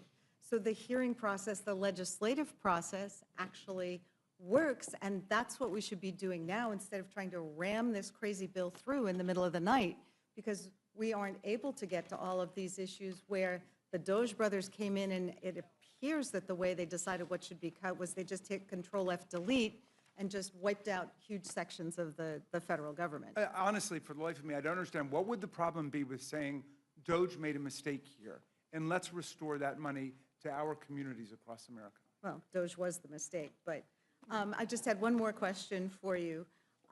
During our judiciary markup, isn't it true that Republicans voted to allow immigration agents to use taxpayer dollars to arrest, detain, and deport U.S. citizens? Yes. We had a whole series of amendments, again, that we thought would create a bipartisan convergence on the committee. We basically were looking at things that the administration had done unlawfully, where the courts had struck them down repeatedly and categorically and clearly, judges on all sides of the political spectrum. And we said, let's put it in the legislation that the government cannot deport U.S. citizens and detain them under ICE, under immigration authorities.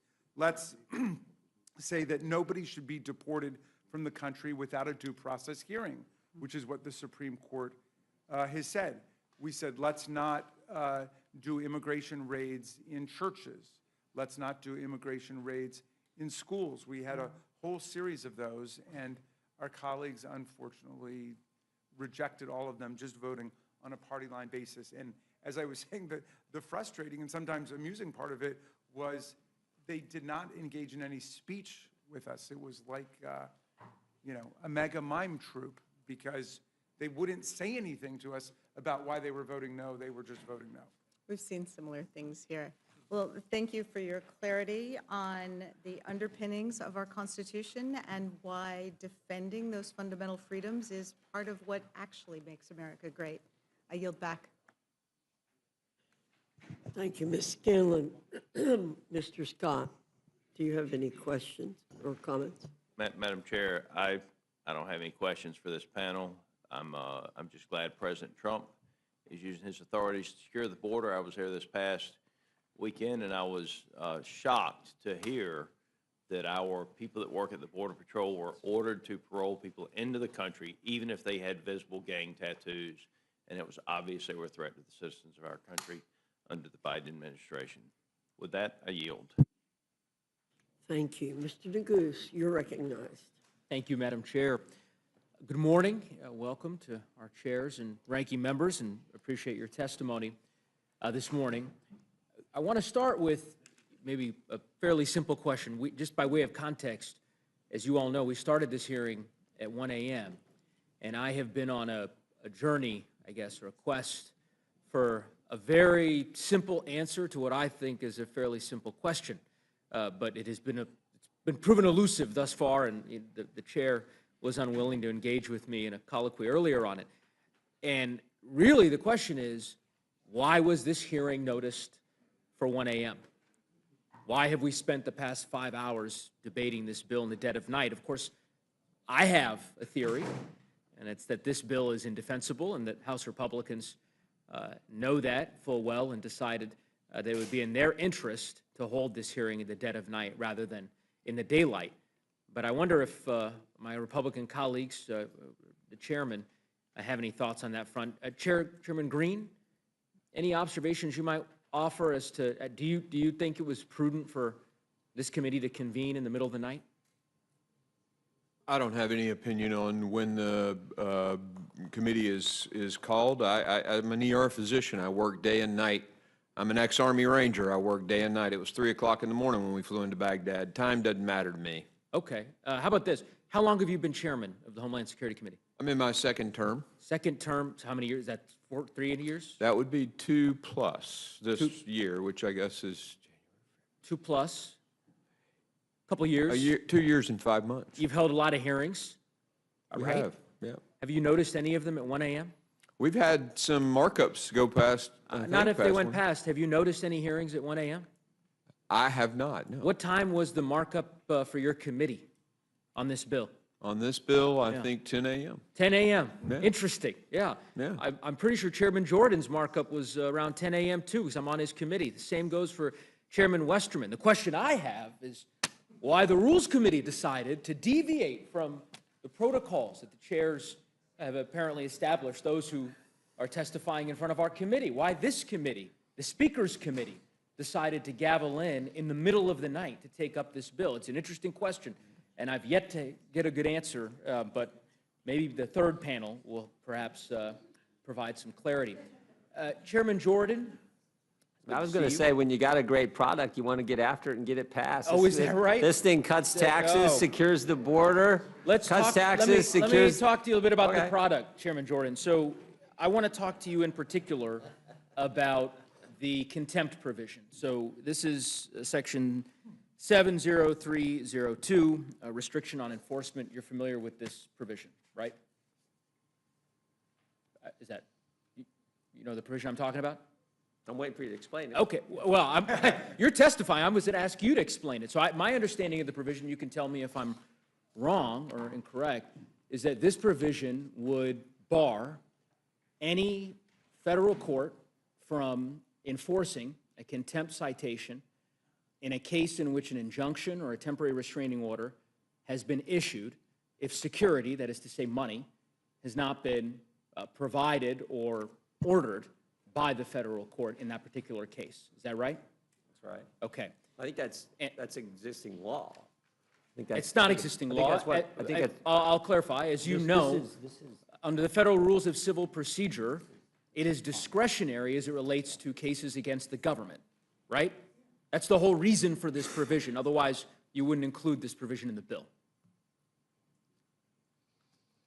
This is meant, I'm asking a question. I don't know if, is that, is that right? Or am I? I didn't hear the question. Say the question again.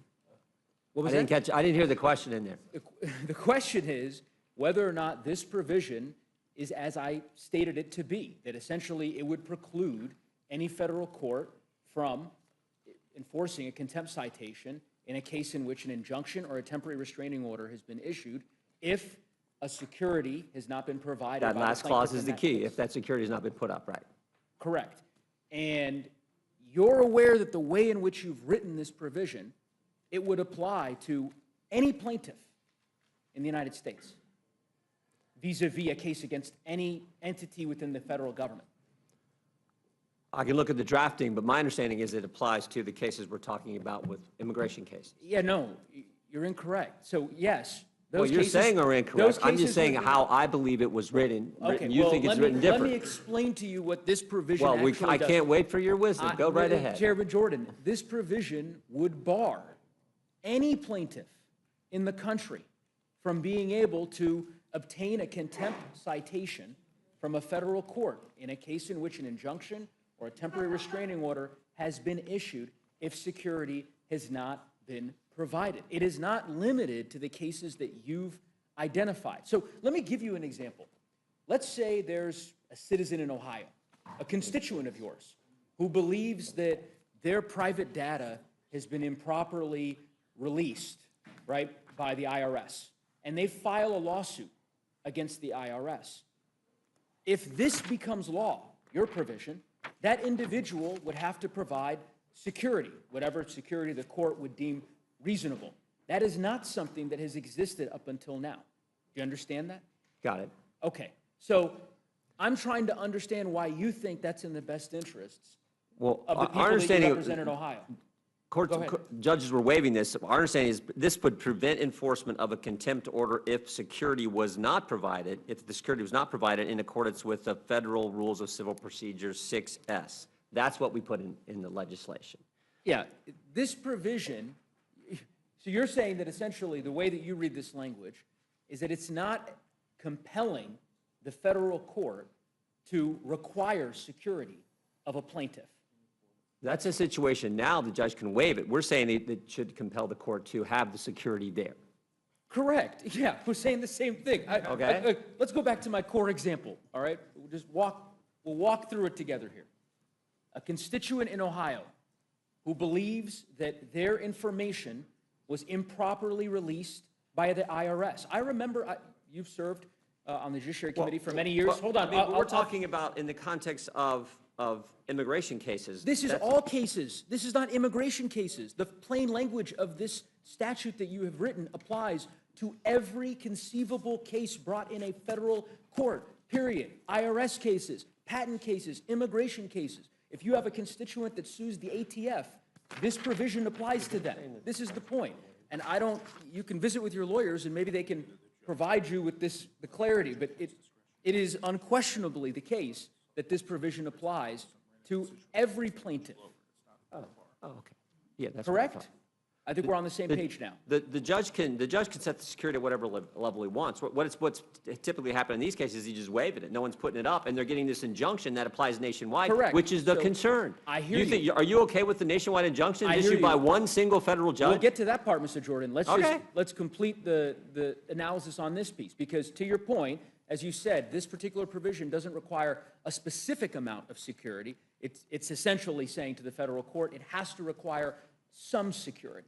And my point is that this is a deep deviation from existing federal law. This has never been the case. We've never said to constituents, hold on, Mr. Jordan, I'll give you the chance to respond. We've never said to American citizens and constituents that in order to vindicate their rights in federal court, they're going to be required to provide a security when their constitutional rights have been violated by their government. And I find it astounding. I'm not sure that many of your colleagues understand the full import of this. They will by the time this gets to the floor. I imagine there will be a lot of limited government advocates who will find deep reasons to be concerned about this type of provision, because as you could imagine, it will preclude folks from being able to vindicate their constitutional rights. Now, I would also say the way that you have written it, as you've noted, it's retroactive, right? So this applies to any... I just want to say the situation we're trying to address is what's been happening around the country. You didn't write it that way. As you know, a single federal judge gets cases brought to the judge. They waive the security and then issue a decision that applies nationwide to all immigrants who are in that situation. Why didn't you put nationwide in this language? Well, we can look at the language. I mean, It's but I'm gonna 6 a.m. You're voting on this thing in like 10 hours. What are we talking about? We've had weeks. You could have put nationwide in here. That's not what it says. This applies to every one of America's 330 I mean, million again, citizens. the judge has discretion on what that amount can be. Sure, so a judge could say, you know what? And judges I- are right I now understand. waiving it, and that was the concern we had. Sure, and I think a judge. And you don't think that's a problem? Even Supreme Court Justice Kagan has said there's a problem with these nationwide injunctions being And as issued you from know, one single federal Chairman judge. Jordan, as you That's know, what we're this- trying to get at. Okay, the Supreme Court's considering that question right now. I will just conclude here. All I'm saying is, Let me this, conclude my statement, and then I'll give you even a more chance to liberal respond. justices have said this is a problem. I understand. We've actually passed your standalone rationale, legislation. Chairman Jordan. Mr. Neguse, He's had every please opportunity. let Mr. Jordan speak, and then he will let I you will- speak. I'll finish my question, and then he can answer. Okay, or I'll but just you're make a not statement. asking a question. Okay, sure. You're asserting a statement. Madam Ask- Chair, Mr. Neguse controls the time. Yes, sir. And so, But I I'm mean- trying to ask him to ask a question and then let Mr. Jordan answer. I will conclude my statement and then ask a question of Mr. Jordan, since he, I don't think, wants to engage in this constructive dialogue to try to actually address the purported problem that he is trying to solve. So I will simply finish the hypothetical that I offered. Any constituent in Ohio who believes that their private data has been disclosed improperly by the IRS, any citizen of Ohio or Colorado, for that matter, who believes that their constitutional rights have been violated in some way, if this becomes law, they would be required to pay the court money in an amount that the court deems necessary to cover the costs of the potential damage in order to proceed in federal court. That has never been the law of the land in our country, and I cannot believe that Freedom Caucus, so-called Freedom Caucus members, would support that kind of principle. Secondly, the way that this is written, as you noted, Chairman Jordan, yes, this would apply to the 93, 94 different injunctions that have been issued against the Trump administration. It would also apply to any existing injunction that is in effect today. I don't know what that number is. 1,000, 10,000 desegregation injunctions that are still operating today in different federal courts in the country. A variety of different litigation that's pending in different courts across the country that would be implicated by this provision. So I don't think that ultimately it's going to survive the bird bath in the Senate, because it's clearly changing policy. I also think it's patently unconstitutional. There's no world in which the Supreme Court would ever deem this, and we could go through the Supreme Court precedent that establishes that. But I just also would encourage you to take perhaps the legal counsel on the Judiciary Committee can take a deeper look at this paragraph, because as it's written now, it is deeply problematic for civil liberties in our country. Ranking Member Raskin, I can see, has been jumping at the opportunity to. Well, I mean, I think you did opine. a pretty masterful job of addressing it, Mr. Neguse, but I would add just two things. One, it's worse than you say, because it doesn't just apply to cases against the government, it applies to private cases as well. There's nothing in the language here that would exempt a case between two private parties, two commercial parties. And so, but your final point, I think, is the key one. It's blatantly unconstitutional. It's because the power to hold someone in contempt for a court is an inherent judicial power and has always been deemed to say that. They don't need to wait on Congress to give them the power to hold someone in criminal or civil contempt for refusing compliance with a court order, any more than we do when we at least used to, engage in the inherent powers of contempt that Congress has against people. We don't need to wait for another branch of government to give us that power. So it is unconstitutional. It's ridiculously broad, and it's a very ham-handed approach to what their real issue is. They don't like the fact that Judge Boasberg, who was a Bush appointee when he first got on the bench, he was Justice which he was one of the justices' roommates at Yale, I think. Well, anyway, he's a Kavanaugh.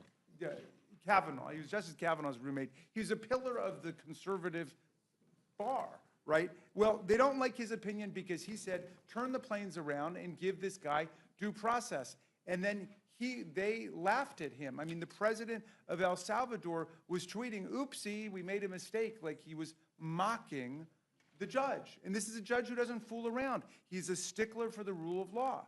And so he said, I think there's probable cause to believe that whoever in the administration disregarded my authority and didn't turn the planes around and didn't guarantee due process is in contempt of court.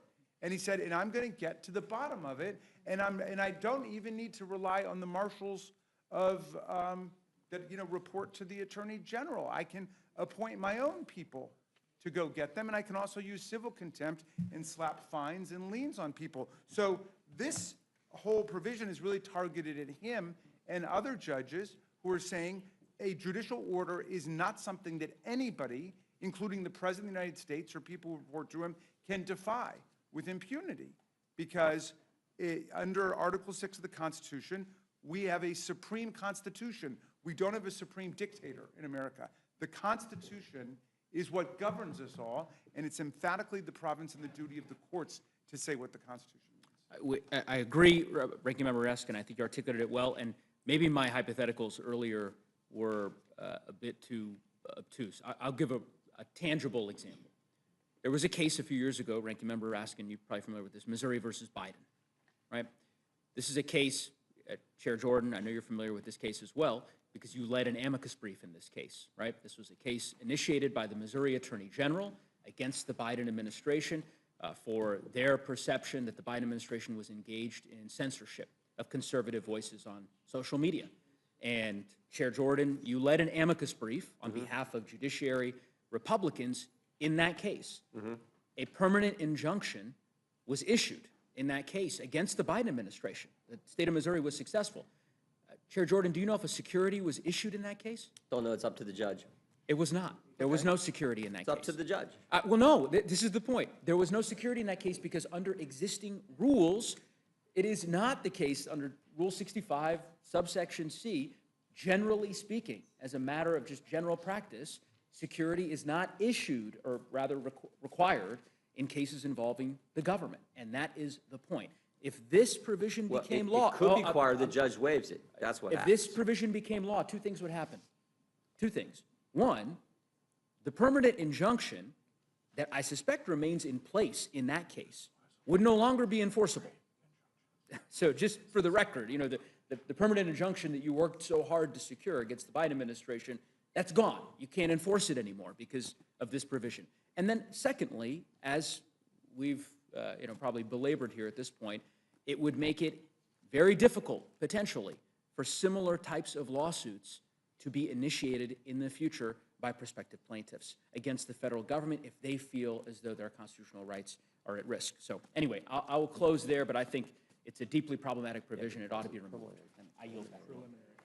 Thank you, Mr. Neguse. Do you feel properly instructed now? Fine, I'm fine. You're Thank you. properly Yes. instructed. Thank you. Mr. Griffith, do you have any questions or comments you'd like to make? Yes, Madam Chair, I do. Recognize. First, I want to respond to Mr. Neguse's question of why we started this meeting at 1 o'clock in the morning. And there may be different opinions, but when the chair lady was out and I was sitting in the chair in our meeting on Monday, I said to members on the other side of the aisle, I don't remember who was in the room or not, but there were Democrats in the room. I said, look, the reason we want to start is that you all will have a lot to say. We want you to have time to say it in. And if we don't start early and we want to get this done, we have to start early. And I said, now, if y'all want to put a restriction on the time, we could start later in the morning, perhaps. And then there was no response directly to that, but there was a response that something along the lines of, we're glad you're not going to try to limit our time as has happened in some other committees. So, I mean, we could have worked out a different time, but and it's true that we have set the clock as to when we want to try to get this bill across if we have the votes to do so.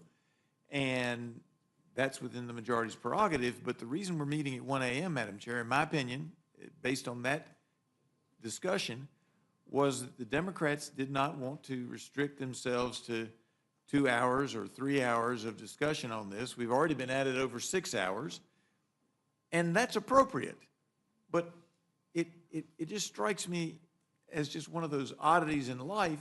You complain that we start at 1 o'clock in the morning when what we're trying to do is to accommodate the ability for members of this committee on the other side of the aisle to speak their mind. And now, hang on, I get to say my piece. If that was not the case, and if people were willing to say each panel is only going to have an hour, we could have started later. And that was not the case. And I respect that, but I just don't want to be whipsawed by saying we all started in the middle of the night for some other reason. The reason was so there'd be plenty of time so we can get through this thing, let everybody have their chance to say their piece, and then we can move forward. So with that said, I will ask this question of Mr. Jordan. Mr. Jordan, is there anything that you didn't have an opportunity to say in the discussion that's occurred thus far that you had great desire to say? Well, I was just going to say, I think the overall legislation is good legislation.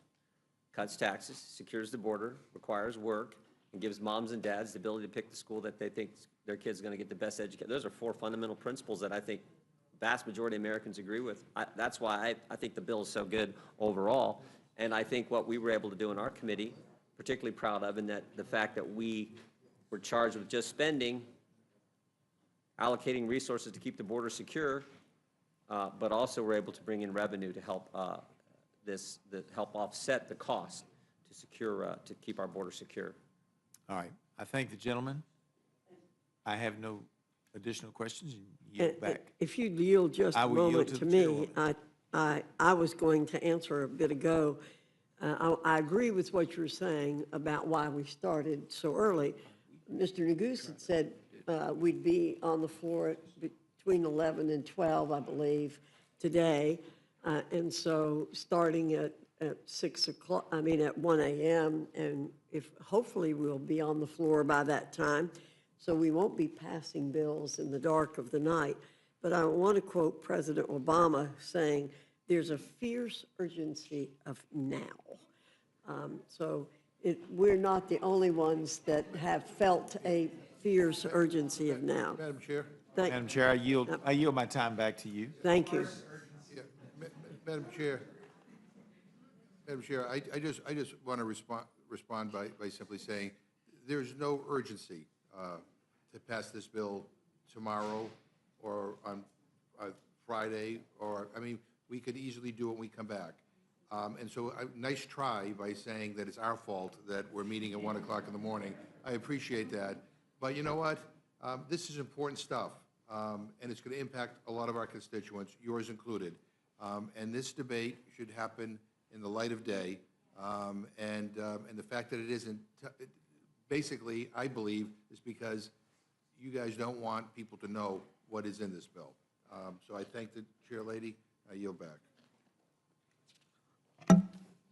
Ms. Leisure Fernandez, you're recognized. Well, thank you very much, Madam Chair. And I really did appreciate when Representative Griffith sat on the chair because he did answer questions. It was a lot of, well, we don't really know, there's tweaks, right? He kept saying there's going to be tweaks in these bills, and the tweaks haven't even started.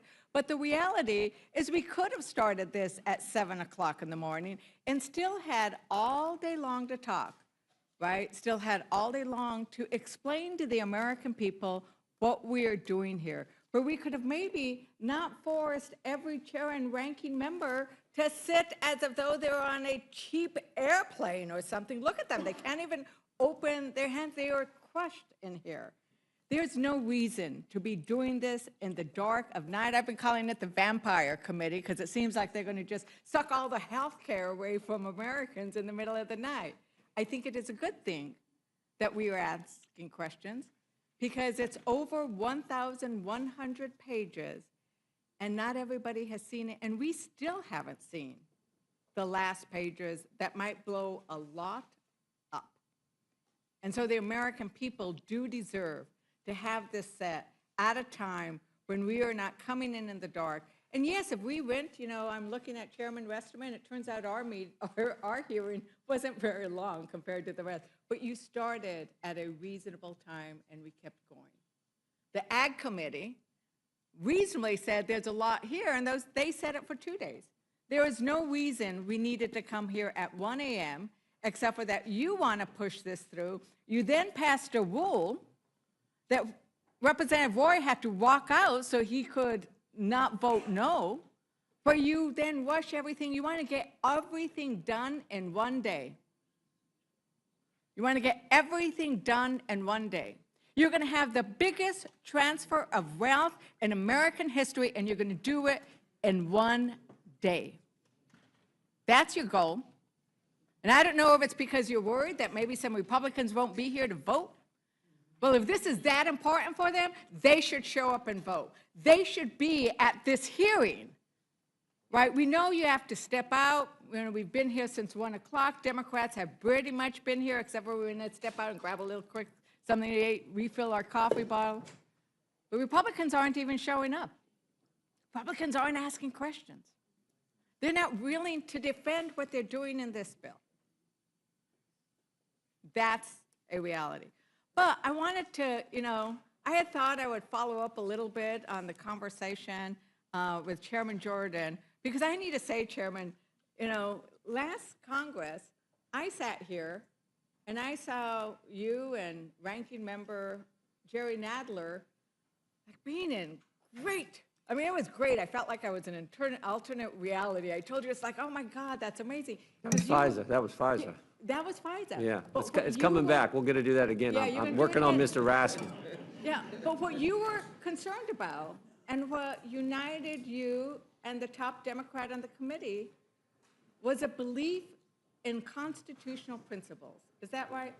Yeah, I don't think the government should be spying on Americans. But if you believe in that constitutional principle, shouldn't you believe in all of the constitutional principles? I do.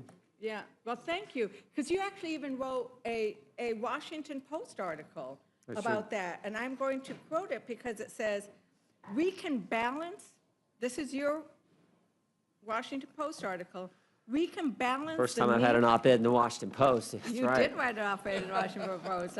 I'll send it to you. It's a Washington Post editorial, and your words were, we can balance the need to protect Americans' fundamental constitutional rights with the need to give our intelligence and law enforcement agencies the tools to fight those who want to do us harm.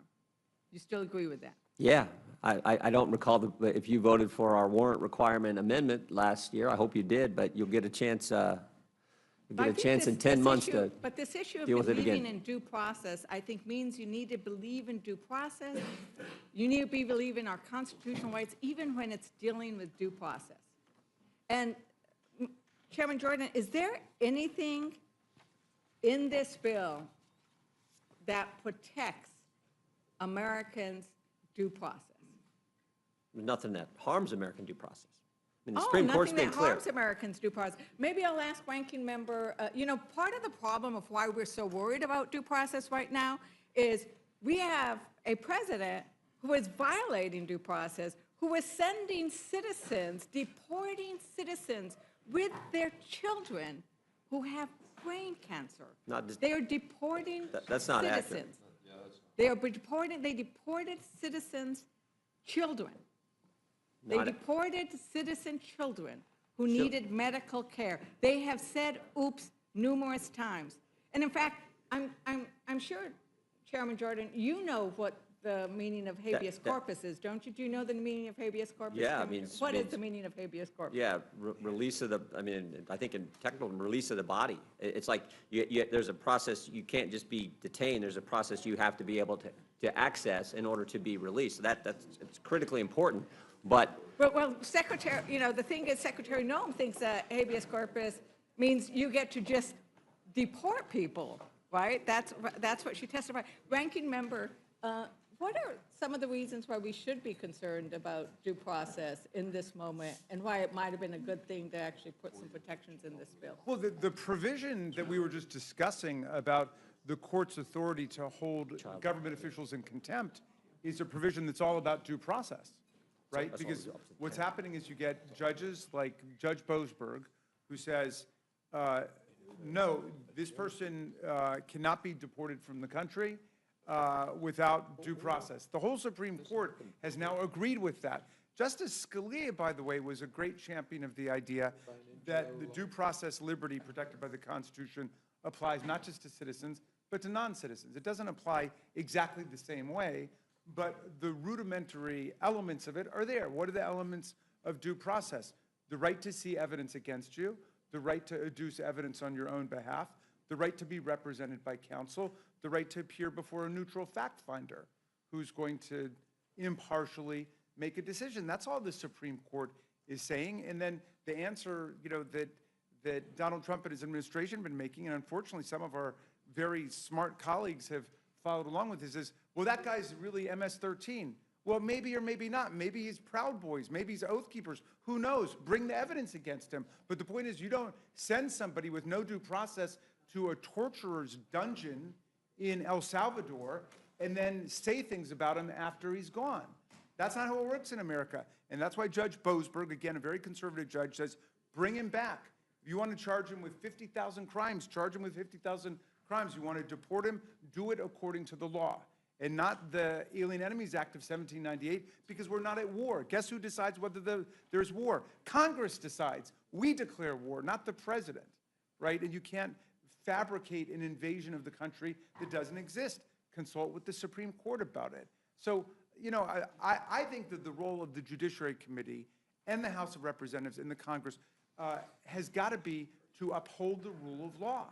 And the framers really expected us to advance the rule of law, even if the president was violating it. In fact, they expected us, especially in that case, to be defending the prerogatives of Congress. We've got the power to declare war. We've got the power to regulate commerce internationally, which means tariffs, right? I mean, President Trump invoked IEEPA, which doesn't mention tariffs and has never been used for tariffs before, right? So they're invoking a whole series of emergencies that usurp congressional lawmaking power and end up violating due process rights. So I agree with you. And when you have a president or any leader just constantly saying there's an emergency, when there isn't one, there's an invasion, when there is not war, and then saying we can do whatever we want, and who doesn't even seem to know what the Constitution is.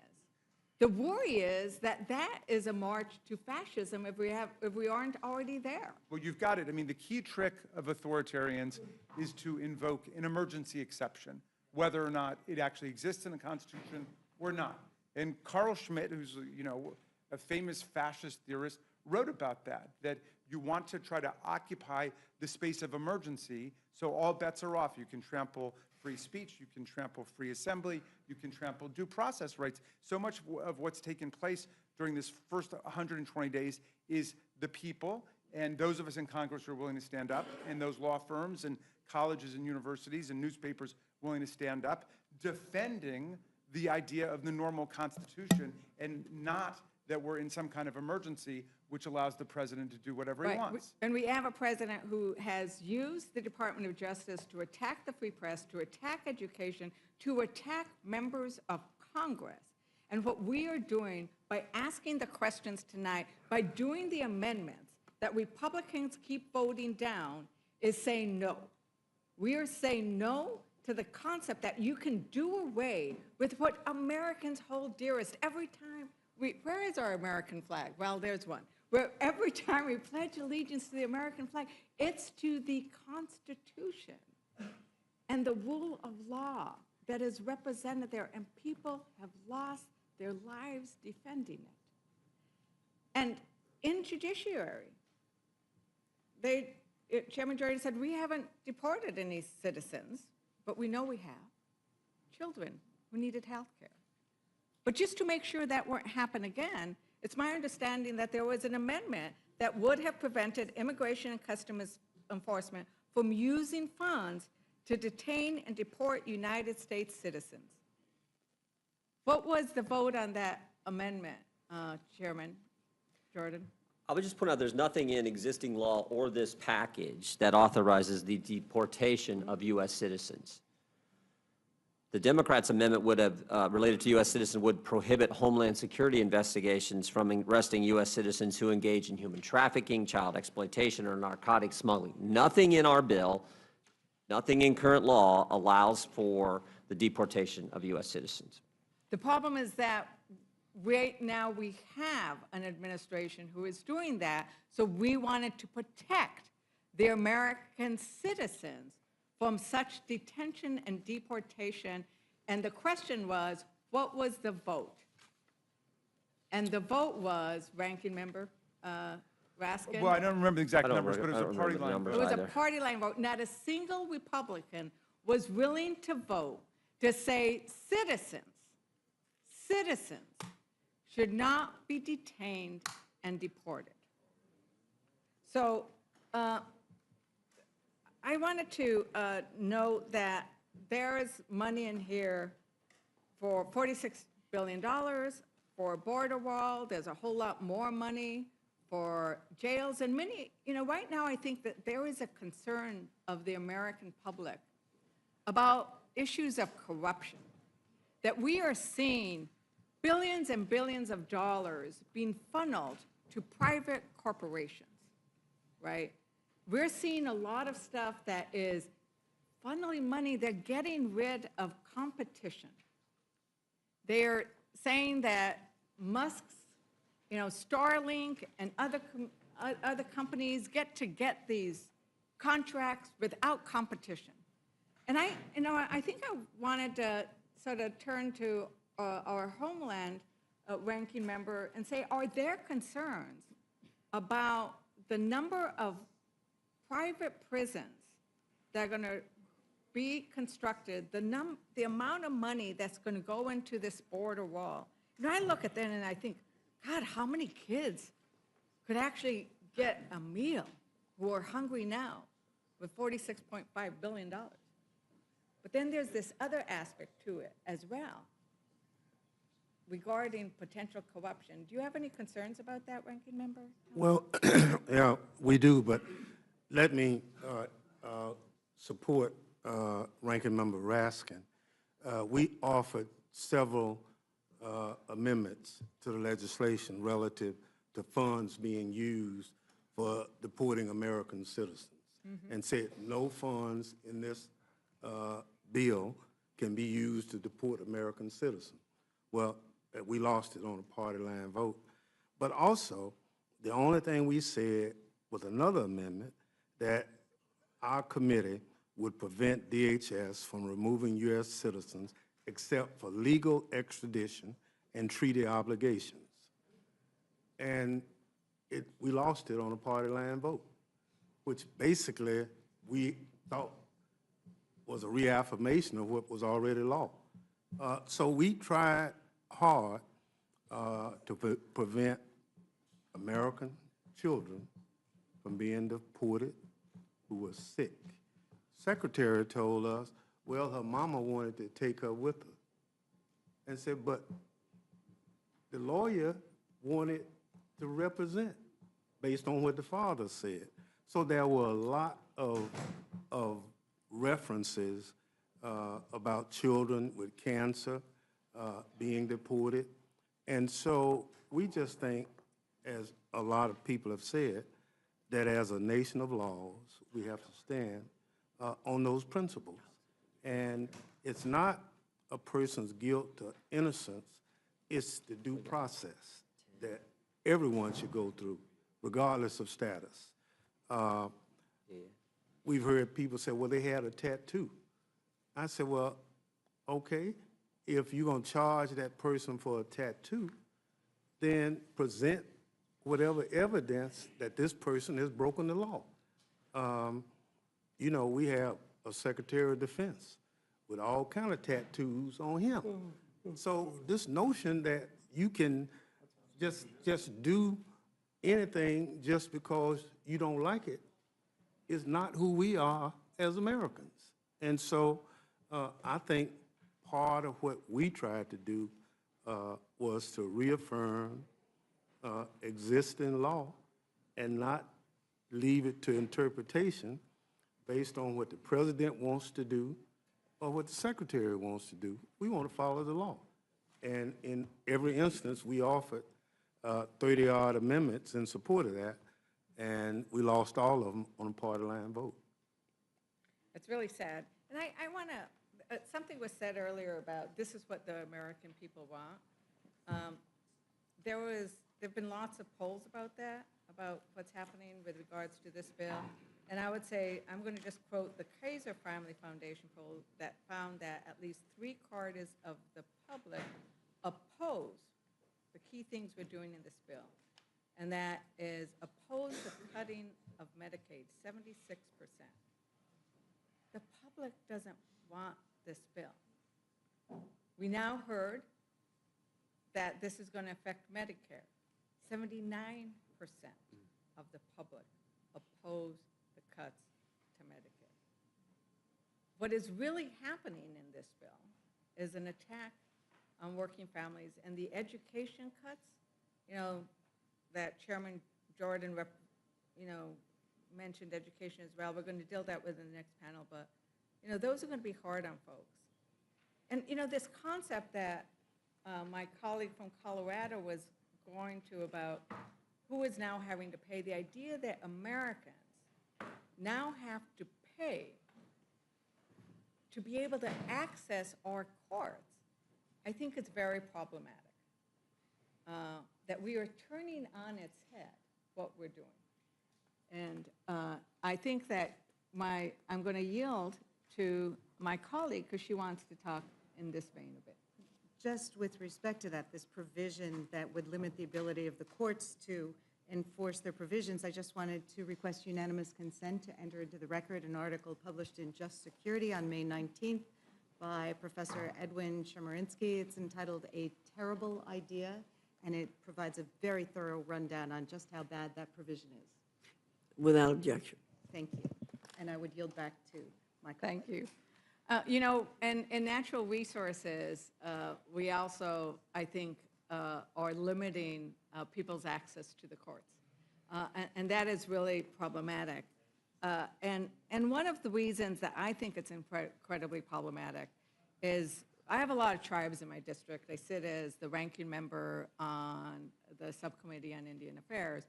And we know that tribes, much of the federal lands were once tribal lands. And that the tribal lands are also subject to federal oversight.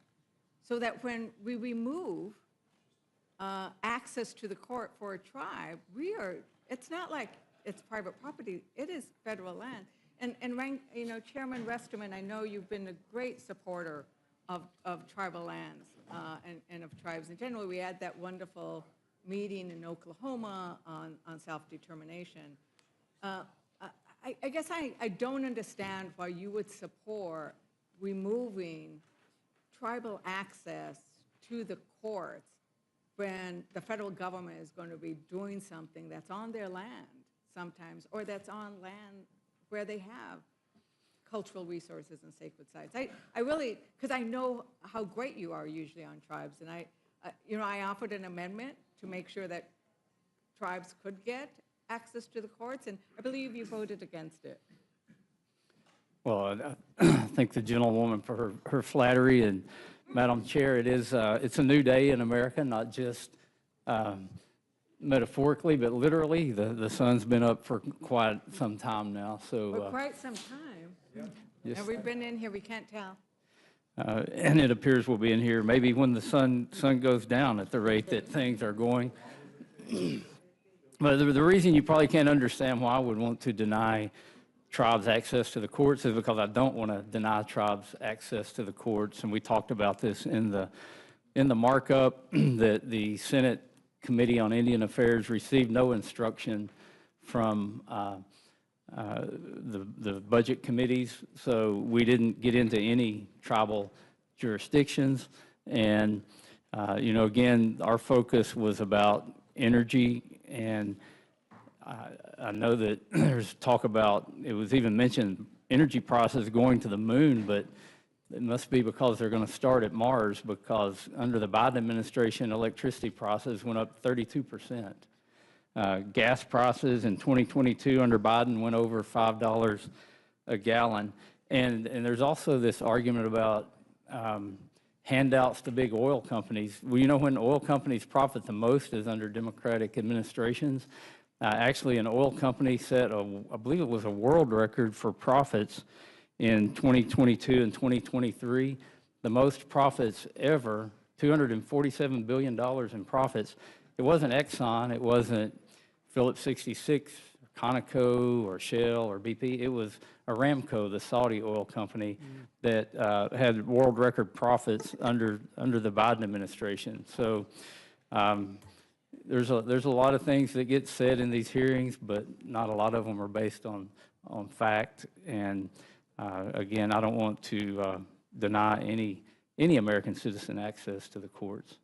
So I'm glad you mentioned profits, because oil and gas companies, I think, was at $200 billion worth of profits, but we are going to be reducing royalties for oil and gas companies, because it's not enough that we're going to be giving tax cuts to the wealthiest. We are actually going to be giving money back to oil and gas companies who had $200 billion worth of profits. But when you limit judicial review for everybody, you are also limiting judicial review for tribes. Ranking Member Huffman, do you want to explain how that happens? Well, I thank you for the question, and you're right. In the markup, we tried to fix this problem in the Republican bill with a number of amendments. And even though in provision after provision in this bill, they are going into policy, they are earmarking specific projects with billions of dollars, they are running roughshod over parliamentary rules in every possible way. And yet, when it comes time to fixing their little problem with tribal access to the courts and judicial review, suddenly they were sticklers for the rules. So I think it comes as pretty cold comfort to Indian country that they're the ones that get targeted for this rigid interpretation of budget rules and parliamentary procedures, while everything else is out the window when it comes to giving billions of dollars away to big oil and coal and to Central Valley irrigators in California for their $2 billion dam, and any number of other things. It doesn't hold up. So, but once again, because they are curtailing judicial review, it applies to tribes on projects on tribal lands. Absolutely. There is no exception. That is actually what happened. There are no exceptions. If you write a big enough check, there is no check on your project, and there's no exception for tribes. My God, people need to know that what they said is basically, if you give us a lot of money, you don't have, we're going to fast track it, and you can't question it. That is one of the things that's hidden in this bill. It's always like, it's a pay for. Pay for it, you can pay to get out of court. You know, you can pay to get out of court in this bill. And, you know,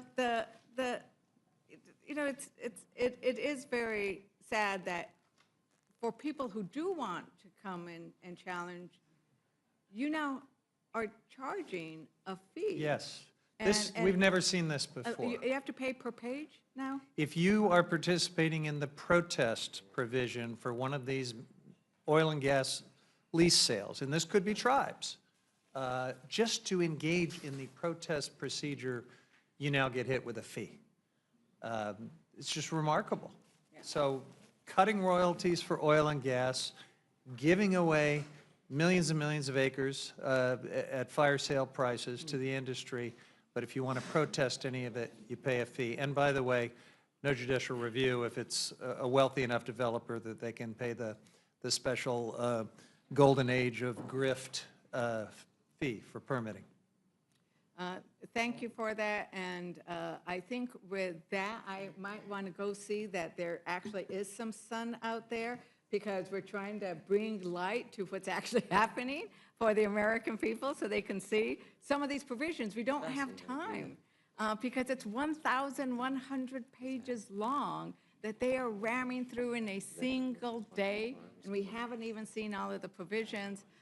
but I am very grateful. I see so many of my colleagues here in the and in the room. They are here because they have amendments to try to make the bill better. Hopefully, we'll consider some amendments. We haven't been doing that much lately, but it'll be good to hear what they are so that we can talk about the unique aspects of what could be fixed in this bill if we only had a chance.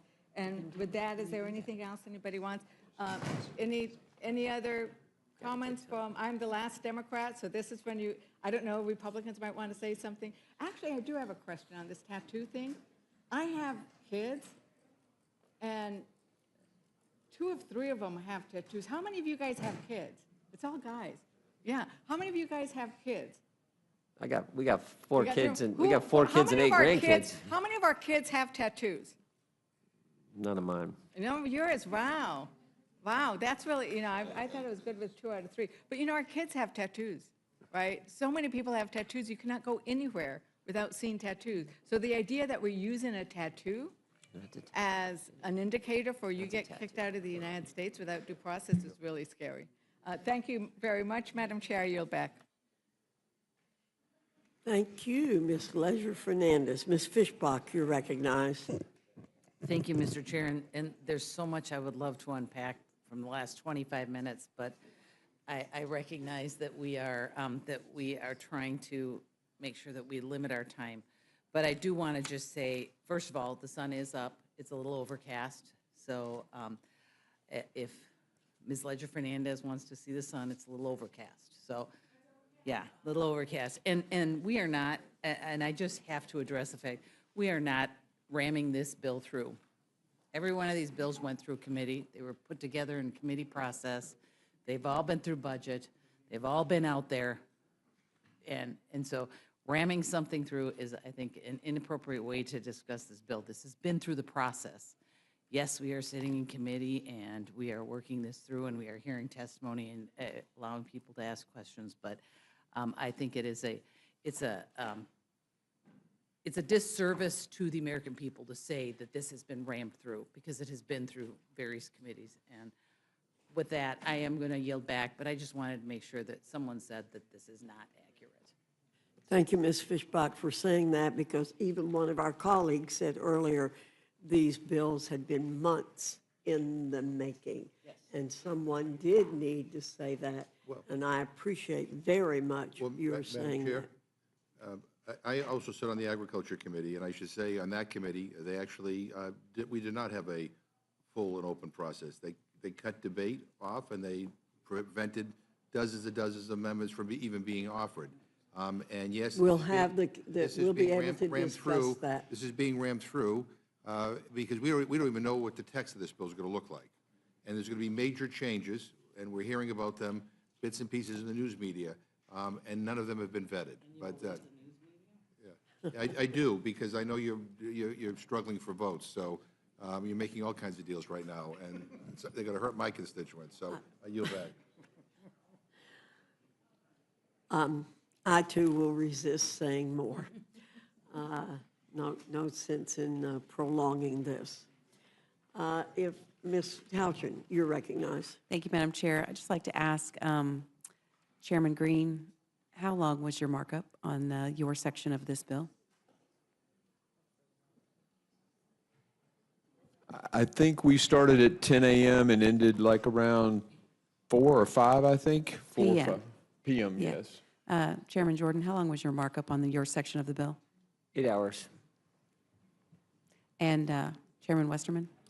We started at 10 a.m., I believe, and finished at 12:42 a.m., so, or was it 1:42? It was a long time. A long time, Yeah. several hours. And 12, 14 hours, something like that. Chairman Graves, how long was your markup? 7 hours.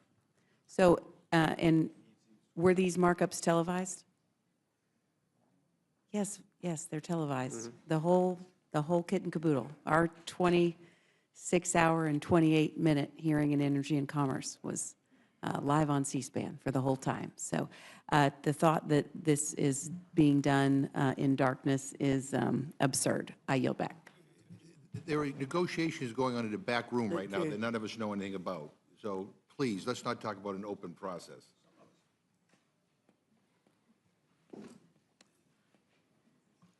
Again, let me resist. Okay, anyone else have comments that you want to make? No? Well, I thank our witnesses for being here this morning and appreciate the time and all of the comments that were made, and you're dismissed.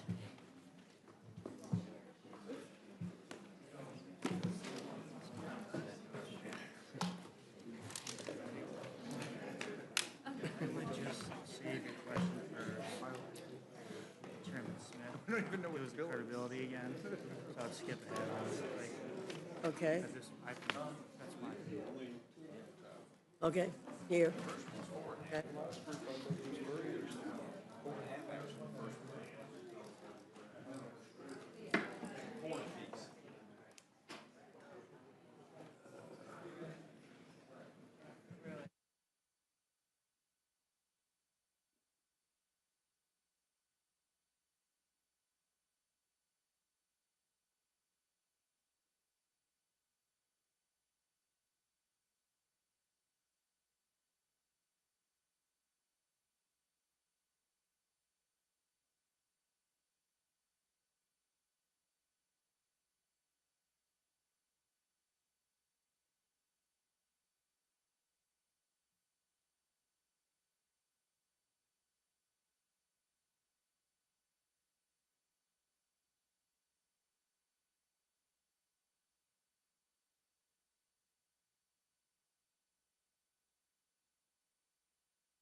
I now welcome our third panel, Chairman Thompson and Representative Craig from the Committee on Agriculture, Chairman Wahlberg and Representative Scott from the Committee on Education and Workforce, Chairman Guthrie and Representative Pallone from the Committee on Energy and Commerce, and Chairman Smith and Representative Moore from the Committee on Ways and Means. Your full statements will be submitted for the record, and we ask that you summarize your statement in 5 minutes. Chairman Thompson, I welcome your testimony. Well, thank you, Chairman Fox, Ranking Member McGovern, and members of the committee. I appreciate the opportunity to come before you today concerning the agriculture title of the One Big Beautiful Bill. The Agriculture Committee was tasked with $230 billion in net deficit reduction, and I'm proud of our product and proud to report that we exceeded our instruction. These savings are achieved through necessary changes to restore integrity to the SNAP program and preserve the program's ability to serve the most vulnerable long into the future.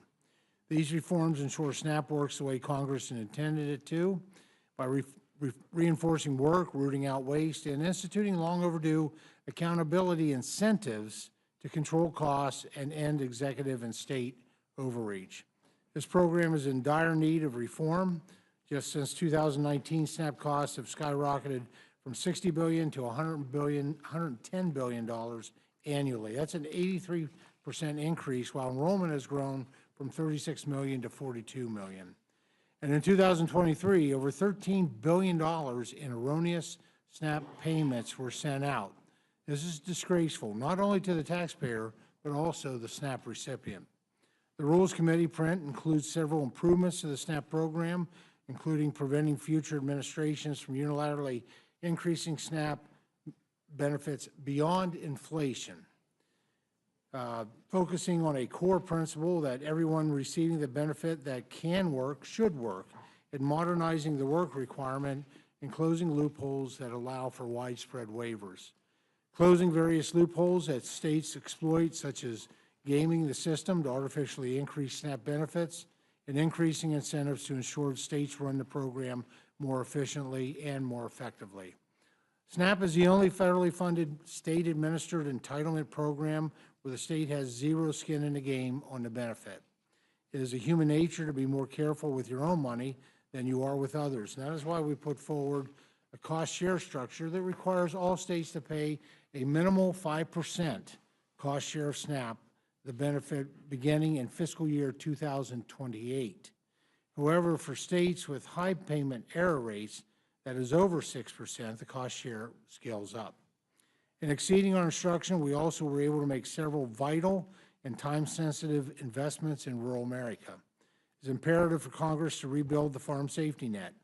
These investments mitigate further unbudgeted ad hoc spending and prevent a full-blown financial crisis in farm country that could devastate the food and ag supply chain and, quite frankly, the national economy. Finally, on the investment front, we take care of a few other important items like investments in trade promotion, animal disease preparedness, specialty crops, dairy, research, and some programs with outstanding baseline. In closing, I'm proud to deliver a historic amount of savings to the taxpayer and to do so in a way that will ultimately have positive outcomes for low-income individuals who get back into the workforce while also standing by our farmers, ranchers, and rural communities. That's a win-win. I have a great respect for the chairwoman, the ranking member, and the members of this committee, and thank you once again for the opportunity to come before you today. Thank you, Mr. Thompson. Representative Craig, you're recognized. Thank you, Chairwoman Fox and Ranking Member McGovern. You know, I had hoped that for my first appearance here before the Rules Committee, the chairman and I would be coming to you arm in arm in support of a 5-year, 12-title bipartisan farm bill. Instead, we're here discussing the Agriculture Committee's contribution to a partisan bill that decimates the most successful anti-hunger program in our nation and destroys the coalition that has always been able to get a farm bill across the finish line. And why? Not for middle-class tax cuts, but to move to the wealthiest Americans money from the least wealthy. In addition, this is expected to increase the national debt and deficits. This is a shameful process that we're involved in here today. And this bill is dead on arrival in the Senate. How do I know? Because Senator Chuck Grassley told us so. It puts a huge burden on the states by forcing them to pay for anywhere from 5 to 25% of food assistance. Chair Fox, the governor of your state said, and I quote, "If Congress goes forward with these plans, our state will be forced into perilous budget decisions. Should North Carolinians lose access to food, or should we get rid of other essential services?" End quote. North Carolina's on the hook for up to $700 million per year under this proposal. That's the equivalent of 8,900 public school teacher salaries in North Carolina. Republicans want states to do their dirty work and take food away from people, and it doesn't end there. This budget does something else incredibly egregious. It changes the definition of dependent from children under the age of 18 to children over the age of 6. Once a kid turns 7 years old, their parents could lose food assistance unless they meet new paperwork and work requirements. I wonder if the people who came up with that policy have children or understand that there are summer breaks and there's spring break. I have several, and let me tell you, they eat more as they grow, not less. It's truly beyond the pale what this budget would do to children in our country. And let's be clear about what we're talking about here. The average person receives $6 per day in food assistance. Let me say that again, $6 a day. No one chooses to sit at home and not work for $6 a day. $6 a day doesn't build you a life. It can, though, build you a bridge to the next paycheck, the next opportunity, the next moment of stability. CBO estimates that the new paperwork requirements alone will take food away from at least 3 million people. They didn't say that 3 million people will receive a little less food. They say 3 million people will receive no food assistance. So much for claiming that you won't cut benefits. Hunger is a policy choice. Republicans in this room are choosing to allow children to go to bed without dinner. Seniors skipping meals so they can afford their medicine. Parents sacrificing their own nutrition so their kids can eat. Single mothers having to choose between leaving their 7-year-olds at home or to let them go more hungry. Everyone in this country is struggling with higher costs already. And instead of addressing that problem, Republicans are choosing to make it worse, and it's shameful. You claim you're rooting out waste, fraud, and abuse, or holding the states accountable for high error rates. This bill does not tackle fraud and does not include any common sense policies that help improve program efficiency. And for what? To fund tax breaks for large corporations and the super wealthy. I look forward to answering your questions. Thank you, Ms. Craig. Chairman Walter, you're recognized. Thank you, Madam Chair. The Student Success and Taxpayer Savings Plan saves nearly $350 billion to help advance President Trump's agenda, a common sense agenda, and ensure taxpayers, students, and schools are better served. The current system is effectively broken and littered with incentives that push tuition costs upward. Schools have no reason to lower costs or ensure degrees align with employers' needs, all while students and taxpayers pay the price. The Biden-Harris administration compounded this crisis and attempted to spend an additional $1 trillion in taxpayer funds on so-called forgiveness by executive decree. Dumping more federal money into a broken system doesn't mean that system will work. In fact, government spending on higher education has reached record highs, yet millions of students supposedly benefiting from those funds will ultimately end up with a degree that doesn't pay off or fail to finish school. Those funds will ultimately end up with a degree that doesn't pay off or fail to finish school. This bill not only saves taxpayers nearly $350 billion, but it also brings much-needed reform in 3 key areas: simplified loan repayment, streamlined student loan options, and accountability for students and taxpayers. The bill cleans up the Biden-created repayment mess by streamlining repayment options and providing targeted assistance to struggling borrowers who need it rather than blanket bailouts for those who don't. These reforms will encourage responsible borrowing and timely repayment. Colleges have exploited the availability of uncapped federal lending and generous forgiveness programs to raise prices. Streamlining loan options, as done in this bill, will increase affordability for students and families, as well as curtail the extent to which schools use taxpayer dollars to line their pocketbooks by loading students up with debt they can't repay. Most importantly, the bill ensures that hundreds of billions of taxpayer dollars no longer flow unchecked to low-value institutions and programs by holding colleges accountable for student outcomes through skin in the game. Colleges will be financially accountable for the loans they give out, and schools that go above and beyond to provide high-quality, affordable, and accessible education opportunities will be rewarded. What's more, through these reforms and others, the bill protects and strengthens the Pell Grant, the cornerstone of our financial aid system. The bill closes the funding shortfall that would otherwise result in students being unable to afford college as early as next year. Additionally, it expands student choice by allowing students to use Pell on high-quality, short-term credentials aligned with workforce needs. We're on a fiscally unsustainable path in higher education. Without change, we can't deliver on the promise of economic mobility for all Americans. So I urge my colleagues to pass this big, beautiful bill. And I yield back. Thank you, Mr. Walberg. Mr. Scott, you're recognized. Thank you, Madam Chair, Ranking Member McGovern, and members of the committee. I'm here to speak in opposition to the reconciliation plan. In fact, we're considering this in an overnight committee hearing. That tells you all you need to know about how bad a bill it is. And after reviewing the big bad billionaires bill, it's clear that the central theme is to make life harder for everybody but the wealthy.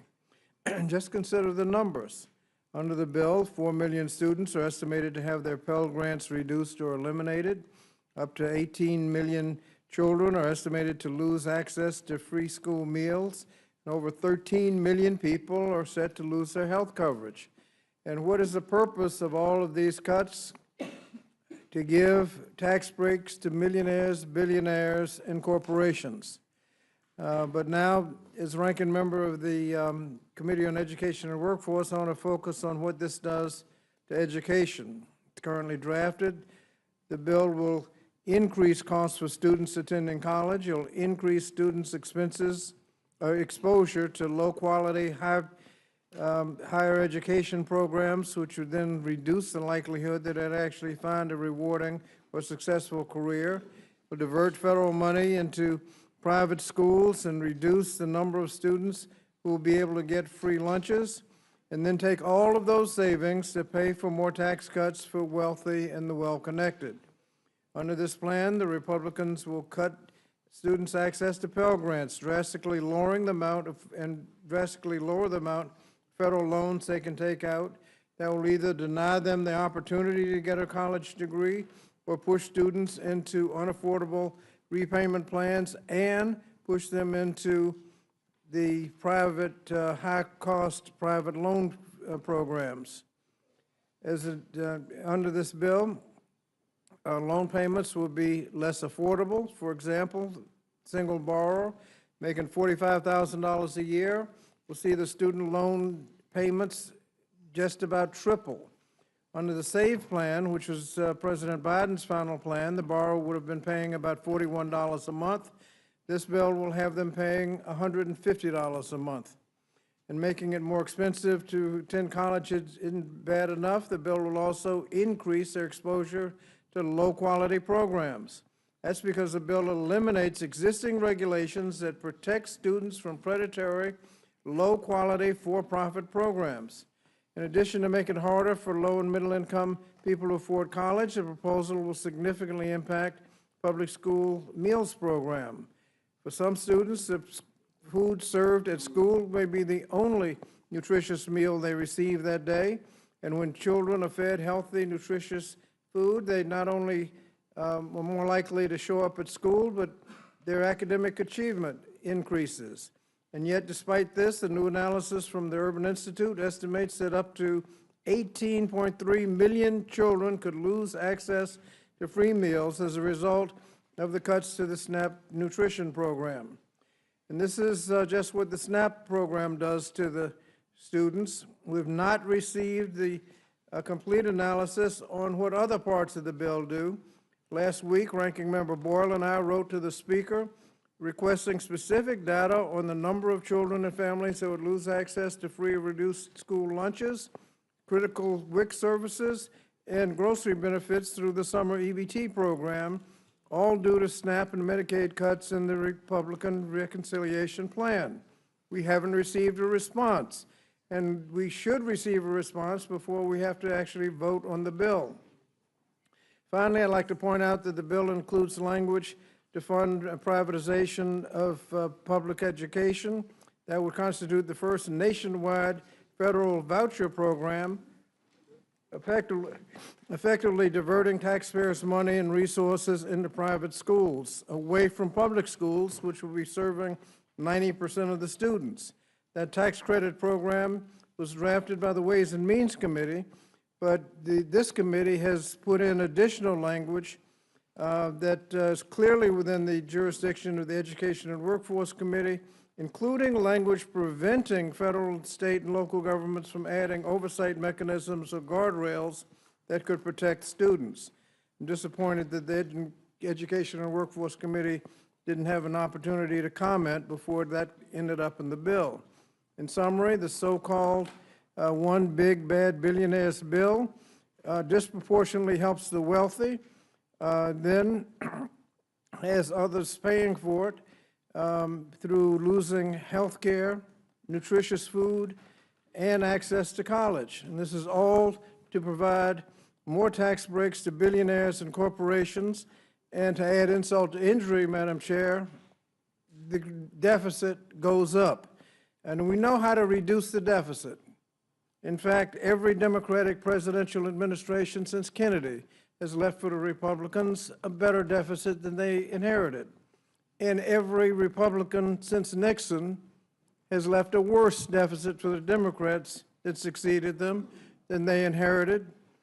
We should reduce the deficit. We know how to do that, and for those reasons I oppose the bill and ask that we start from scratch and produce a bill that reduces the deficit, fiscally responsible, and addresses the needs of the American people. With that, Madam Chair, I yield back. Thank you, Mr. Scott. Chairman Guthrie, you're recognized. Thank you. Good morning, Chairwoman Fox and Ranking Member McGovern. Thank you for holding this hearing. And the Energy and Commerce Committee, we had a marathon 26.5-hour markup of our reconciliation instruction. It was a unique opportunity to consider issues spanning the full jurisdiction of our committee. We worked through legislation that will unleash American energy, end costly EV mandates, and advance American innovation, along with strengthening the Medicaid program for the most vulnerable Americans and improving their access to quality care. Our committee was tasked with identifying $880 billion in savings and new revenue, and I'm proud to say we exceeded that goal. We've worked diligently to meet the target by ending wasteful Green New Deal style spending, supporting the rapid innovation of American industry and federal agencies, and eliminating waste, fraud, and abuse in Medicaid that jeopardizes care for millions of women, children, people with disabilities, and elderly Americans. To ensure American energy dominance, we are securing our energy infrastructure by taking steps to refurbish and refill our Strategic Petroleum Reserve, which strengthens our energy security and supports our national security. Further, we're taking steps to streamline the process for LNG, exporting LNG to our allies while promoting more American energy production. Through an increase in federal revenues, we are streamlining the siting and permitting of new pipelines to transport energy around the country, which is critical to meeting the energy demands and winning the AI battle with China. We are saving $172 billion over the next 10 years by repealing the burdensome Biden-Harris administration regulations, and over $100 billion by eliminating the EV mandates imposed on the vehicle emission and CAFE standards that have failed to serve American taxpayers. And through major investments to modernize the Department of Commerce, we will integrate AI systems and upgrade IT systems to make the department more secure and effective.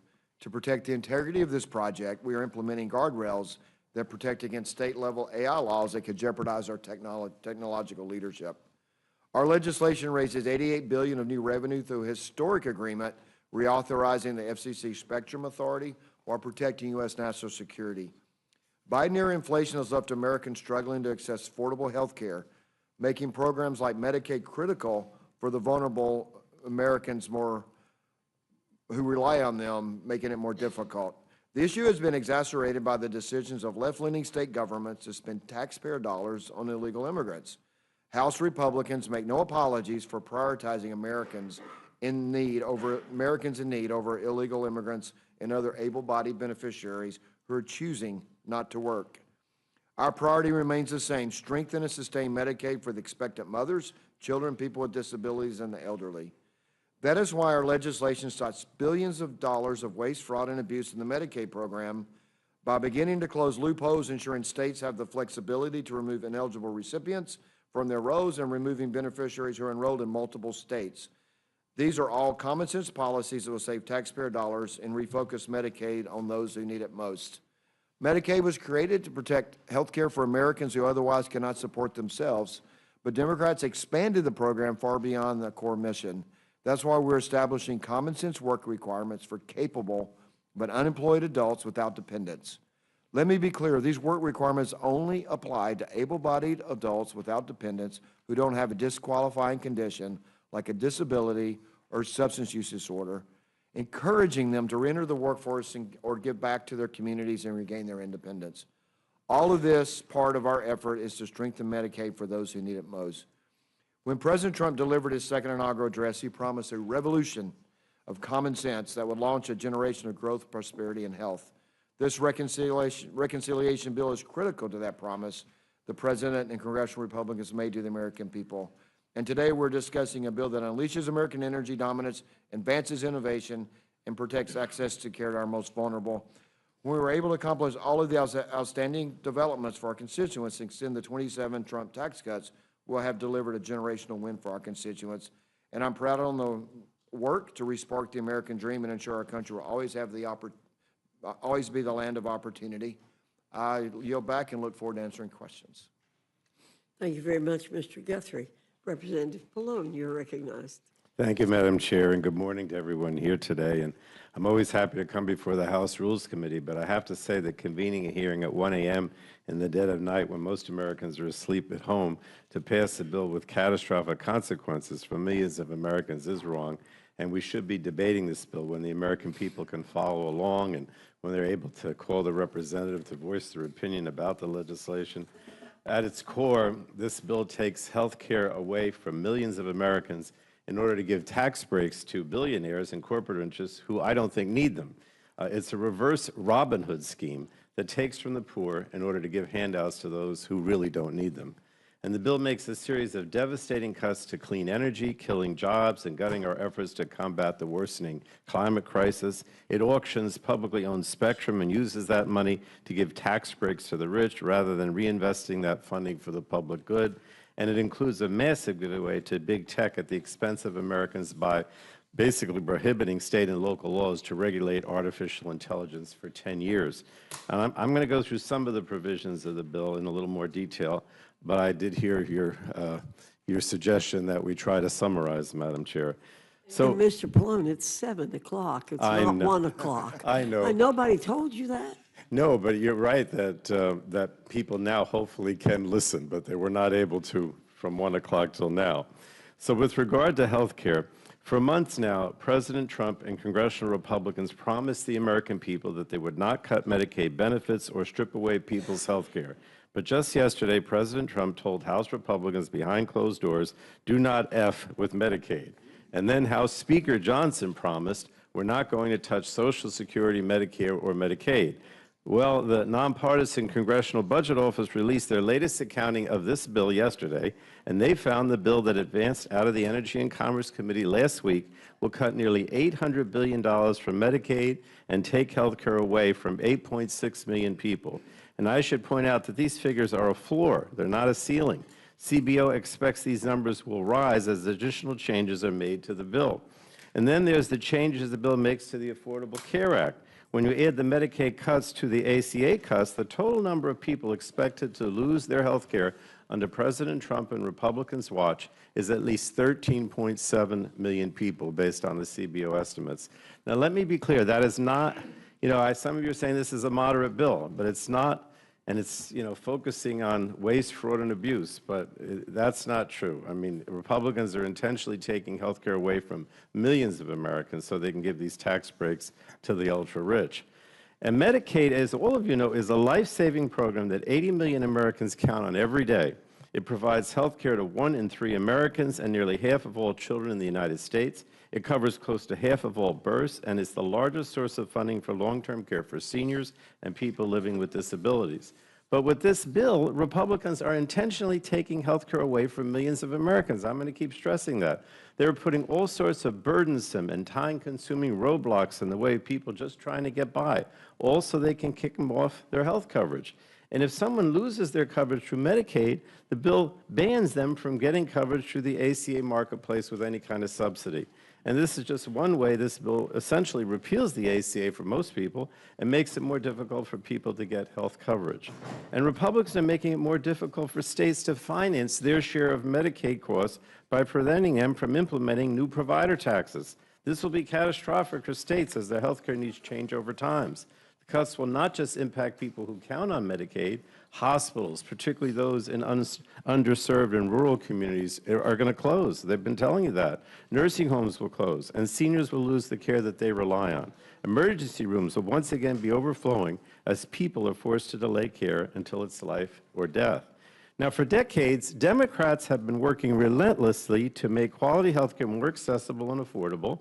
It's worked. Thanks to our efforts, the number of uninsured Americans reached historic lows. But that's now all at risk as Trump and congressional Republicans look to strip health care away from almost 14 million people. When we passed the Inflation Reduction Act 3 years ago, Congress took a massive step towards lowering energy bills for American families. However, that progress could all be reversed by this bill. And this bill, if it passes, will wipe out all of that progress by rescinding programs that are lowering energy costs and helping to build clean energy manufacturing here in America. Also, Republicans can again give tax breaks to billionaires.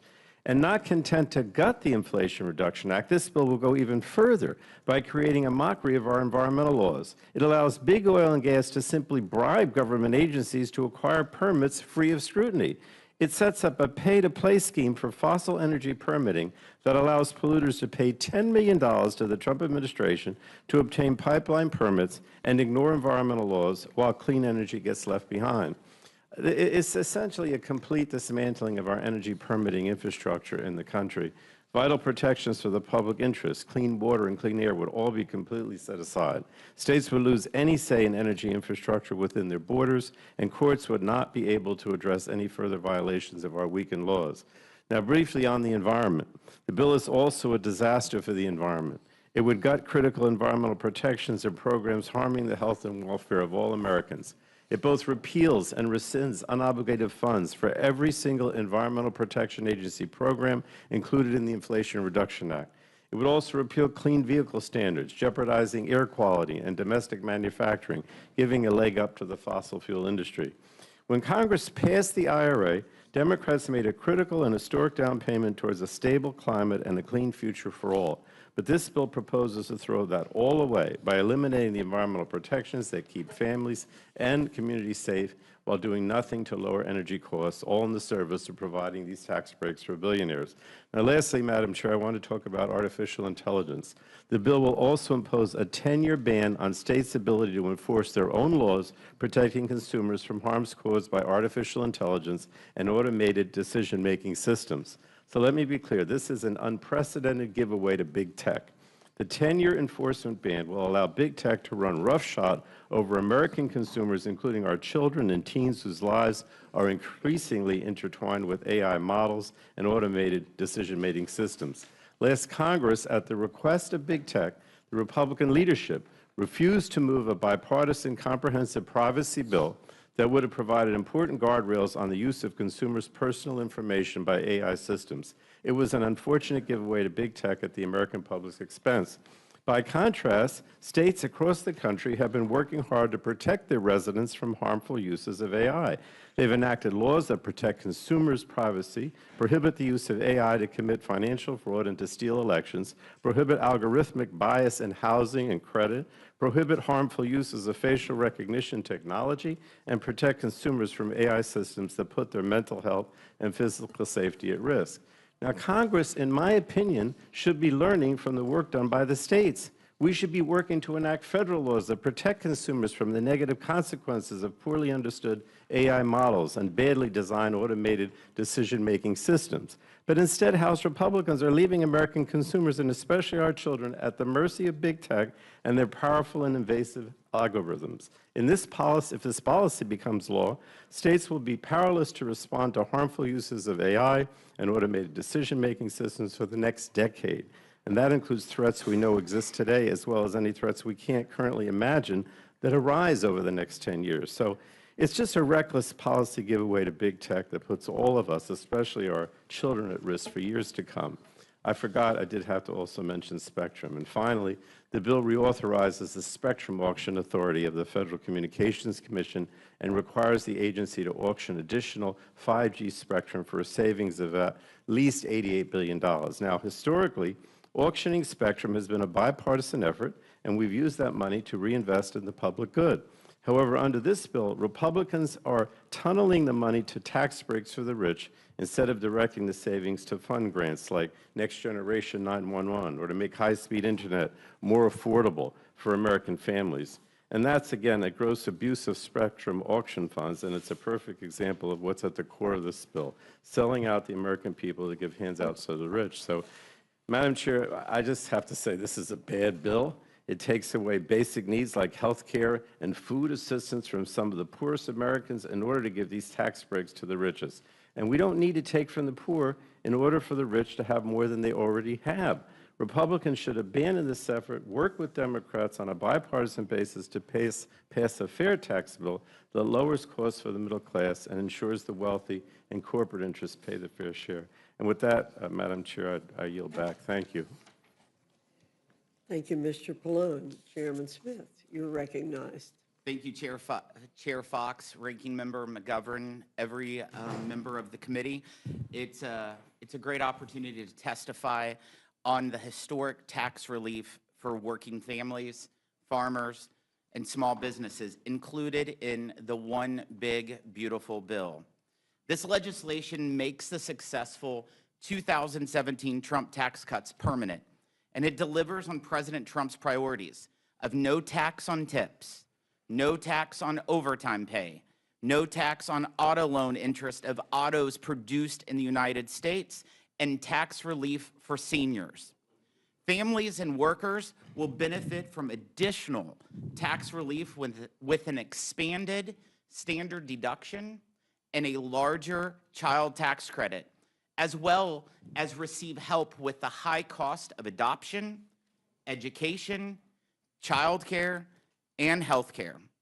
Main Street will benefit from a permanent small business deduction that has been expanded to 23%, helping small businesses grow, hire, and compete with larger corporations.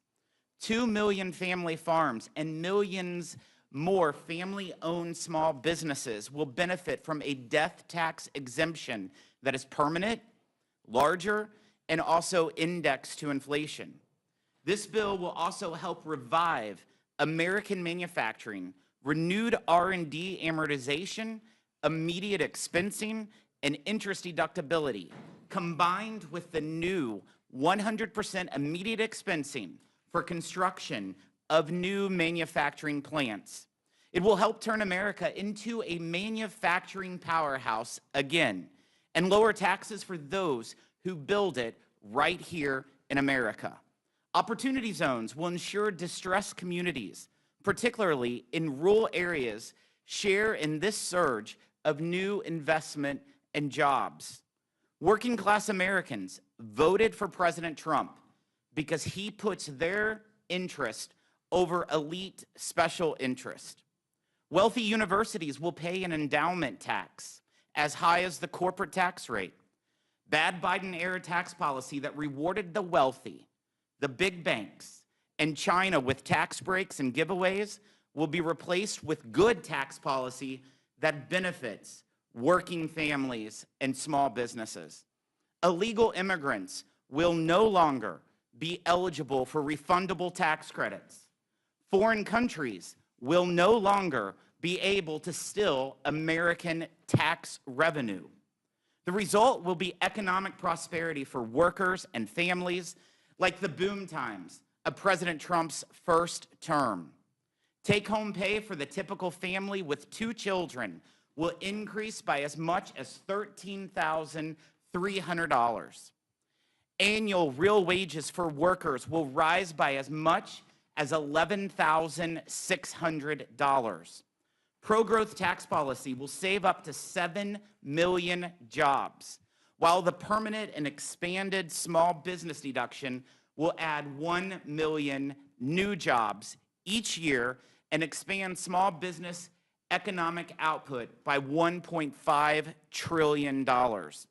And Ways and Means was able to deliver pro-growth, pro-worker tax cuts below the committee's reconciliation instruction of $4 trillion. I suspect Democrats will make the false claim that this bill rewards the rich at the expense of the poor. But that tired talking point was wrong following the enactment of the 2017 Trump tax cuts, and it is definitely wrong under this bill today. People who make over $1 million annually will pay a greater share of the tax burden than they currently do. Households earning less than $100,000 get a 13% tax cut. If you make less than $100,000, you get a 13% tax cut. Not only do we stop a looming $1,700 tax increase on the average American family, if these tax provisions expire, we actually deliver that same family an additional $1,300 tax cut compared to what they pay today. The winners of this bill are the working class, farmers, mechanics, waitresses, linemen, and nurses.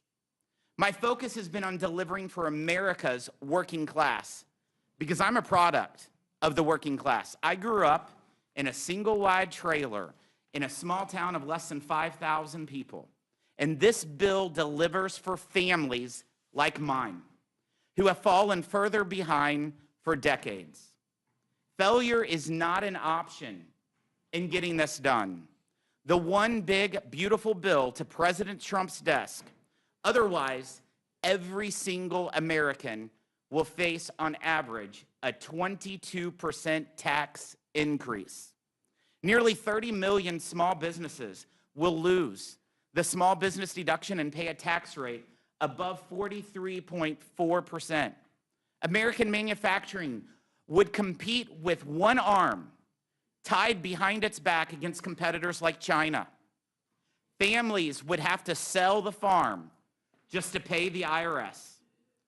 Congress must deliver on the priorities expected by the 77 the 77 million Americans who voted for an America where workers and families will thrive again.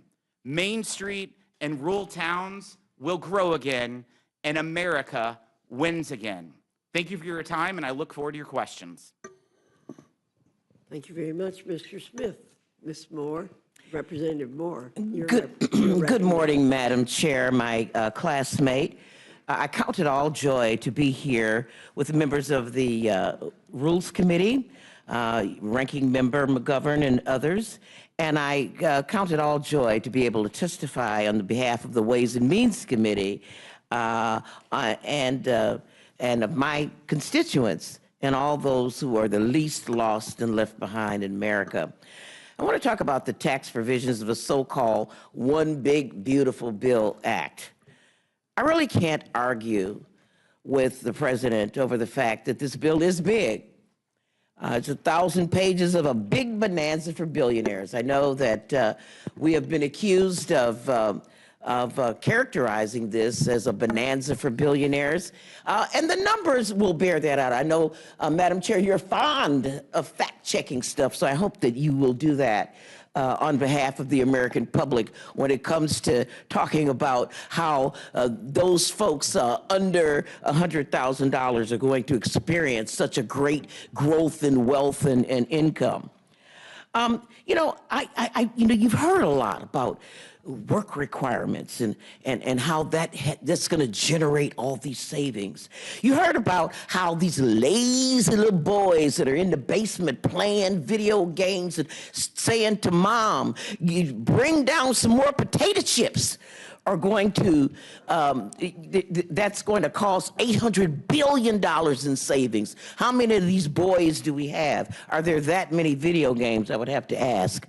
You know, we're talking about how we're just going to rout out waste, fraud, and abuse, and that's somehow going to generate over $1 trillion in savings. I'm asking you, you know, even those of you who are not that good in math, to try to figure this out with me. You know, let's begin the analysis of this bill, not with all the numbers that we're all going to be throwing around here this morning, but let's just begin this analysis with a moral question. Should children go hungry or be left to suffer or die from treatable diseases? And if your answer to that, anybody, if your answer is no, then just sort of reason backwards from that precipice and see if the justification of this bill sort of unravels. You know, I'm so happy to be the last person to speak on this panel because we have heard from our colleagues and on other committees about the harms that this bill is going to do to millions and millions of our constituents, fellow Americans. We're going to cut $230 billion out of SNAP. We're going to kick 13.7 million people off their health insurance. We're going to trigger $500 billion in cuts from Medicare, those of us who are protecting seniors here on this panel. We're going to reduce educational opportunity for American children who are least able. There are kids who just might not be chosen. I was one of those kids. I wasn't chosen, and I didn't have any choice. And this is who we're going to take money from. We're sitting here bragging about so-called savings. And what are we going to do with these savings? What are we going to do with the savings? Are we going to take these savings and reduce our debt? Nope, we're not going to do that. These tax cuts are so massive that we don't have enough kids to starve. We don't have enough people to deny health care. So we're just going to ask Americans to finance tax cuts for billionaires on the national debt, on the credit card. I just paid off a credit card. I mean, I was so relieved. It was the first night's sleep I had in a long time. And we have people here I know my good friend, the chairman of our committee, does not like debt. Well, he used to not like debt, but he kind of likes debt today. The JCT scored this bill at $3.8 trillion. $3.8 trillion. But that's not even the real score. Why not? Because of all the budget gimmicks in there. You know, they've got all kind of budget tricks in this billionaire bonanza bill, like cutting the budget window after 9 years and making dozens of provisions that benefit regular Americans temporary to get them through the 2026 cycle, to get them through President Trump's tenure as president, assuming that he won't get a third term. Otherwise, he's going to have to do something else. But that being the case, I mean, it is so cynical to tell people we're going to give these to you. We're going to have permanent tax cuts for wealthy people. But we're going to make this temporary, just long enough to trick you into believing that it helps. So, what is the cost of this bill after we strip away all the gimmicks? It's going to be, not including the interest on the debt, it's going to be at least $5 trillion. So, my twist on Mark Twain's statement, there are lies, damn lies, and then there's trickle-down economics. You know what? We've heard, at least, I'm 74 years old, and I swear to God, I can remember when the talk of the trickle started. And it hasn't trickled yet. And this bill is not going to start to trickle. The so-called fiscal hawks will try to make you believe that this country club urban legend that tax cuts pay for themselves. It has never worked, but it just has not stopped the talking point. That's what it is. That they claim that this bill will generate $2.6 trillion of revenue from economic growth. There is not one. Produce them. Fact check this, Madam Chair. Where is the economist who will back up those numbers? Where they at? They ain't here. Deficits aside, this bill is ugly, as we say, because it is ultimately a betrayal of the contract that we have made with the American people, and especially to our babies and to our working people. You know, it's a union hall, you know, working man's bill, but it is all for the millionaires and billionaires. The so-called no tax on tips. That's a distraction from the windfall that they're giving to the richest people in the country. Let's just put the facts out. Let's talk some numbers. I've been just hollering and hooping. Let's put some numbers out. Fact check this, Madam Chair.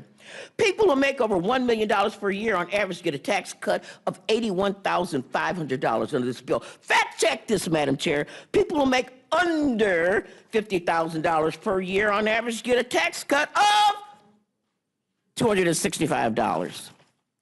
That means a person who makes over $1 million per year on average gets 310 times what a person making under $50,000 gets.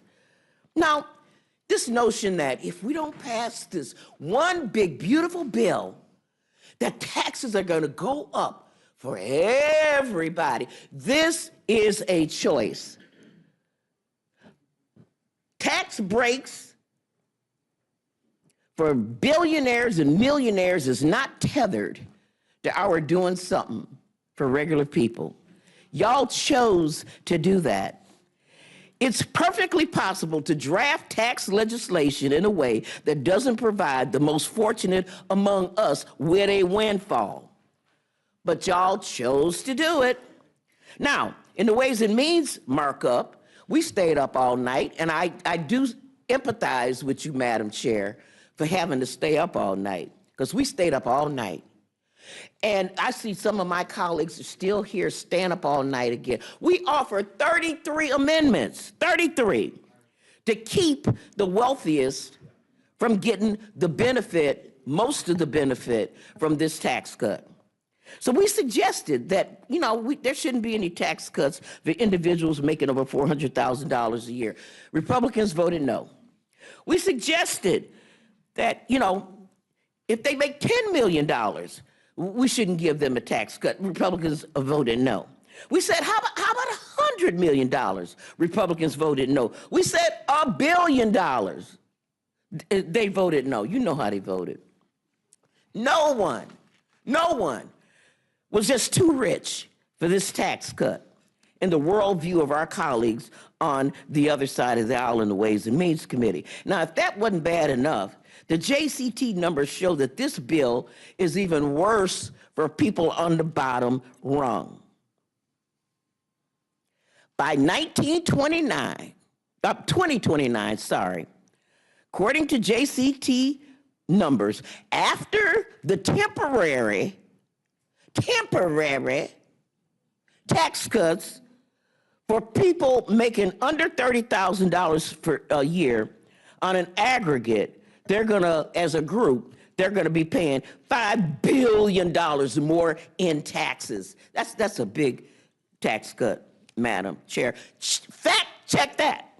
Now, imagine that, Madam Chair. There's so many ugly things in this bill, in this 1,000 pages of this big, beautiful bill. My 5 minutes could not possibly do them justice. Making it easier. I couldn't believe it when I saw this, Mr. Chairman, Madam Chairman. I couldn't believe it when they proposed to take away the taxes on silencers for guns. What, Madam Chair, why? There's a $200 tax on buying silencers for guns. And then we're gonna kick 2 million children off the child tax credit. They brag about doubling the child tax credit, but Madam Chair, the poorest, the neediest, the most vulnerable children get nothing, unless their parents earn money. And what I say is that, why don't we just make the kids go to work? Just cut to the chase. Tell kids, y'all got to start working.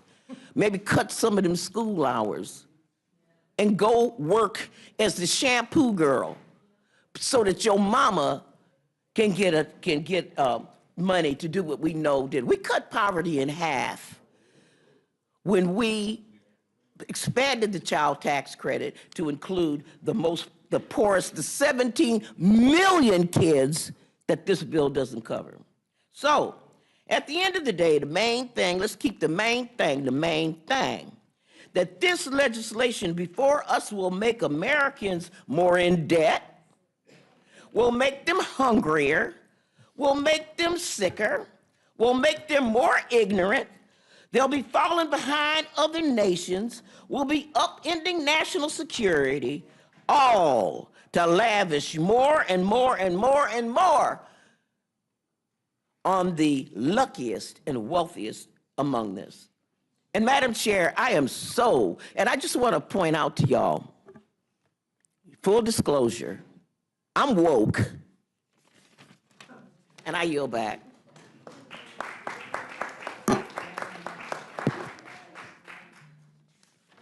Well, Ms. Moore, I think that applause indicates performance, having been brought to the Rules Committee this morning.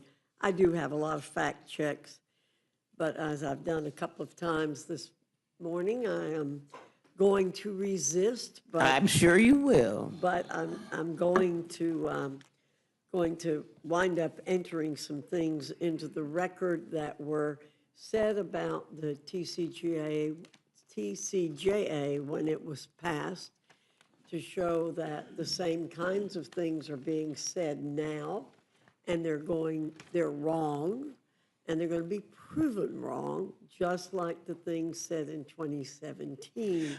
Madam Chair, can I just make an intervention? We're not talking about the 2017 tax cut and I wasn't here then. This is the bill that I have gone through, and what I have said, you can fact check what I said. And people going to be hungry and losing health care. Let's talk about this bill. I don't want to talk about that bill because Well, I let wasn't me there. talk about this bill. Okay, talk about it, man. Chairman Smith. You the chair. You can do whatever you want. Chairman Smith.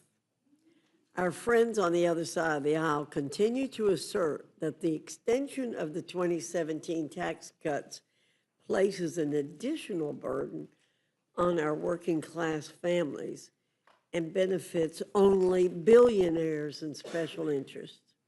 However, isn't it true that President Trump's tax cuts increased American families' income and were a boon to the working class, and that the bottom 20% of earners saw their federal tax rate fall to its lowest level in 40 years, while the top 10% of earners now pay over 75% of all income taxes? And as a result of the Trump tax cuts, the 1% paid more income taxes than ever before. Can you check my facts? Your facts are 100% accurate. I think it's important to note, Chair Fox, if you listen to the counterparts that you just heard, if you use their statements, it actually proves that our tax bill is cutting taxes for working class. My good friend from the Ways and Means Committee said that in 2029, $5 billion in tax increases on people because of the expiring provisions. In order to those to be increased, that means they had to be cut, and that's what we're doing here. We are cutting $5 billion for those tipped employees, those Uber drivers, those linemen who work overtime, and it's for 4 years. I hope it's much longer, but you know what? Don't say that it's increasing $5 billion, but you're not giving us credit for the $5 billion tax cut that we're doing right now. And I also want to point out, Chair Fox, back in 2017, in those Trump tax cuts, the 17 million children that Ms. Moore was talking about that are being left behind, yeah, they're going to be left behind by the Democrats when they vote no on this bill, because that would mean a refundability would go from $1,700 to $1,000. So every one of those 17 million children would lose $700 pulled out because the Democrats voted no. So in effect, the shares of those who foot the tax burden got more progressive in the 2017 bill, and will get that way, and will be that way again with this bill. Correct? That's correct. And last, despite all of the rhetoric, and I have to tell you, it really qualifies as rhetoric. Again, performance, I think, is a better term for it. The Democrats could have raised the tax income bracket when they were in control and passed their reconciliation efforts, because the tax cut expiration was in the 10-year window. Isn't that correct? It's absolutely correct. And they failed to do so. Again, they have a credibility problem here. We hear all the time from Democrats about what we're doing, but never taking responsibility for what they could have done when they had the majority in House and Senate as recently as 6 months, and the presidency as recently as 6 months ago, correct? Excuse me, they didn't have the 6 months majority in ago, the House. they didn't have the But majority in the House. 3 years ago, excuse me, 2.5 years ago, they had that majority. They absolutely had all three branches of government 2.5 Right, years they had ago. all three branches of government, and they could have done that then, but they did not. Thank you again, Chairman Smith. Mr. McGovern, I'm recognizing you. Oh, okay. So, first of all, let's be clear. I think Democrats are willing to work with Republicans on helping middle-class families with tax relief and helping those in the lower income brackets get into the middle class. That's never been a question. we don't have any problem with that. We're happy to work with you on something like that. But we're talking about this reconciliation bill, and CBO just did an analysis, which basically, and I said this earlier, I'll repeat it again, it shows how your bill would impact the bottom 10% and the top 10%. And as you see on this graph here, the bottom 10% are going to be worse off, and the top 10% are going to be much better off. And one of the reasons why is because in this beautiful bill that you think is so beautiful, there are cuts to SNAP that amount to $230 billion, cuts to Medicaid that amount to $880 billion. And so basically, I mean, I'm trying to put this politely, but middle-class families, those struggling to get a middle class, are going to be screwed if this becomes law. And we went over this earlier, you know, with the latest version of this bill, the top 0.1% stands to gain $255,000 on average in 2027 alone. That's $700 a day. People who make over $1 million a year will also get their pockets lined. On average, these millionaires will have an additional $81,500 per year. For those earning less than $50,000, as Ms. Moore pointed out, the average benefit is $265. That's less than $1 a day. So that is what our problem is with your reconciliation bill. The people that we think that we get elected to try to fight for are going to be hurt the most in this reconciliation bill. And let me also just say, I mean, I kind of hope that we would get to a point where Democrats and Republicans and liberals and conservatives would all agree on some fundamental basic principles. One is that, you know, everybody should have health care. Two is that nobody should go hungry in this country. I mean, we live in the richest country in the history of the world. We have 46 million Americans who are food insecure or hungry. I don't know about you, I'm ashamed of that. And as I said, because I'm also on the Agriculture Committee during the debate, is that hunger is a political condition. We have the money to end hunger. We have the infrastructure. We know what to do. We lack the political will. We have the political will to give billionaires tax cuts, but we don't have the political will to end hunger in this country. In fact, what is particularly galling is that this bill takes from those with the least and gives to those with the most. I said this in the Agriculture Committee. You guys make Marie Antoinette look down to earth. I mean, this is like crazy. I can't believe that you're doing this. I mean, again, as someone who's on the Ag Committee, and the chairman heard me, and the ranking member heard me speak at length about this, but I find it unconscionable. I find it unconscionable and immoral that we're here debating a bill that's will take food away from kids. I mean, this bill will do that. All the denials won't change the fact that this bill will hurt these people. It will take food off the table of families of 7, 8, 9-year-old kids in your communities. It'll mean more kids go to school hungry. More kids get kicked off their free school meals. More kids will suffer chronic illnesses because they don't have access to good nutrition. By the way, there's a cost to being indifferent about those who are food insecure in this country.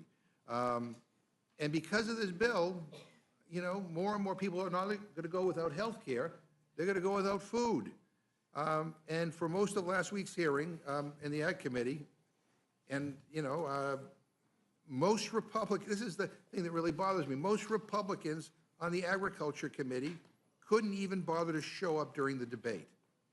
I mean, I made a comment, I think that almost got my words taken down. I said, look, I mean, we're all arguing about work requirements for people who are poor.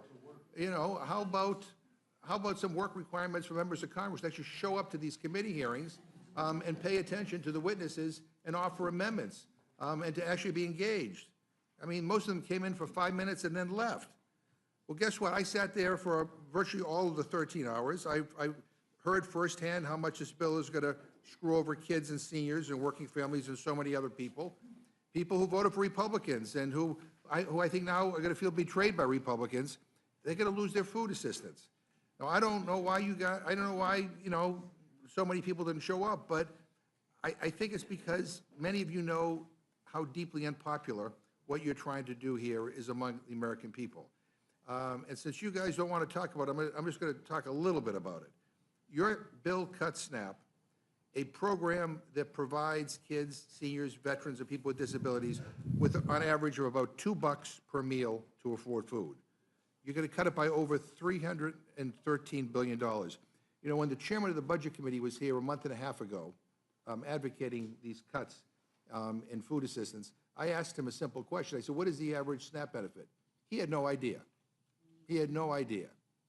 He didn't know it was $2 per person per meal or $6 a day, and yet was advocating these huge cuts.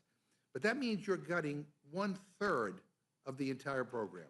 That is the biggest cut in history. And, you know, your bill takes food away from families with kids if their single parent is struggling to find a job or can't access childcare. Your bill forces older adults up to age 65, many who have limited educations and dismal job prospects, off of benefits in 3 months. I mean, who's hiring a 64-year-old who was recently laid off? I mean, do you really think that you can change careers at 64? It's not easy. Some people can. It's not easy. Your bill prevents future increases to benefit calculations, meaning families will have less money for food in the future as costs rise. I mean, really, this is $2 per person per meal. That's what it is. And your bill threatens food benefits for 16 million children, 8 million seniors, and 4 million people with disabilities by shifting the cost of benefits onto states whose budgets cannot support the hundreds of millions of dollars that have to put up every year to maintain benefits for these individuals. Chairman Thompson, I want to ask you a pretty simple question. This bill, the bill that you wrote, takes benefits away from families with kids as young as 7 years old if their parent loses a job and cannot find another job. So let's say you're a single dad with a college degree, you live in a small rural town, there may not be a lot of jobs available, you have a college degree, but millions of single dads in this country are in this position. And let's say you get laid off from your job with no notice, no warning. And let's say it's March. So you now got 90 days to get a new job, or you lose your portion of the SNAP benefits, which means less food in the fridge for you and your family. So yes or no, Mr. Chairman, do you think it's right for the government to punish those kids because mom or dad can't get a job, locked down in 90 days? And let me just also add, the majority of able-bodied people who are on the benefit actually work. They actually work. They earn so little, they need the benefit. But I asked the question, I mean, do you think that that is an okay thing to have happen? Well, Mr. McGovern, being on the Agriculture Committee as long as you have, I think I really felt like you'd have a great grasp on the entirety of the nutrition title of the Farm Bill. States have had and will have waivers in those situations so that that they can exercise. When you got a single parent, like you said, there's not two parents there. Obviously, there's provisions if there are two parents, one parent would apply, the other parent it would not apply to in terms of any kind of work, volunteer, or education opportunities, which we pay for. And there was also, I mean, there's a deduction from SNAP income for SNAP eligibility for uncapped amount of child care expenses, which includes child care. And then we have federal government also funds subsidized child care through the Child Care and Development Block Grant, not to mention the Child Tax Credit and the Child and Dependent Care Tax Credit. So absolutely, there should not be a loss of access to supplemental nutrition. I know that one of the things we talked about was CBO made the comment about 3 million people, I believe, that were coming off of SNAP. Well, those are individuals who choose not, choose not to engage in work, volunteer time, or education, or a big part of that and you're right, it's not half though, yet at the most it's 27% of folks on SNAP are working. But some of those folks are coming off because they've worked their way off, which is the American dream. They no longer are living in poverty. I'm going to yield to, that's kind of a word salad, but the bottom line is if that single parent can't No, find a I've heard job, word salad, they that's lose not their it. benefits. It's that simple. I mean, they lose their benefits. And by the way, we have a child care crisis in this country, too.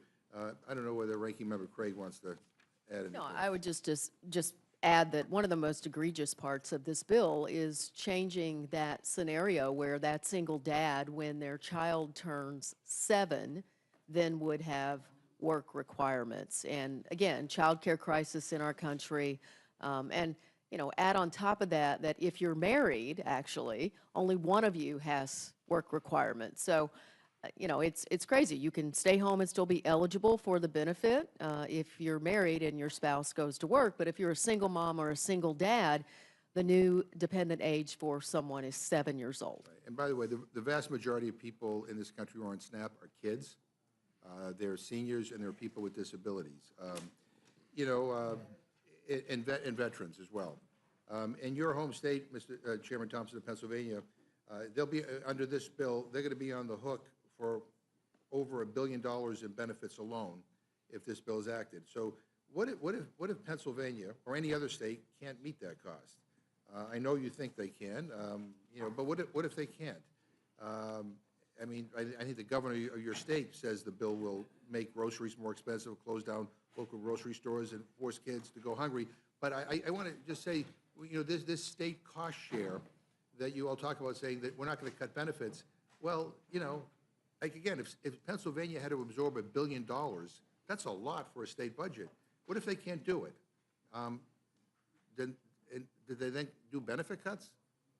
Well, I actually reject your premise of your question that states will refuse to cover 5% of a supplemental nutrition assistance program, given that they have 2 years to adjust their state budgets. SNAP, as you know, is the only state-administered entitlement benefit that is fully funded by the federal government. And states are already paying anywhere from 25 to 50% of the cost of Medicaid benefits in their states. States are fully capable of paying for SNAP, and every single state has achieved an error rate below 6% in the last 10 years, which would bring them down to that base cost share. And really, the time has come to impose clear incentives for states to improve their services to SNAP participants and control costs. And the only way for that to occur is for them to have some level of skin in the game on benefit expenditures. Well, as you know, it's not just 5%, it could go up to 25% and for some states. But let me switch to Ranking Member Craig so we get, you know, get some different perspectives here. Ranking Member, what will states do if they can't meet the absurd new scam set up by Republicans in this bill? We all know that they're going to cut the benefit. It's just that plain and simple. And look, the way that this bill takes the error rate right now, if it's $56 or less, the state does not count that, whether it's an underpayment or an overpayment. But like under this, everybody's error rate is going up. And I'm sorry that the chairwoman left, because 19% of her households in her district are benefiting from the SNAP program today. And the cost in that state is going to be just exorbitant. So isn't this just a backdoor way to take food assistance away from people without having to get your fingerprints on it? Well, it's shifting the blame for taking away the benefit. So this body is trying to shift the blame to states. 23 governors wrote to us to say, we cannot afford this, we cannot pay for this. And in fact, Ranking Member, is there anything in this bill that prevents a state from cutting benefits for kids? There's absolutely nothing in this bill. So this bill could lead to kids, seniors, veterans, and Americans with disabilities from being cut off of food assistance or seeing their benefits reduced. This bill will lead to benefit loss to millions of Americans. Now, Chairman Thompson, you know, even if you disagree with everything that we just said, would you support amendments? And that's a pretty accurate statement, Yeah, Mr. Ranking Member. Thank you. Yeah, but would you support amendments that simply say the SNAP provisions in this bill cannot go into effect unless no child, no veteran, and no one living in a rural community will have their food benefits cut under this bill? I mean, we tried to offer that in committee because there's great concern. Well, over Mr. Ranking Member, I don't see it necessary, given the depth and the width of the nutrition title.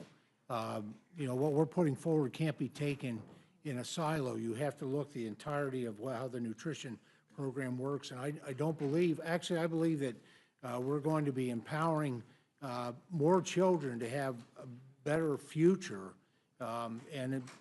There may be parents out there that will choose not to engage in work requirements that, by the way, we've had since the 1970s. Right, but. This is but not something not new. Not at 7, not with kids at 7 and 8-year-old, 9-year-old. If you go back and you look at the general work requirements, it's age 6. We move it to 7 And I don't with know- this bill. And I don't know how we, I don't know how we provide children a better future by providing them less food and nutrition, as they're growing up. I mean, I don't know how we mean, guarantee a better future if we do everything we can to keep children stuck in intergenerational poverty. Well, first of all, a lot of people who are on SNAP, who have been on SNAP, have gone on to be very successful people. This kind of stigmatization that if you're on SNAP, that somehow you're going to always be stuck in poverty is just not the reality. I'll go to Ms. Craig and then to Ms. Moore. Mr. Chairman, I'm offended by your last statement. My own mother was a single mom who was going to school at night to get her teaching degree for 9 years to become a teacher. Yep, she did it, but under the scenario we just outlined, my mom would no longer be eligible for benefits once I turned 7 years old because my mom is going to school, not able to work during 80 hours a month. That is the truth, and you know it. And look, 11 million people, according to the Center on Budget and Policy, including 4 million children, live in households that would be at risk of losing these benefits if this bill passes. Well, and if I can, I'd just say, you read the bill, it's an average of 80 hours a month. That's 20 hours a week. Doesn't have to be 20 hours. It just has to be an average of 80 over a month. And it is work. And like the ranking member said, approximately 27% of SNAP recipients are working today already, but they're living in poverty. But it can be volunteer work, but it also, your mom would qualify because she was actually getting education, and that is a qualifier for not 80 hours a week, not 80 hours a month. And let me just, we throw around these numbers, 13 million people will lose their health care, 5 million people will lose their food assistance benefits. And I worry sometimes that there are people in this chamber, who look at those numbers and kind of view them as statistics and fail to appreciate kind of the human element behind them. One of the things that I've learned in this job is that people's lives are complicated, and one glove doesn't fit all. And as much as we want to, say that this should apply to everybody or this should apply to everybody, and it is complicated. And my experience, especially with a lot of single parents raising kids, they want to be good parents because that's the best thing they can do to make sure their kids have a bright future. And to have to add on to that now, if I don't meet this new requirement, I will lose my SNAP benefit, and there'll be less food in the house. I don't understand why this is something that my Republican friends feel that they have to do. But Ms. Moore. Mr. Ranking Member, we can also say, that has been a quandary of certain folks in certain situations. You're right. It's complex. People have very different lives. What happens if child care is not available? And that is why the state what happens has if there's no and will transportation? retain flexibility with waivers to be able to meet those individual needs. We just need to make sure that the states administer those programs according to the intent of Congress. Well, lots of luck with that. And I would just, again, say, I think a better way to do it is to not make these cuts and maybe not give tax breaks to billionaires. But Ms. Moore. Thank you so much, Mr. Chairman, and I do appreciate this vigorous discussion. As a co-chair of the bipartisan foster youth program here in Congress, I can tell you that leaving a 7-year-old at home while the parent goes to work, there's a name for that. It's called child abuse and neglect. That'll get you a case. And I know people who have had their children removed from their homes for that very reason. They were at work, couldn't afford child care, and left their child at home. Let me just say this. As a survivor of childhood sexual assault, I guarantee you that Chester the molester is going to know that your child is at home on a regular basis while you're out working to meet these work requirements. And they will find an opportunity to pretend that your mom told them to come by, or you've seen them, or come on, go to the store with me. And if you're 7 years old, you're vulnerable. I can tell you that if the house catches on fire while that 7-year-old is in the house because they tried to make themselves some chicken nuggets and turn the stove on, that is going to be a little bit of a problem. I also want to mention another thing about this 80 hours. I think this 80 hours is very interesting. I remember my daughter once working for a daycare center, and I mean, the minute she hit that 19th hour, no matter how busy they were, they sent her home. Right. Because they didn't want to incur payroll tax charges. There's employers make decisions that low-wage people, low-income people, people that you're targeting, don't have any choice about it. You're working in a fast food restaurant, they're not going to let you work 40 hours a week, so they have to pay workman's comp. They're not going to let you work 20 hours a week in order to do it. They're dumb if they do. Because they don't, the whole point is to have people churning in and out. So I don't want to, this is, I so appreciate my colleagues here from the Ag Committee that have greater information about this particular part of the bill, but I just could not let it pass without talking, so if you want to change anything, this 7-year-old at home alone, it's a name for it. Child abuse and neglect. Thank you. You're back. I just want to ask a few quick questions to Chairman Smith. Chairman Smith, you keep saying that if we don't pass this beautiful bill, it will result in the biggest tax increase in history. Well, as I see it, that's your fault. And why? Because when you passed your tax bill in 2017, you made the corporate tax cuts permanent, but you made the tax cuts for middle class temporary. So when those cuts expire, and the rates go up on hardworking Americans, is because you drafted your bill. That's why you drafted your bill. I mean, another thing, you keep touting no tax on tips, no tax on overtime, setting aside that under this bill, parts of tips and overtime are still taxed, just like in 2017, you drafted those tax cuts as only being temporary. They expire. So if these are an important centerpiece to help working class Americans, why are you making them expire? Why are those tax cuts temporary? So the bill that we passed in 2017 out of the House made everything permanent. It was the other side of the building that put the expirations in. But the bill that I drafted, Mr. McGovern, and that I was part of the Ways and Means Committee made everything permanent. And the good thing about it is this one big, beautiful bill before you will make all those expiring provisions permanent. Well, let me ask you this. Do you think the child tax credit should go down in 2029? You're talking about 2029. Yeah, no, that is the enhanced boost that we're doing, which is $500 more for the child tax credit. But you think it should expire in 2029? I would love for it to go longer, but I would love for Democrats to work with us to try to make sure we have permanent tax policy. Do you think the standard deduction should fall in 2029? Absolutely not. That's why I think Democrats would want to work with us to make sure that we continue to provide tax relief for working families. Do you think taxes should go up on senior citizens in 2029?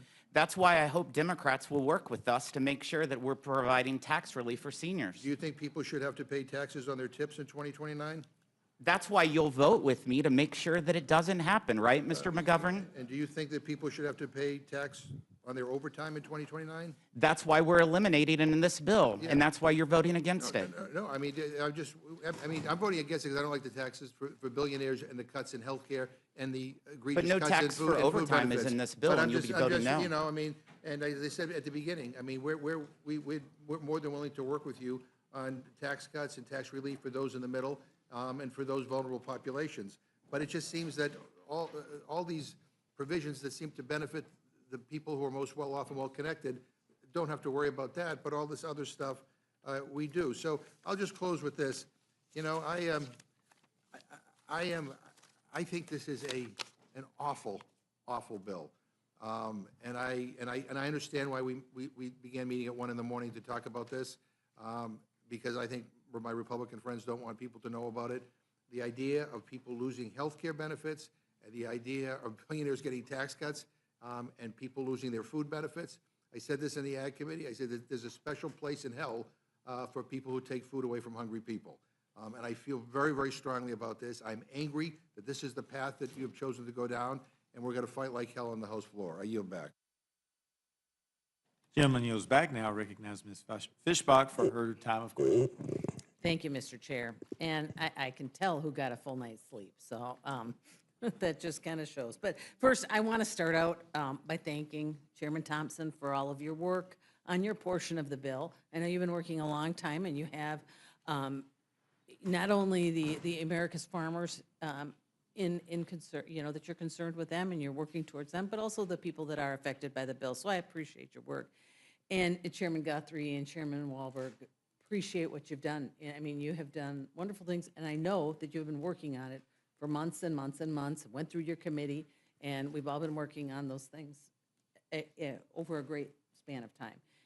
And Mr. Smith, Chairman Smith, excuse me, I have to say, I thank you for your work on Ways and Means, and I was honored to work with you on that. We've been working well over a year, working through all of these provisions and making sure that we are addressing the issues that we need to keep the economy going, to offer tax breaks to the middle income, and all of those things that we did. And you mentioned some of the provisions, or a lot of the provisions that were and we've discussed a few of them that are in the bill. And I wanted to get just a little more specific, because some of, as we were talking about, we need to talk about people, we need to talk about what's going on. And, we heard about how important 199, over the year that we worked, and I'm sure everybody has heard from their constituents, we heard about how important the 199A 20% deduction is, and we were able to increase that to 23%. I'll just tell you, in my district, that affects 55,000 small businesses and family farms. And you know what? I don't think they're billionaires. I mean, if I have 55,000 billionaires in my district, that's incredible. I would like to meet them. And just to put it into perspective, in Ms. Scanlon's district, there are 60,000 small businesses that would be hit with a 43.4% tax rate if this bill isn't put in place. In Mr. Negus's district, it's over 110,000 small businesses that are affected by 199A. In Ms. Ledger Fernandez's district, it is over 41,000 small businesses. And in Mr. McGovern's, it is 67,000 small businesses that are affected. And these are not billionaires. They're not billionaires. These are small businesses, the backbone of our communities. And that's why that's so important. This bill does invest in tax relief for workers, families, farmers, rural communities in a way that we haven't seen before. This is incredible. And if we talk about the child tax credit, we talk about the enhanced child tax credit. In my district, 75,000 families are affected by that provision. In Ms. Scanlon's district, there are 83,000 families that are affected by that. Mr. Negus's district, 73,000 families that are affected by the child tax credit. In Ms. Ledger Fernandez's district, 75,000. And in Mr. McGovern, almost 100,000. And all of those people would see their child tax credit cut in half without this bill. These are regular people, regular middle-income people that will be affected if we do not take to heart those provisions and pass this bill. This is about making sure that people have what they need and the middle income are there and supported. And I also just wanted to say, we've made some mention about the length of time and that these provisions haven't been made permanent. And just as a side note, just to throw it out, when Democrats in 2022 passed the Inflation Reduction Act, they only extended the enhanced premium tax credits through 2025. Was there an election in 2024? Yeah, because I think that was the implication, that we had somehow done it because of an election. But instead, what was prioritized in that bill was wealthy individuals trying to buy electric vehicles. So that was the difference. This bill actually helps the middle income and not to just do that. But I did want to just really focus a little bit, and I want Chairman Smith, you know, we've talked a lot about the families and the middle income, but I did want to circle back and just talk a little bit about the provision that we put for seniors, that we created for seniors. So if you could talk just a little bit about that. Absolutely. First off, I just want to hit on this bill affects 40 million children with the child tax credit. So every congressional district is drastically affected. In regards to the tax relief for seniors, this is currently in the tax code. A senior 65 years old and older gets to deduct about $1,900 from their standard deduction. They can get the standard deduction if they're single, $15,000, and then that senior deduction is an added tax savings for them. What we did, we actually increased it $4,000. So now they'll be able to deduct almost $6,000 of that standard deduction, and that is equivalent. That is the equivalent of a person who makes $75,000 or less a year not owing any on Social Security, any taxes on Social Security. And Chairman Smith, I just have to ask so we can make sure that everybody understands. Are those billionaires? If someone makes less than $75,000 a year, they're definitely not billionaires. Thank you for clarifying that for me, because I hear that a lot, that we are just, you know, benefiting billionaires, and it's absolutely not true. The American people are positively affected by this bill, the average middle-income family, and I thank you for putting it together, and I thank the chair for all of the input for this bill. And with that, I yield back. Gentlelady yields back. Now recognize Ms. Scanlon for her 5 minutes of questioning. Thank you, Mr. Chairman. Good morning to our witnesses. Thank you for joining us here. You can thank the speaker for scheduling the early morning wake-up call for everyone. For some reason, I keep thinking of a song, There's Got to Be a Morning After. It was from a disaster film, which may be an appropriate analogy here, because we all know that you don't schedule a 1 a.m. hearing unless you have a disaster of a bill that you want to hide from the public. And we don't have to look far to see why they want to hide this bill. It's an all-out assault on the American social contract. They're trying to sell it as some kind of economic growth plan. Thank you, trickle-down fictions again. But if you look past the press releases, what you find is a Frankenstein monster of a bill that kicks people off their health care, cuts nutrition assistance for working families, guts clean energy investments, and hands out trillions of dollars in tax breaks to the wealthiest people of the country. And as we learned from a CBO report overnight, it's going to cut $500 billion from Medicare in addition to the cuts to Medicaid, and impose or initiate a wealth transfer from the 10% of folks in this country who have the lowest income to the 10% that have the highest. So not saying that there aren't lots of tax cuts in here, but it's at whose expense, I think, is the question. If Ms. Fishbach wants to have a conversation about tax cut for small businesses, we would love to have that conversation, but it was never brought up for discussion with the entirety of Congress. What we have seen, and in my district, maybe it's not the same thing in her district, but we've seen that tens of thousands of people will lose their health insurance, tens of thousands of families will lose SNAP benefits, and that's just unacceptable. Let's start with the cuts to food assistance. At a time when food prices are high and getting higher because of tariffs, when wages haven't kept up with the cost of living, when families are still recovering from the financial strain of the pandemic, this bill takes a sledgehammer to SNAP.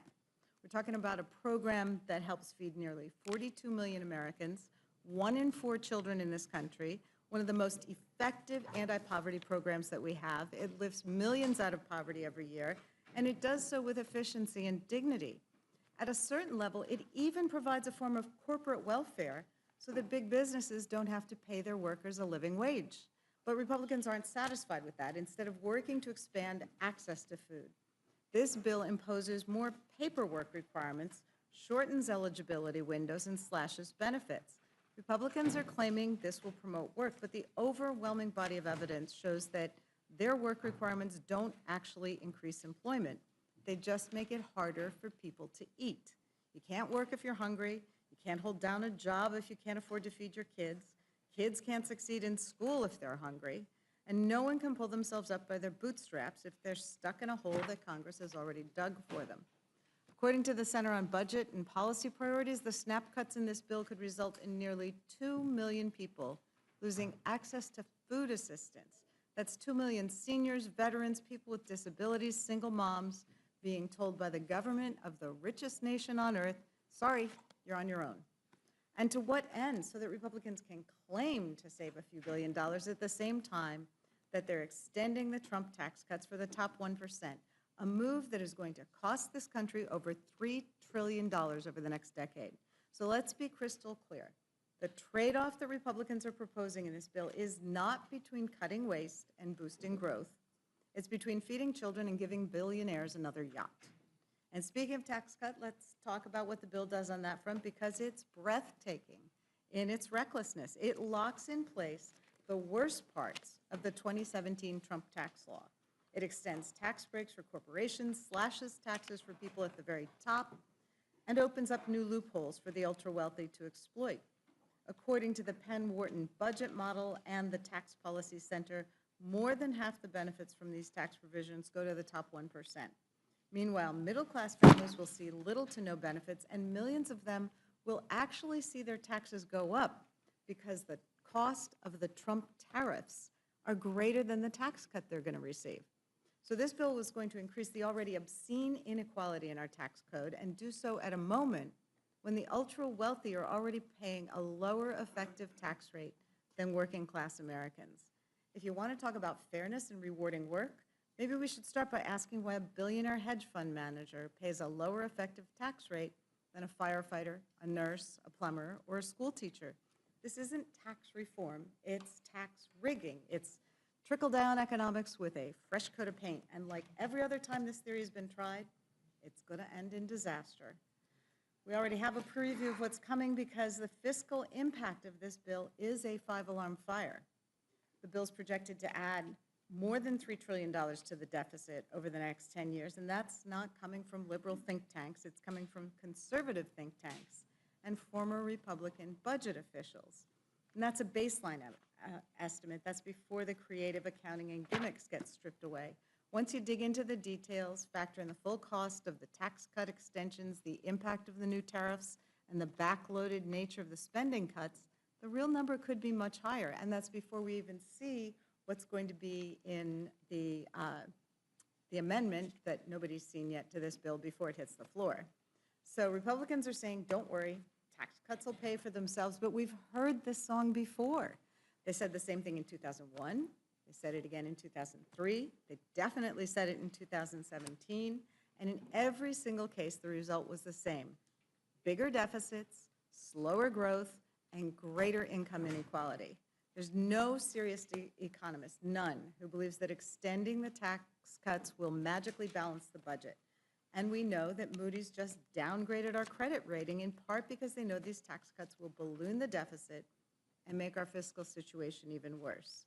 How do the Republicans propose to deal with that deficit? Not by rolling back the tax cuts, not by asking the wealthiest among us to pay their fair share, but by cutting health care, slashing food assistance, and gutting the programs that ordinary Americans rely on every day.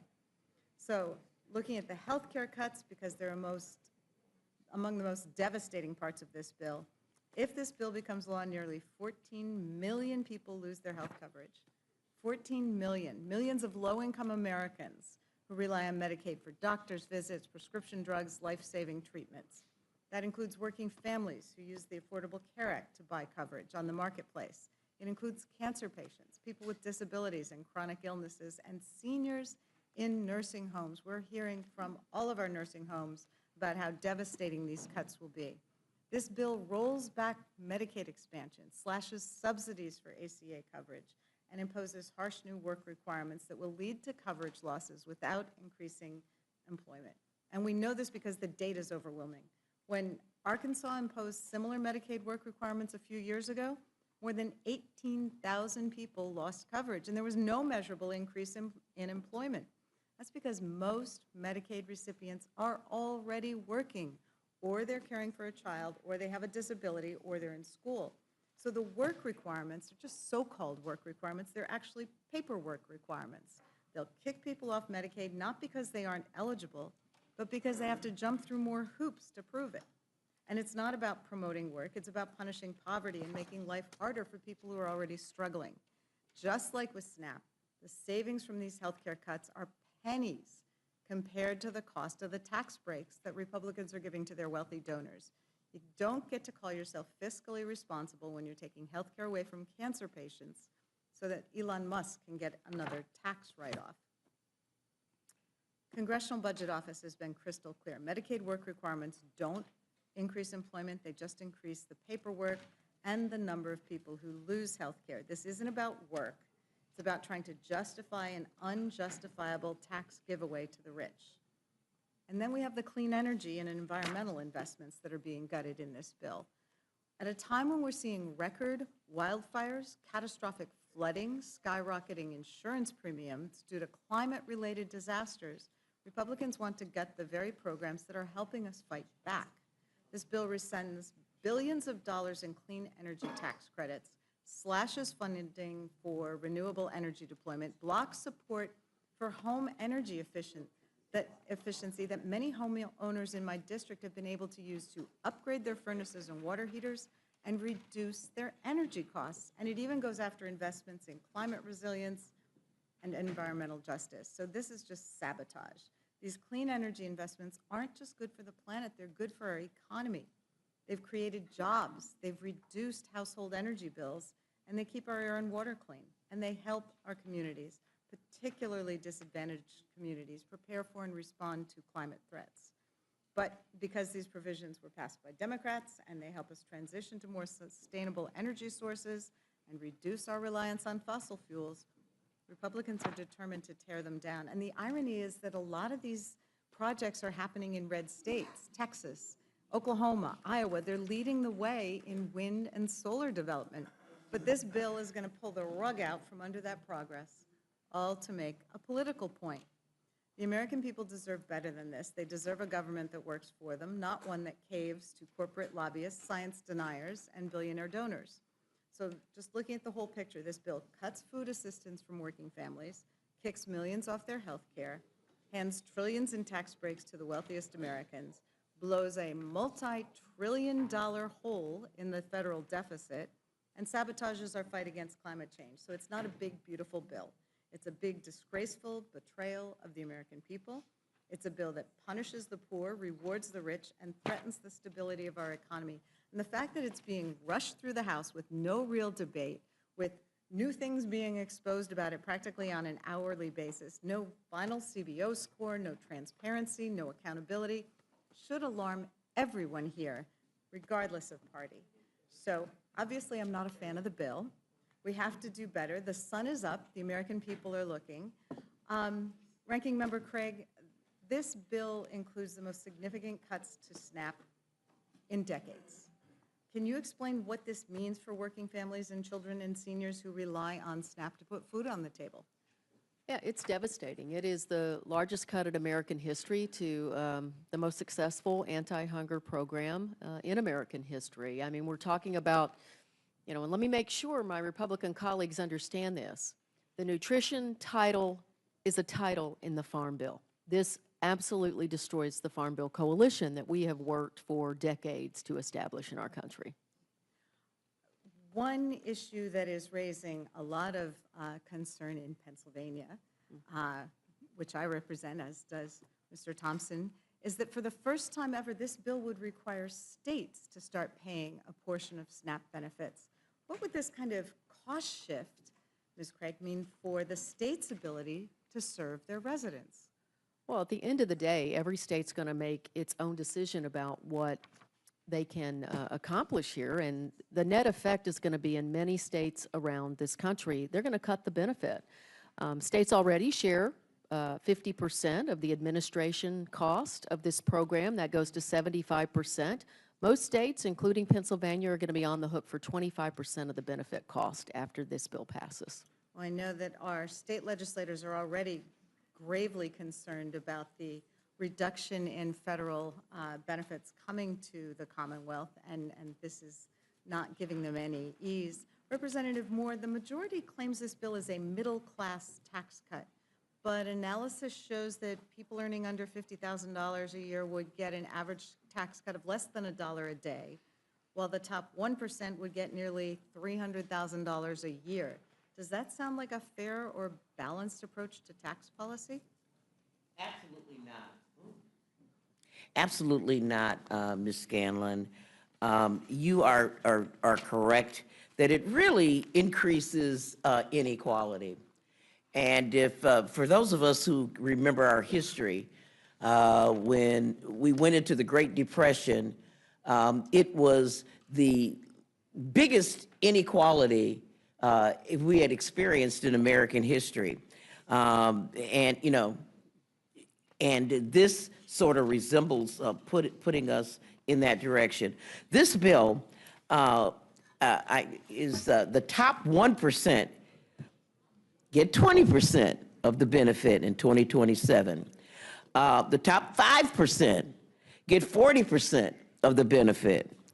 The top 10% get 52% of the benefit of this bill. Ms. Scanlon, if you'll just indulge me for a moment, I just want to talk a little bit about the quote-unquote small business benefit. I noticed that Ms. Fishbach referenced the numbers of small businesses in all of the Democrats' communities that would be affected. And so I just have a real question.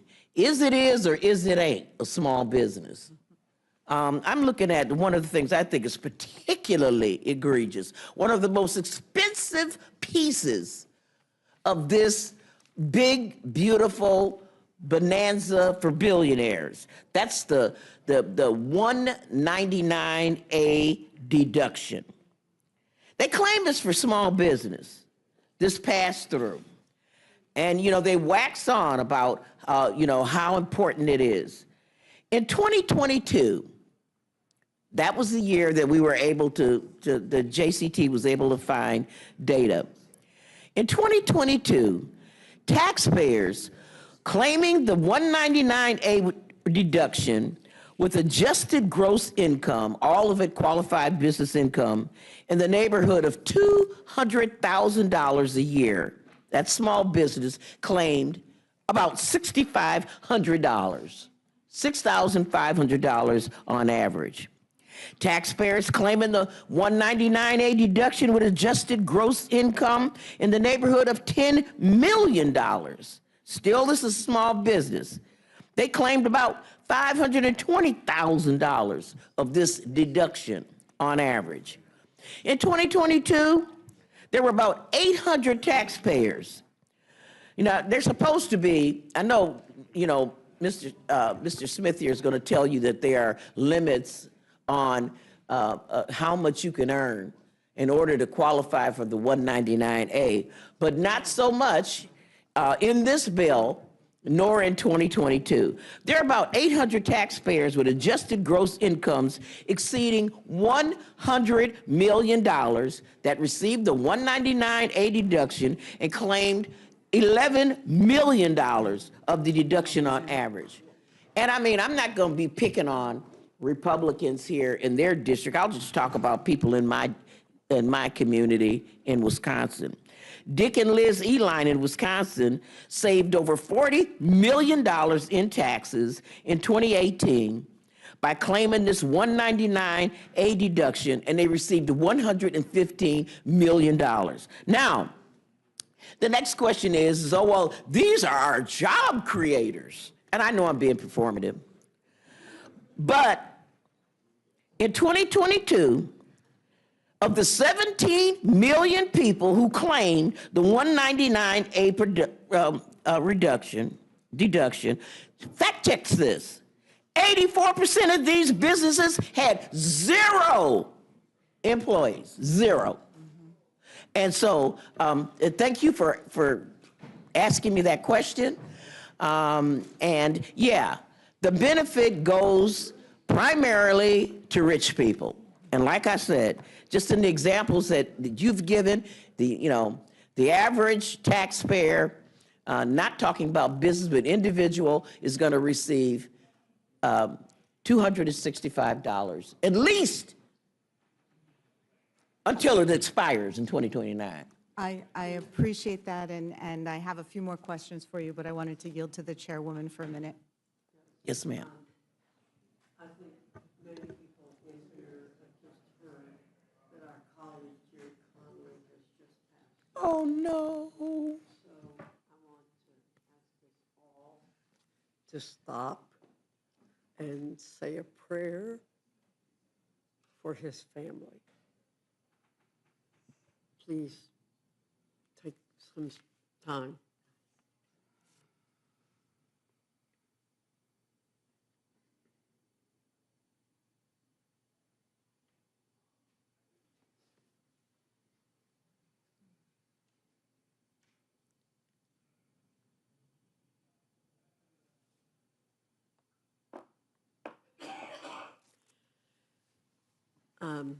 Thank you, Madam Chair. Everybody, Ms. Scanlon. And thank you, Madam Chair, for doing. Thank you. Oh, it's absolutely the right thing to do. You're Appreciate recognized, Ms. Scanlon. I appreciate that. Certainly a valued colleague, and this is quite a loss. Representative Moore, we had just talked about the fact that the top 1% or top 0.1% are going to get a $300,000 per year tax break, which is almost 4 times the median household income in my district. So the fact that the very top would not only not pay their fair share, but this kind of break, what do those kind of trade-offs say about the values and priorities in this legislation? Ms. Scanlon, it exacerbates the income equality that we have.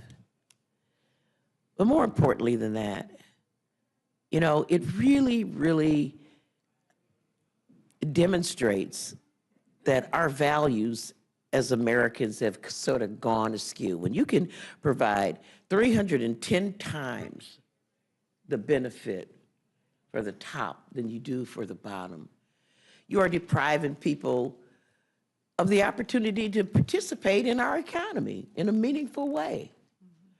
And the costs of that are tremendous. And then when you pile on stuff that's not in the Ways and Means jurisdiction, like the cuts to SNAP, the cuts to Medicaid.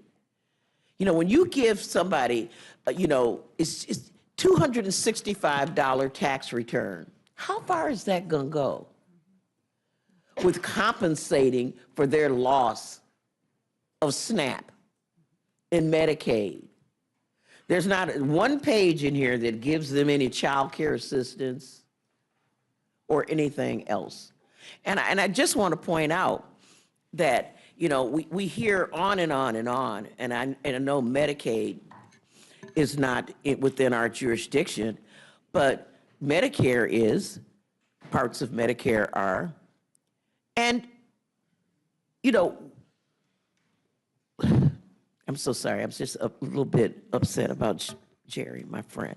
But what we're seeing is that as we dismantle healthcare and we dismantle SNAP, we're not just depriving the poorest of the poor. We are dismantling healthcare, period. Rural hospitals are going to close. Urban hospitals are going to close down their maternity wards. Graduate students, I had docs come and say, graduate students, people who graduate from medical school aren't going to be able to have residencies because there will be no hospitals. And even if you have the best health insurance, the premier, you're rich, when you have your heart attack, You're not going to make it when you got to drive 35 miles to get to the ER. So when you think that it's just only them lazy boys in the basement that are going to be hurt, you better think twice. You're going to better think twice. When your provider leaves the area because there are too many Medicaid patients and go somewhere, you know, Scottsdale, Arizona or something, where there are rich people to practice so that they can, and you have no providers at all. Well, I wanted to pursue that line with Mr. Pallone. In our community, we actually just lost the major healthcare system. It was bought out by a private equity entity and bankrupted. And we have been unable to find anyone to take it over because the Medicaid funding source is so unstable or not sustainable, or these cuts were threatened. So can you talk a little bit about what this is going to mean, these cuts to Medicaid for the entire community? Well, as you point out, or already been stated, when hospitals and all healthcare institutions depend on some kind of reimbursement, either private insurance, Medicare, Medicaid, whatever it is. And if you're a hospital or your nursing home or your community health center, whatever, is highly dependent on Medicaid, which many rural hospitals and institutions are, then they just don't get the reimbursement rate. And now these people are coming to the emergency room and they're going into the uncompensated care because they can't afford to pay the bill. And so what does the hospital do? Well, most states don't have the ability to make up for that. Some don't have much payout, much uncompensated care at all. And so they either close because, now they can't make it, or they try to pass that on to private payers or other government, or other government payment programs. The other alternative is that the quality of care goes down. So in the case of a nursing home, rather than, if they don't close, then, and they get less money, then they just provide less services. One of the things that disturbed me the most in this bill, in the Energy and Commerce mark, was that they take away, the Republicans take away the nursing home staffing ratio, right? I think they saved $7 or $8 billion by doing that. What happens then? There's no nurse there at night. There's no nurse, and people die because there's nobody to take care of them. The services go down. I remember years ago in my state, we had terrible nursing home situations, safety, health hazards, nursing homes burned down, people died in the fires in my hometown. I don't want to go back to that. We've made a lot of progress, and we certainly don't want to go back to that. But if I could just add, when the gentleman from Wisconsin said that, from the Energy and Commerce perspective, we're not involved with the taxes, and I do think that, lower income or even middle income people are going to pay more with this bill in taxes. But that we're concentrating on all these other affordability issues, right? In other words, we spent our time when we were in the majority trying to expand options so people could live and it was more affordable. So expanding Medicaid was an example of that, right? Making, expansion of SNAP, making, having affordable connectivity programs so people could afford, to pay for the internet. LIHEAP, right? All those things are on the chopping block now. Some of them are on the chopping block in this bill with the Medicaid cuts, but, the president is essentially eliminating LIHEAP. The Republicans refuse to renew affordable connectivity. In this bill, they have up to $35 copay that's mandated, so people have to pay more out of pocket. So what are we talking about here? Everything in this bill, and I don't even get into the tax issues now, everything in this bill that's within our committee makes things less affordable, right? At a time when the president said, oh, when I'm elected, prices are going to go down, everything's going to become more affordable. It's the opposite is happening. Groceries cost more, inflation's going up, everybody's, and this is just aggravating that situation completely. It is the reverse Robin Hood, That's exactly what it is. Take from the poor and give to the rich, not just with the taxes, but also with everything else, because all these things are paying for tax breaks primarily for wealthy people and corporate interests. Well, you've touched on so many issues that are of really paramount concern for my constituents. The LIHEAP cuts obviously are huge in our northeastern cities where we have cold winters and hot summers.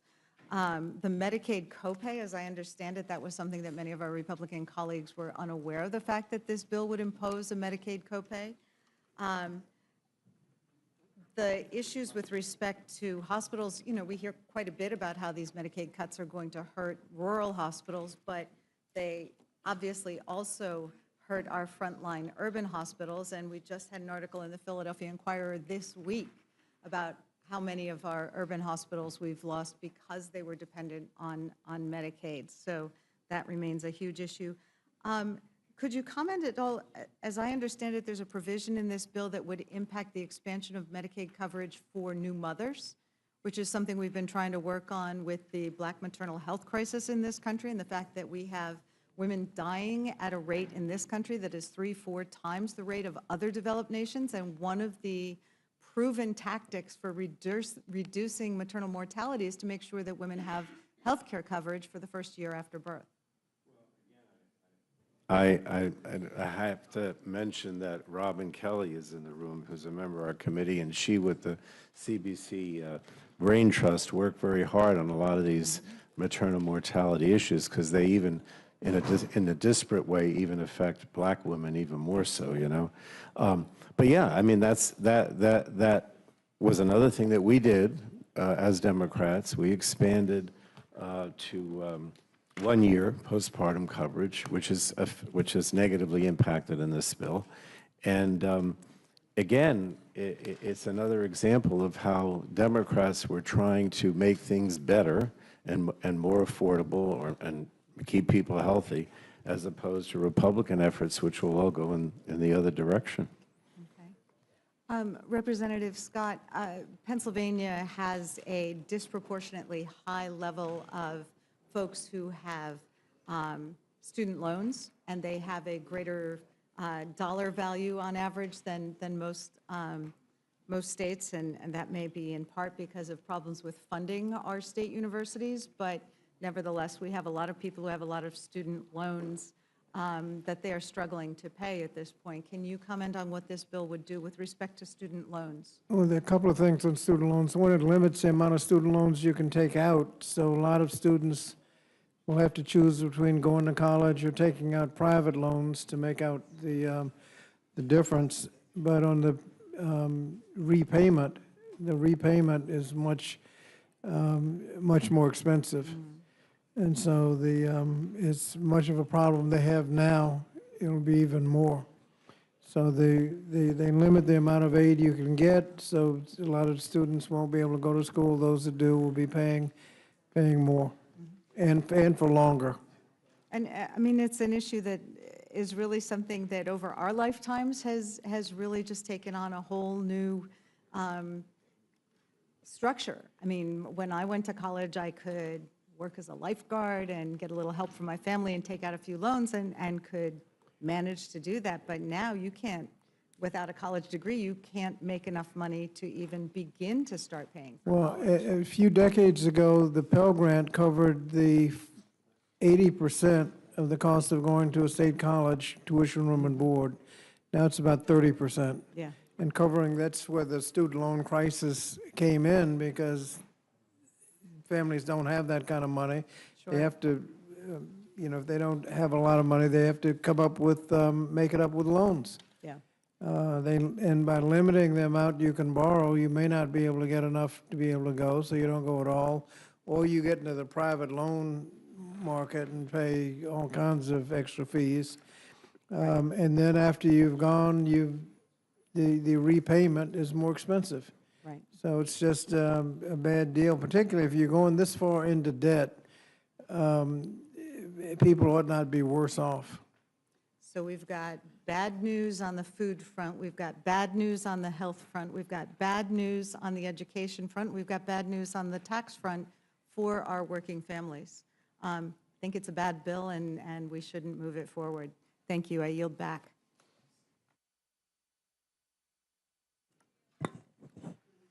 Mr. Norman, you're recognized.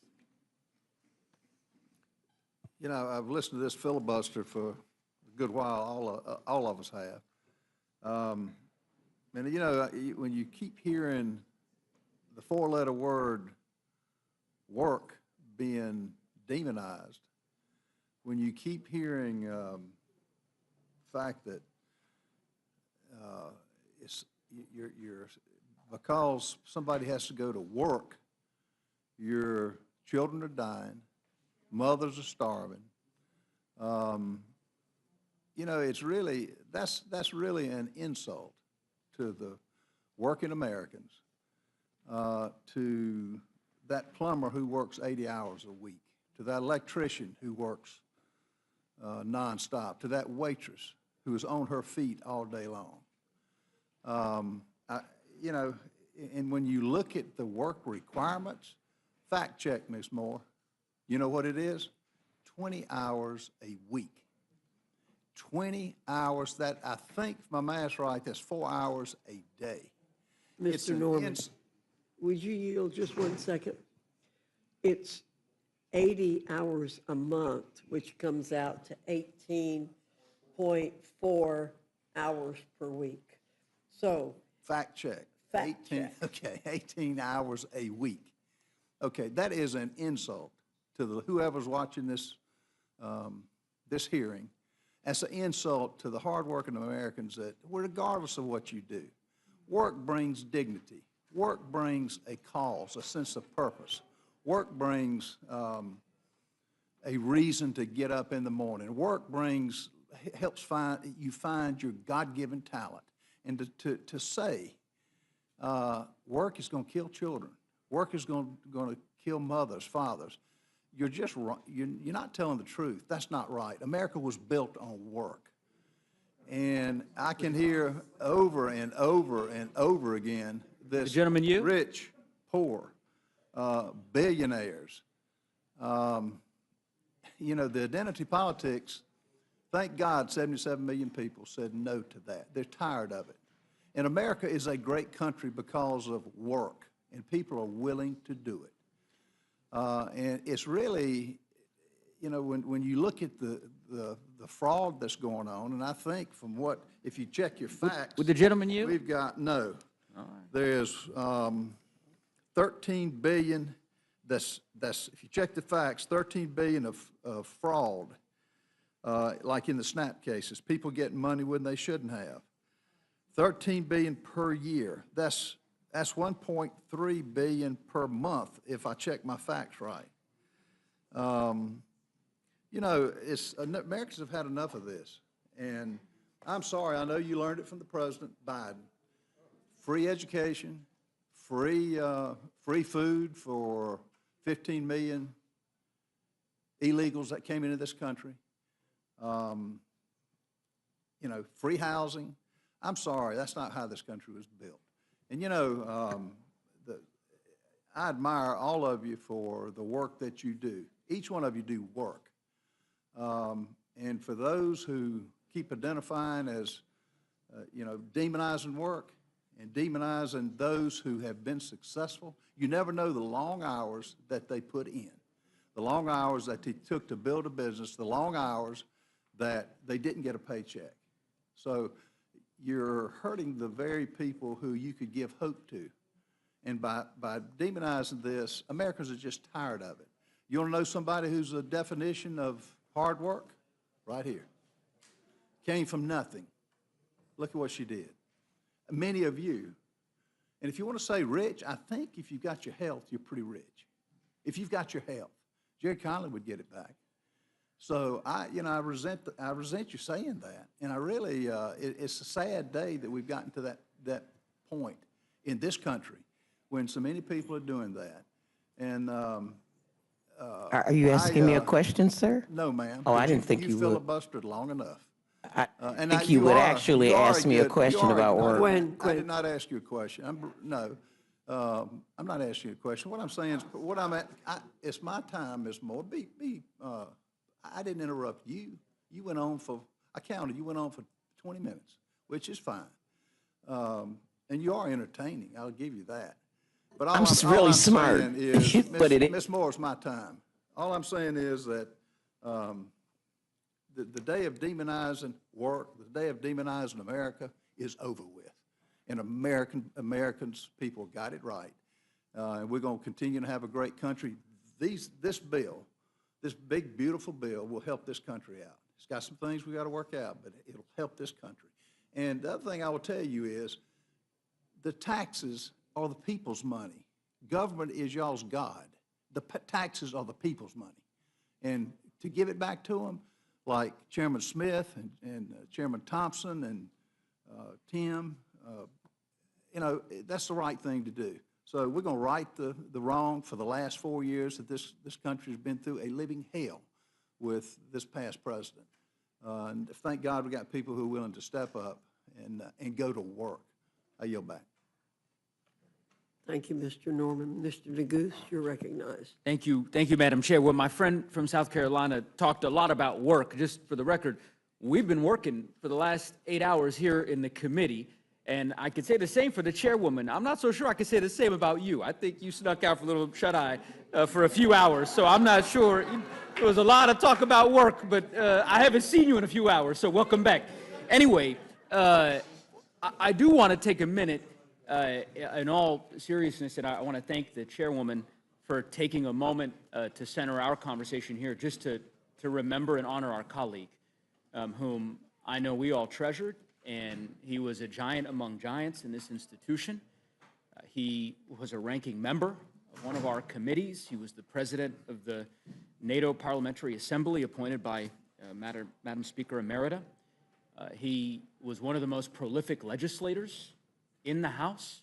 I don't know that there's a single member of the House during his tenure in this body that had more laws signed, or excuse me, more pieces of legislation signed into law by presidents of both parties.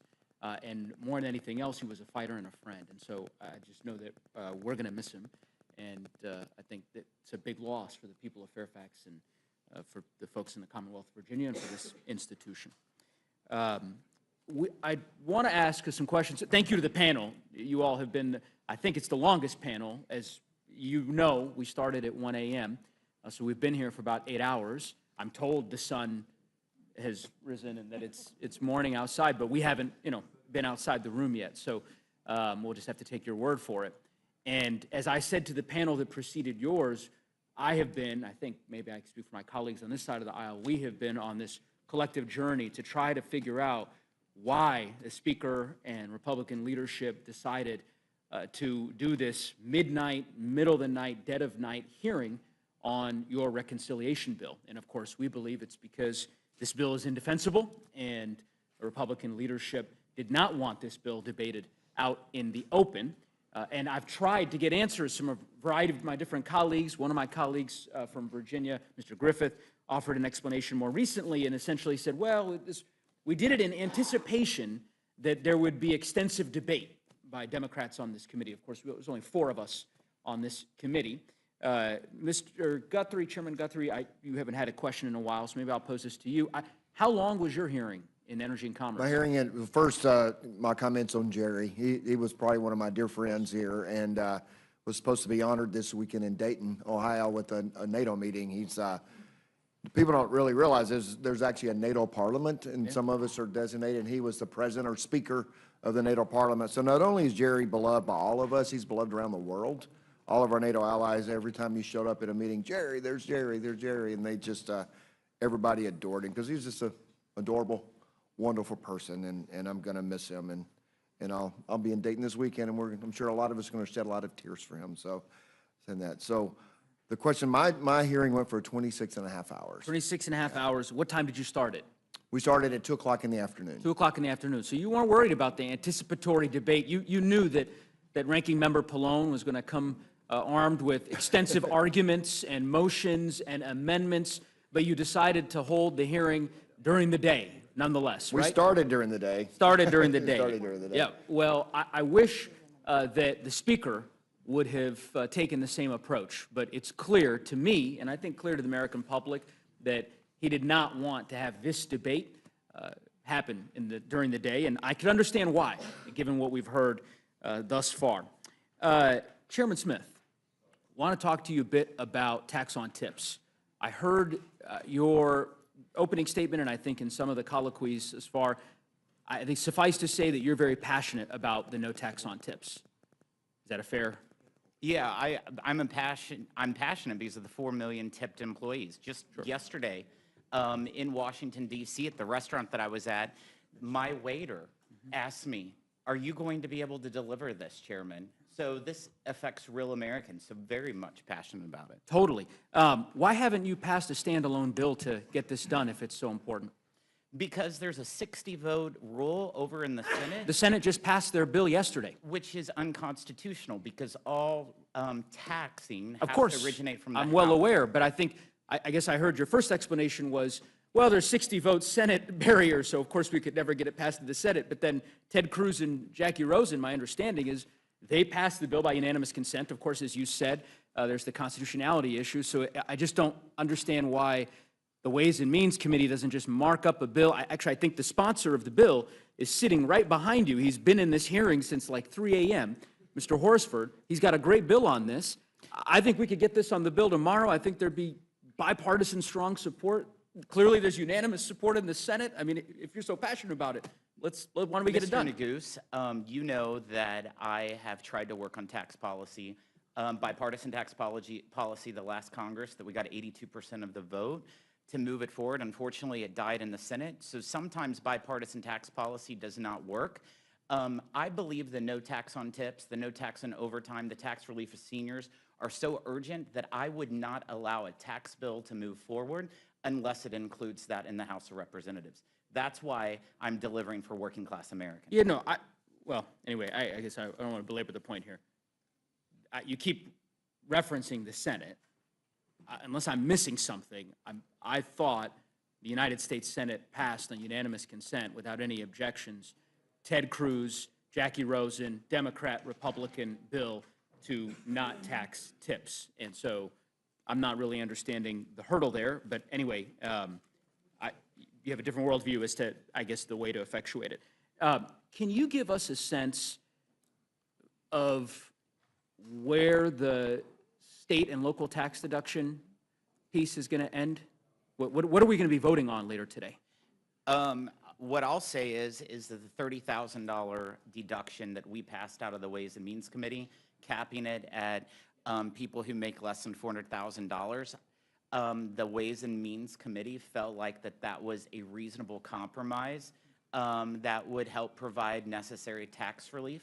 And that's what the language is right now. Okay, but I mean, you're the chairman of the committee.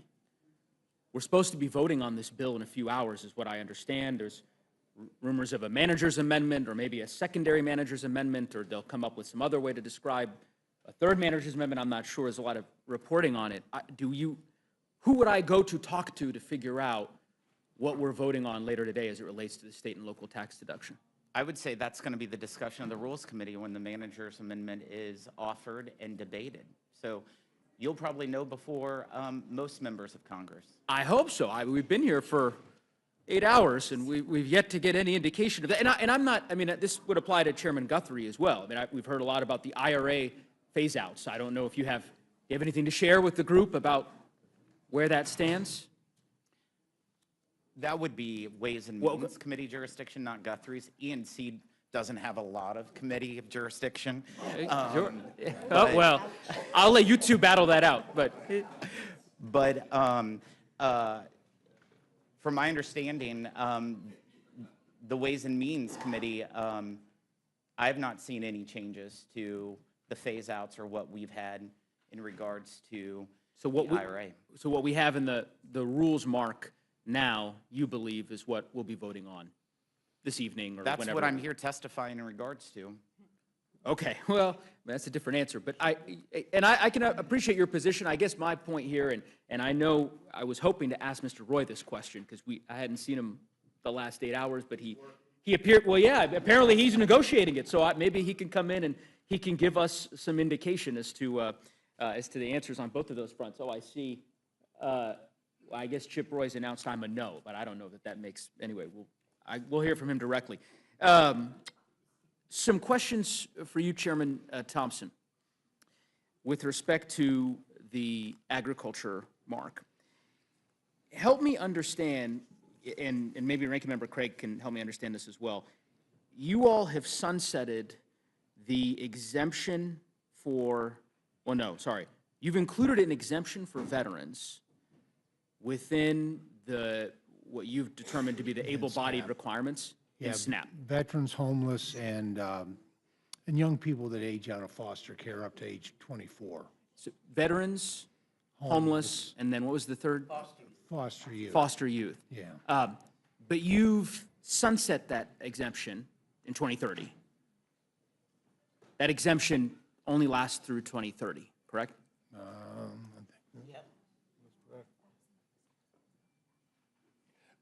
Oh, that's correct, because those were actually put in place of the Fiscal Responsibility Act. That's where those three provisions were added. And I actually believe that.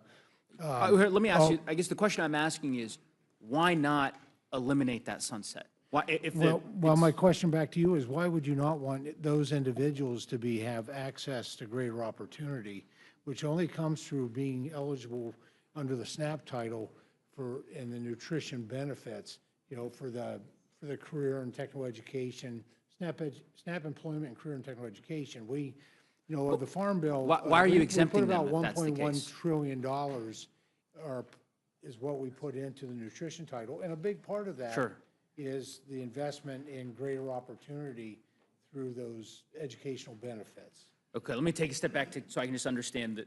I guess what I'm trying to understand is the rationale for the exemption. You've exempted veterans, homeless youth, foster youth from these requirements until 2030. So hold on, let me finish. You've clearly decided that it's important to proceed with those exemptions until 2030. Otherwise, you would have said, we're just going to end the exemption now. So you believe it's important to do for the next few years. Why have you decided not to extend it further? Why is 2030 the year that you've decided that veterans should no longer be able to be exempted from these That was a requirements? part of what, quite frankly, my negotiations on that with the Fiscal Responsibility Act were with President Biden. And that was the Sure, but you're not locked into that now. You all have abandoned most of the Fiscal Responsibility Act agreements. That was a great negotiations. We both sides got some good provisions, but at the same time, even back then, I felt that it really was disrespectful to veterans to, we'll just talk, you let off with veterans, to not have an opportunity to benefit from the investments that are there under this nutrition title for SNAP employment and career and technical education. If you feel that way, why keep it? I don't understand. I guess you're saying we have this exemption, it's important for foster youth and for the homeless and for veterans, but also we believe that we shouldn't have this exemption, and so that's why we're comfortable with it ending in 2030. Well, usually taking somebody off a cliff immediately is a really bad idea. We don't really do that with this bill. Even with the state share, we provide. I agree with you about describing it as a cliff and not an opportunity. I mean, that's exactly what my sort of point is, right? We look closely at poverty cliffs, and I think taking folks off of that that 2030 expiration really will serve those the veterans population particularly, and I also think that the youth coming off out of foster care. How much money do you think it would cost, your team may have a better sense of this than I would, to extend that out to 2031 or to 2032? Do you all know what it costs per year for that exemption to have continued? I'm not sure the CBO is provided for. Yeah, we don't. I mean, are we talking tens of millions, hundreds of millions of dollars? Well, we'd have to look back. You all would have to look back at the Fiscal Responsibility Act to see what the score was on that. Here's why I ask. To me, it seems like really what we're getting at, right, is a question of priorities, resources, and values. And it would not take, I don't believe, a lot of resources, a lot of investment to be able to avoid that cliff hitting these veterans and these foster youth in 2030. Right, and let me give you an example, right? There's a simple way. Are you familiar with the tax on silencers? You're familiar with that? I am. Provision of tax, and you're aware that this bill repeals that tax? That's correct. All right, and that tax, do you know how much that's going to generate in terms of revenue over 10 years? I don't, it wasn't in my It's jurisdiction, but no, I understand. Let me tell you. as It's a former 1.4. healthcare Let me finish. professional, You said you don't know, so let me tell you. These suppressors I hear you. are a healthcare measure. I in terms of understand. I hear hearing you. protection. So let me just explain it to you. Over 10 years, the Joint Committee on Taxation estimates that this particular repeal generate $1.4 billion. Think about that. Hold on. I'm not asking you a question, Mr. Chairman. 1.4. Well, you did ask me a I'm not question asking you a originally question about now. I'll give you an veterans. opportunity And in a moment to question I answer the have for you, question. what do you have against Mr. veterans Chairman, being- I will give you having an opportunity to opportunity finish. to climb I'm not a- asking you a run a little question. higher in the ladder of Mr. Chairman, I'm not opportunity? asking you a question. I'll really good at redirect that. it to the ranking member since I'm not asking you All this right, question. just Ranking remember, member. it is the member of the committee's time, and. Thank you, Mr. so Chairman. We So, can't have the I will simply say this. back and forth. And I'll address this towards the ranking member. $1.4 billion that will be generated by virtue of this repeal of the silencer tax. This is a tax that has been on the books since the mid-1930s, 100 years.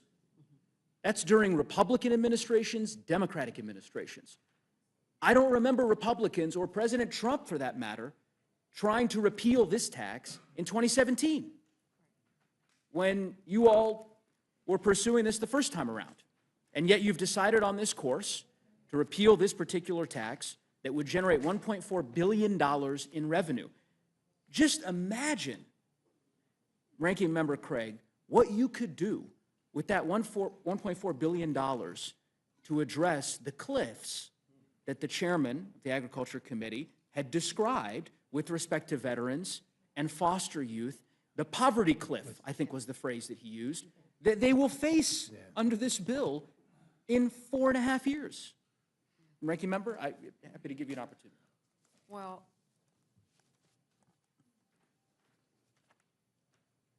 we could spend, we wouldn't have to cut, I suppose, or Republicans wouldn't have to cut food out of the mouths of hungry children, veterans, and our nation's seniors. What's happening in this committee is egregious. You just think about the revenue savings that you're cutting from a title of the Farm Bill. And I know I keep saying that, but I know my Republican colleagues across the aisle know that the nutrition title is part of the Farm Bill. And they know that these cuts, $313 billion to a title of the Farm Bill, outside of a 12-title, 5-year process, is putting a Farm Bill in jeopardy. And my colleagues are coming after food. We talk about work. I wish Mr. Norman was still here. Nobody here is arguing He's against done working. work. He left. He left again. He's done working, apparently. Mr. Norman said, what do you get? Are you kidding me? We already have work requirements in SNAP. What we're doing is we're adding work requirements to single parents of 7-year-olds. Who thinks that's a good idea? It's egregious. And you talk about child care costs in this country, it's egregious where we are. And, you know, Mr. Norman, and I could give you examples for every single one of your districts, but I'm going to use his just because I had it open here. We're talking about 11% of the state population in South Carolina that he's going to cut. We're talking about $321 million a year to the taxpayers of South Carolina in additional cost shifts. We're talking about $1 billion a year to the state of Pennsylvania. These are real dollars if we move forward with these. And so I have no idea why we think it's a good idea to repeal a tax on silencers when we are going to feed fewer children in our country as a result of this. It's a moral damn failure is what it is, Congressman. I couldn't say it any better. Ranking Member Craig, I think you articulated it well. And I guess it is just full circle in some ways, given that this was the last panel that we're going to hear from. But it makes a lot more sense in retrospect now why Republicans decided to proceed with this particular hearing in the dead of night.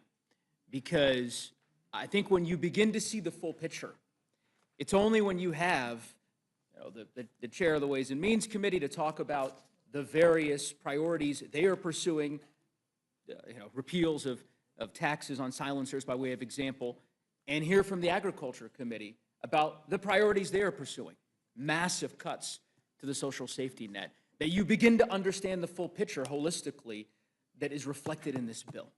And I think that is ultimately what House Republicans did not want the American people to hear or to see. Regrettably for them, we're going to have an opportunity throughout the rest of today and when this bill invariably gets to the floor to continue exposing it to the American public. And I think the more the American public learn about this bill, the less they're going to like it. So with that, I will yield back, Mr. Chairman, I think. Gentleman yields back, and now recognize the gentleman from Georgia, Mr. Scott, for his time of questioning. Thank you, Mr. Chairman. There's been a lot said about a lot of different numbers here. But I want to come to you, Mr. Smith. I mean, my understanding is that the current tax rate for 2025, the top rate is 37%, and that is going to apply to people that are making, they're filing jointly, married filing jointly, $731,200, somewhere right there, and that if this bill passes, that tax rate at 37% is still going to be 37% for 2026. Is that correct? That's correct. So all of this talk about tax cuts for billionaires, what the accurate statement would be is we are not allowing tax rates to go up. We're keeping the same current tax policy with all the rates, because every individual rate, if Congress does not act by the end of this year, goes up, the lowest tax rate and the highest tax rate. And what this bill does, it just makes permanent current tax rates. Okay. I'm going to come to you, Chairman Thompson, because I want to talk about SNAP and the work requirements and other things. And I want to say this. We met on 2 separate occasions, and there was an accusation made that you shut down debate. My recollection is that we met the first day, and then we came back and we met a second day, and we went from 10 to 10. And I read the various amendments that Democrats kept submitting, and it was basically the exact same amendment. Like they plagiarized each other with the amendments that they were submitting. And so finally, we went ahead and we had the votes on the amendments. And is that your recollection? Well, that plus the fact that none of the amendments were submitted within the deadline. It's within the rules package that was unanimously adopted. Absolutely. And there was quite a bit of repetition, absolutely.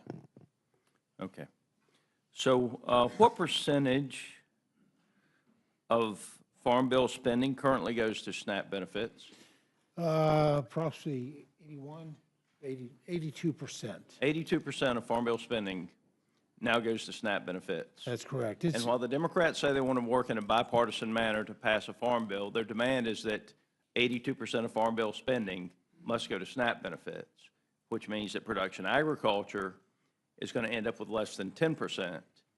Now, if you're not taking care of production agriculture, then you're not taking care of the food supply for anybody in this country, whether they're on SNAP or whether they are at the highest tax bracket in the country. Is that fair to say? That is more than fair to say. If farmers fail, we have food insecurity. And no matter what the programs look like, what the rules are, what the regulations are, we have food insecurity, which quite frankly is national insecurity. Right. So only 4 Democrats on the House Agriculture Committee voted for the Farm Bill in committee last year. Is that correct? That's correct.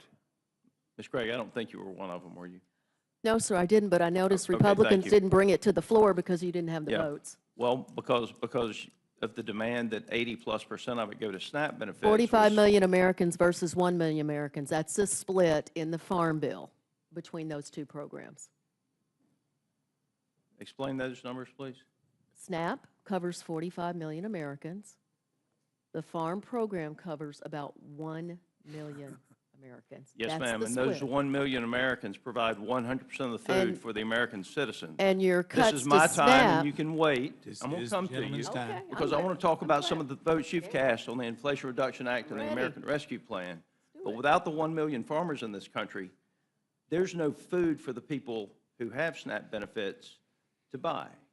That's all there is to it. So, but I appreciate you coming clean on that. I'm not coming clean, it's a fact. Sure you are. Yeah, you're talking. fact. Yeah, you made it clear. You don't That's care why about the the 1 million. coalition exists, because the nutrition and the farm Ah, programs exist together. Gentleman's time. If you ask the You question. exposed yourself on not caring about the 1 million farmers, and that's fine. Oh, All right. GT. Federal law right now, today, and this is a Biden administration proposal I have. And I would remind everybody that's watching, when they had the House, the Senate, and the White House, they passed both the American Rescue Plan and the Inflation Reduction Act without a single Republican vote. So that they could have changed any of this they wanted to, and they chose not to. That's correct.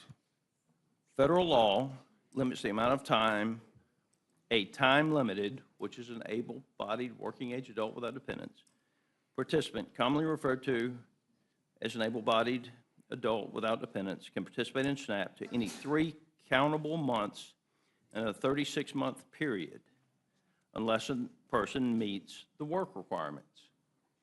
That's the current law. That's correct. And the work requirement, we've had the work requirements since 1970s. Yeah. thank you for coming clean on that. That's right. And when Bill Clinton signed the welfare to work requirements, the poverty rates declined more than at any other point in the country. Is that correct? Is that correct? That's correct. Do you dispute that, Ms. Craig? I don't have that data in front of me, and I don't think GT does either. Oh, come on. Democrats have routinely taken credit for what Bill Clinton did in the welfare to work. Just factually speaking, it was a good piece of legislation. And people went back to work and poverty rates declined. All right. So what we have done in the bill is effectively take the 2 separate work exemptions. One is a general work requirement exemption, and we have made them match with the able-bodied working-age adult exemptions. Is that correct? That's correct. Reducing the, hopefully going forward, then reducing the confusion, the complexity for the participants to be able to gain better access. Gain better access to what? The SNAP. Look, This is a gentleman's time. work is good. Work is good. Work is great. You know, and without the 1 million American farmers, nobody in this country has food to eat. With that, Mr. Chairman, I yield. Gentleman yields back. Now recognize Ms. Ledger Fernandez for her time of questioning. Thank you very much, Mr. Chairman. And, you know, I think it's really important that we do not mischaracterize what our witnesses have said. And there was a gross mischaracterization as to whether the ranking member supports our farmers. I know the ranking member supports our farmers because, indeed, if we just talk about SNAP, 1.5 times the benefit goes to the farmers. So when we're talking about protecting SNAP, we're also talking about protecting the farmer. Is that right, ranking member? Well, if you cut SNAP by $300 billion, you're actually taking $30 billion right out of the farm income. And that is absolutely true, sir.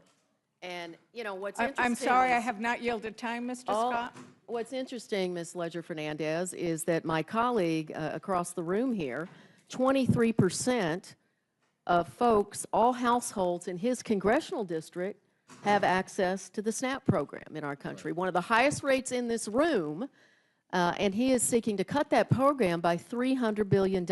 And back to work, work is good. And matching the program, you're talking about sending single mothers and fathers to work almost 20 hours a week when their child turns 7 years old. If we were here to talk about work, we would be talking about trade skills, technical programs, We would be talking about ways in which to help people get out of low-wage jobs in our country. We'd be talking about raising the minimum wage in our country to help them get out of poverty. But we're not. We're here talking about cutting their health care, cutting their SNAP benefits. We're talking about items that are going to absolutely decimate rural communities like Mr. Scott's across the room here. And it's just stunning to me. Me too. Mr. Chairman, since my name was million. called, I do expect a chance to respond to that. Actually, the proper, the rule is that you can mention the gentleman from Georgia, but you're not to mention him by name in debate. And so if you would stick to just saying the gentleman or my colleague is fine, and if you would stick to that, but that, but that's the way we're supposed to operate. Would you like to restate it to say the gentleman Yes, from? the gentleman from Georgia has one of the highest rates of SNAP households in the country, and he is promoting decimating this program. And look, there's lots of things in here that should be in a farm bill, lots of elements. You cut the nutrition title, you plus up the farm programs in reconciliation in a partisan process. That's what's happening here. We should be sitting down and doing a farm bill. And honestly, I know my chairman sitting next to me does not want to cut SNAP by $300 billion, and many of the colleagues on our committee did not want to do it because they didn't show up for debate. They didn't want to be on the record talking about this because they know it's incredibly unpopular for the American people. We have traditionally been able to get a bipartisan farm bill from the Nutrition Coalition and the Farm Coalition. Of course, these coalitions are together, but we're destroying that here today, folks, and it has long-term consequences for us. I just hope you all know what you're doing on a partisan basis has long-term consequences. Thank you, and I noticed that the education chair and ranking member, perked up, and they said, wait a minute, we're going to talk about education. We came here to talk about education, and we're actually cutting education by also hundreds and billions of dollars, so we're not going to get there. But I wanted to yield some time to my ranking member, Mr. McGovern, the gentleman from... Yeah, you could, I won't be offended if you refer to me by my name, but you know what? Enough of this BS, because that's what it is. I mean, nobody here is saying that there isn't dignity in work. What we're saying is that life is complicated, and one glove doesn't always fit all. And what we're also saying, and because I believe this is true, that this is a backdoor attempt to force people off the benefit, so you can take that money and pay for tax cuts for billionaires. That's what it's about. And I will also tell the gentleman that over the years, hunger has gotten worse in this country. The only time it didn't, believe it or not, was during the pandemic. And that is when we increased the SNAP benefit and when we increased other nutritional programs to help people get through that difficult time. We actually saw hunger go down, food insecurity go down. And then when some of those programs sunsetted, hunger started to rise up again. So hunger is a political condition, my friends. I mean, we have the money, we have the resources, we know what to do to end it. What we lack is the political will. And again, tax cuts for billionaires paid for by savings in SNAP is not going to end hunger and food insecurity in this country. And again, I mean, the idea that we can't come together and say that ending hunger and food insecurity is a priority, that somehow it's okay to demonize people who are struggling. I mean, I find that, appalling, quite frankly. I thank the gentlelady for yielding. I yield back. Thank you. The gentleman from Massachusetts, Mr. McGovern. You know what? Hunger is also a moral issue. It is a moral issue. And that's why 31 religious organizations have written to the chairs of all of the appropriate committees, asking them to not pass these cuts. And they point out that, so actually, Mr. Chair, or Madam Chair, I ask unanimous consent to enter into the record a letter sent to all the chairs of the committee from 31 religious organizations across the United States. Without objection. In the letter, this is why it's a moral issue. And they say it out loud. They say, they wrote it down, it is an abdication of the government's moral responsibility when the government seeks to reduce its investment in programs for the poor. Complacency can become greed and selfishness when the funds saved from the Medicaid and SNAP programs are used to ultimately widen the gap between rich and poor. Budgets are moral documents that outline a nation's priority. And I was at some of the members on here because I know that they believe deeply in the moral obligations. They know the teachings that ask us to feed the hungry, to take care of the poor. That is the essence of Jesus' teaching about love. It is the essence of almost every religion. Actually, it's the essence of everyone I know. And I think that that is a key failing of what we are doing here. But I want to move on for a moment, because I know we've given a lot of attention to ag, and I might come back there. But, you know, Ranking Member Pallone, many of the children that we're talking about might be both receiving SNAP benefits and receiving Medicaid, right? And is that right? You know, many of the children, because this is, we're talking, and they are often working poor. Their families are working. We heard the Ranking Member Craig and so many stories. We have people, you know, congressmen and congresswomen here who've shared their stories about how their parents worked and received SNAP, and that's how they got ahead. But isn't that the case, that we have many children who rely on both SNAP and Medicaid? It's absolutely the case, and I don't know how much you wanted me to expand on it, but you know, I want to say really two things in response. First of all, you know, my colleagues and my chairman during the markup repeatedly said, and Mr. Norman said, you know, work, work, work.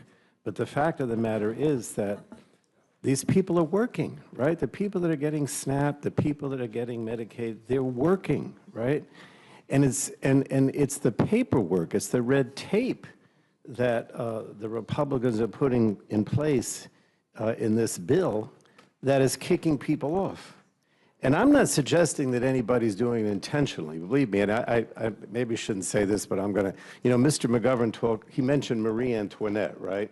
And I was, for some reason, I guess it had nothing to do, 11 o'clock at night, a couple of nights ago, there was a movie on about Marie Antoinette, right? And she said to her husband, the King Louis, she said, I don't know why everybody out there hates us so much. You know, I care about the poor. But the problem is that at the time, they were, you know, all the money was going to the nobility and nothing was going to the average person, right? And so then one of her advisors says, well, you know, Madam Queen, whatever, you realize that the people have no bread, right? And she says, well, let them eat cake, right? I mean, it's not that anybody here on the Republican side, you know, doesn't have moral values. They just don't understand. They just don't understand what's going on out there, right? And so they say, well, we're going to have work requirements. But then if you look at the states that had these work requirements, like Arkansas or Georgia, we find that almost everybody who was eligible for Medicaid, right, was working.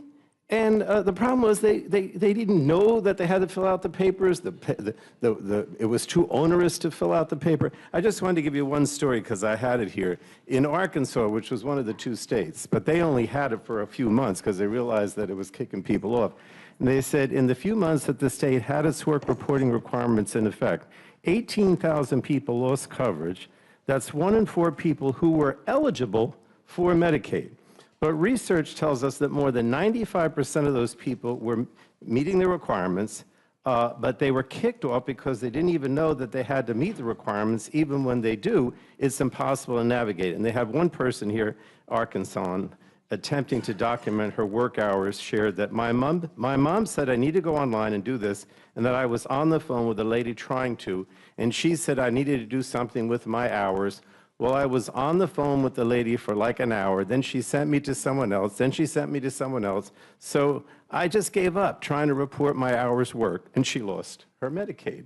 In Georgia, there were like 300,000 to 400,000 people that were eligible. The state admitted they were eligible, but only about 7,000 ended up with coverage. That's the one state that still has it. Not because they weren't eligible, but because they couldn't go through the red tape. And you know, I know, I'm not suggesting that anybody on the Republican side is intentionally doing this, but this is the reality, and this is what the CBO says. Is why all these people, millions of people under this bill, are going to lose their Medicaid because of this red tape. It's that simple. Yeah, it's going to vary, and I'm glad you mentioned the Arkansas example, because indeed 18,000 people, right? In New Mexico, you have to fill out, this is what you fill out in New Mexico, right? It's not like people aren't working or that they aren't filling out a lot of paperwork. This is before this bill, and it asks all kinds of stuff. Your immigration status, what you're doing, where you're working. They are filling out too much paperwork as it is. And for a party that's always complaining about paperwork, they're going to just put more on there, because that's not the purpose. The purpose isn't to get people back to work. It's to kick people off of Medicaid. It's to not recognize the hard work of those that already are. Because as you put it, 92%? 92% of adults under 65 on Medicaid are already working or can't work because they're caregiving, illness, they're going to school. So don't tell us about work, because we come from families that work. We come from families that get our hands dirty. We know what it looks like and what it feels like. And these are the people that we are working to protect. And I am very concerned about what they're going to do to indeed the people. When I go to my rural areas, when I went, to the dairy farms and talked to the people in my rural areas, and they said, we are the people who get our hands dirty, because they are, I represent a large rural district. They're going to get slammed, aren't they, Ranking Member Pallone? Because rural hospitals are going to go under. Madam Chair, I ask unanimous consent to enter into the record. Medicaid cuts would threaten rural hospitals. And this is, Madam Chair? Yeah. You finish the. Yeah, thank you. I was going to go into it because I think it's really important that Americans who now have woken up and had their second cup of coffee, that they actually look at what's happening here, because it is really scary. In Pennsylvania, 12 rural hospitals, 24% are at immediate risk of closure from what you're doing here. In Michigan, 9 rural hospitals. Oklahoma, 24 rural hospitals. Several in my community as well. But if you are representing a rural area or a rural state, your rural hospitals are going to close. Because this is the thing.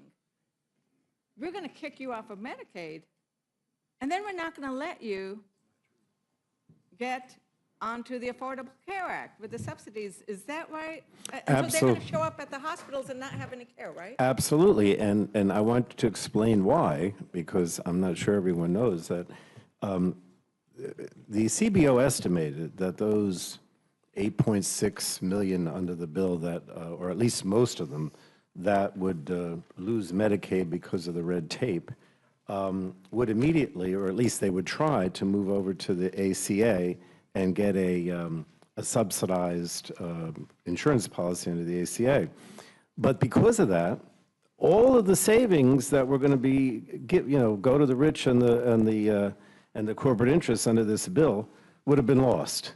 Because if those people moved over to the ACA and got a subsidized insurance policy, the government would have to pay for their subsidy, and therefore there was no savings, or very, very little savings under the bill. And so then they put in the prohibition that if you were denied Medicaid, you could not go to the ACA and get a subsidy. You had to pay full freight, which of course none of them could afford to pay, right? So that is strictly to make sure that there's money saved to pay for the tax cuts for the wealthy and the corporate interests. That's the only reason that's in there. Again, it's not because, you know, I think the GOP hate the poor. It's because they have to come up with this money to pay for the tax cut for the rich and the corporate interests. That's the bottom line. So I think it's also, once again, you know, budgets reflect your values. Chairman Moore, I was wondering if you happen to have the bill, if you would mind reading the title of section 106 on page 901, line 20 in the Rules Committee print. Oh, sorry, Chairman Guthrie. I was about to say, you had made me a chairman. I was just going to say, I I didn't hear your accept. question then, I'm sorry. I didn't hear, I didn't know it was directed at me, I'm sorry. Okay. What, will you ask again? Okay, if you'd go to page 901. Page 901, line 20 of the bill. Do you have the bill in front of you? I don't have the bill in front of me, but Here, read the, I'll pass this down to you. okay.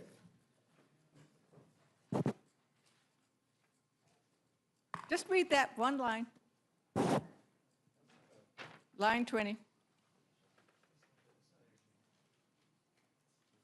I don't think, that's not in my jurisdiction, I'm sorry, that's why I didn't know Okay, about it. we can pass it. I think that was Ways and Means, actually.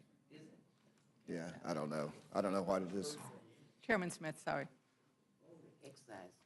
Okay, so what are you asking? Would you please, so that the American public knows what this bill does, one of the little things that it does, would you please read page 901, line 20? I think it'd be better if you read it. Oh, he doesn't want to read it. I'll read it. I know the Well, actually, legislation, but I'm not Ranking going to Member be part Moore, of your little Ranking Member show Moore. here, so you can read it. It was a question if you would read it, so I'll ask Ranking said Member no. Moore to read the text. This is in their bill. They don't want to read a line from their own bill. Ranking Member. I don't want to read the bill for you. I'll help you out. I am testifying about this legislation. I'm not going to read the bill to you. Okay, I am. This is amazing. Ms. We are Lager on- Fernandez, shall I pass this back or shall I read No, it for why don't you? you just read it? I am a member of this committee. I am the Line 20. ranking vice chair of the committee. It says Section 111106, repeal of excise tax on indoor tanning services. So they're going to repeal, they're repealing an excise tax on tanning beds. They're repealing a tax on silencers. At the same, so they're going to, okay, so if you have a tanning bed, you get a little bit of a tax break.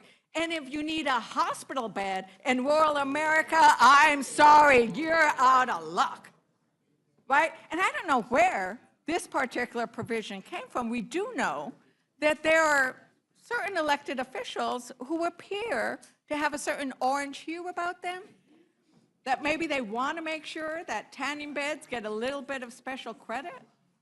But really, we are prioritizing tanning beds over hospital beds in rural America. So, you know, I do want to talk a little bit about the tax credit, the child tax credit. Because one of the things that is sad about the child tax credit, I agree that it should have gone on for longer. We fought, Rosa DeLauro has been fighting for that expanded child tax credit for almost her entire time here, and she is joined by so many of us on the Democratic caucus, I think all of us. Now, sadly, it didn't get extended, but it didn't get extended because we could not get the Republican votes to extend it in the way it was. And right now, what they have in this bill would actually deny the full value of the child tax credit to 17 million children because their families don't make enough money to qualify for it. Now, I don't know if the chair wants to answer any more questions, but maybe I'll just ask Ranking Member Moore, is that what's going to happen with the child tax credit? Is the families who need it the most won't get it. Well, does the child tax rate extend to all the families So what of this America? legislation does, of the 17 million children that you're talking about, they're going to make sure that their refundability is $1,700. At the end of this year, it drops to $1,000. So we're making sure that they are staying whole of where they are currently. If this bill does not pass, those 17 million children will only have a $1,000 child tax credit instead of a $1,700. But there is a discrepancy. Representative Moore. Thank you so much. And you know, Chairman Smith knows that, that this is very important to me. This is the reason that I came to Congress. And so while I appreciate the fact that this committee has finally recognized that as an OECD country, we need to provide some kind of child supplement to children. I mean, everybody else has figured that out before we did. And while people want to give women $5,000 to have babies, I just think it's a lot more practical to take care of the children that we already have. I guess the thing that and we're going to get to talking about work requirements again, but as people have pointed out, about 96, 97% of people who are under the age of 65 and that receive any of these benefits they work. And if they're not working, they've worked the year before, you know, they received any of these benefits. They worked a year after they've gotten it. And the 6 or 7% of people who don't work, as Mr. McDermott has pointed out, they have very, Mr. McGovern, have very complicated lives. They're taking care of elders, they're taking care of children. So if a woman finds herself in a situation, for example, where she, for whatever reason, cannot work, you know, there are 17 million children who will get zero. And these are the poorest kids that there are.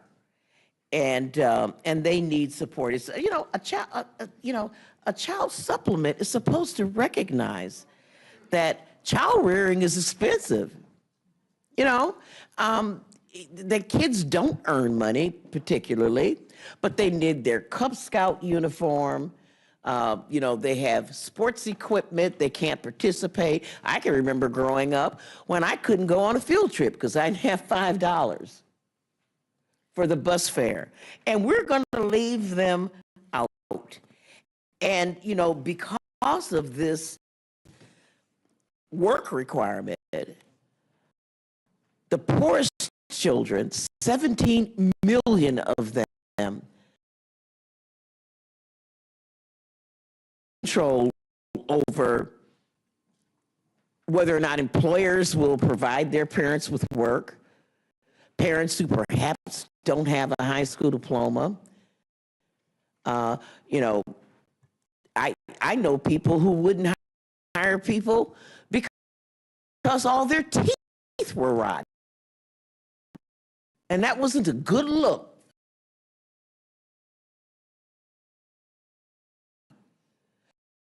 And these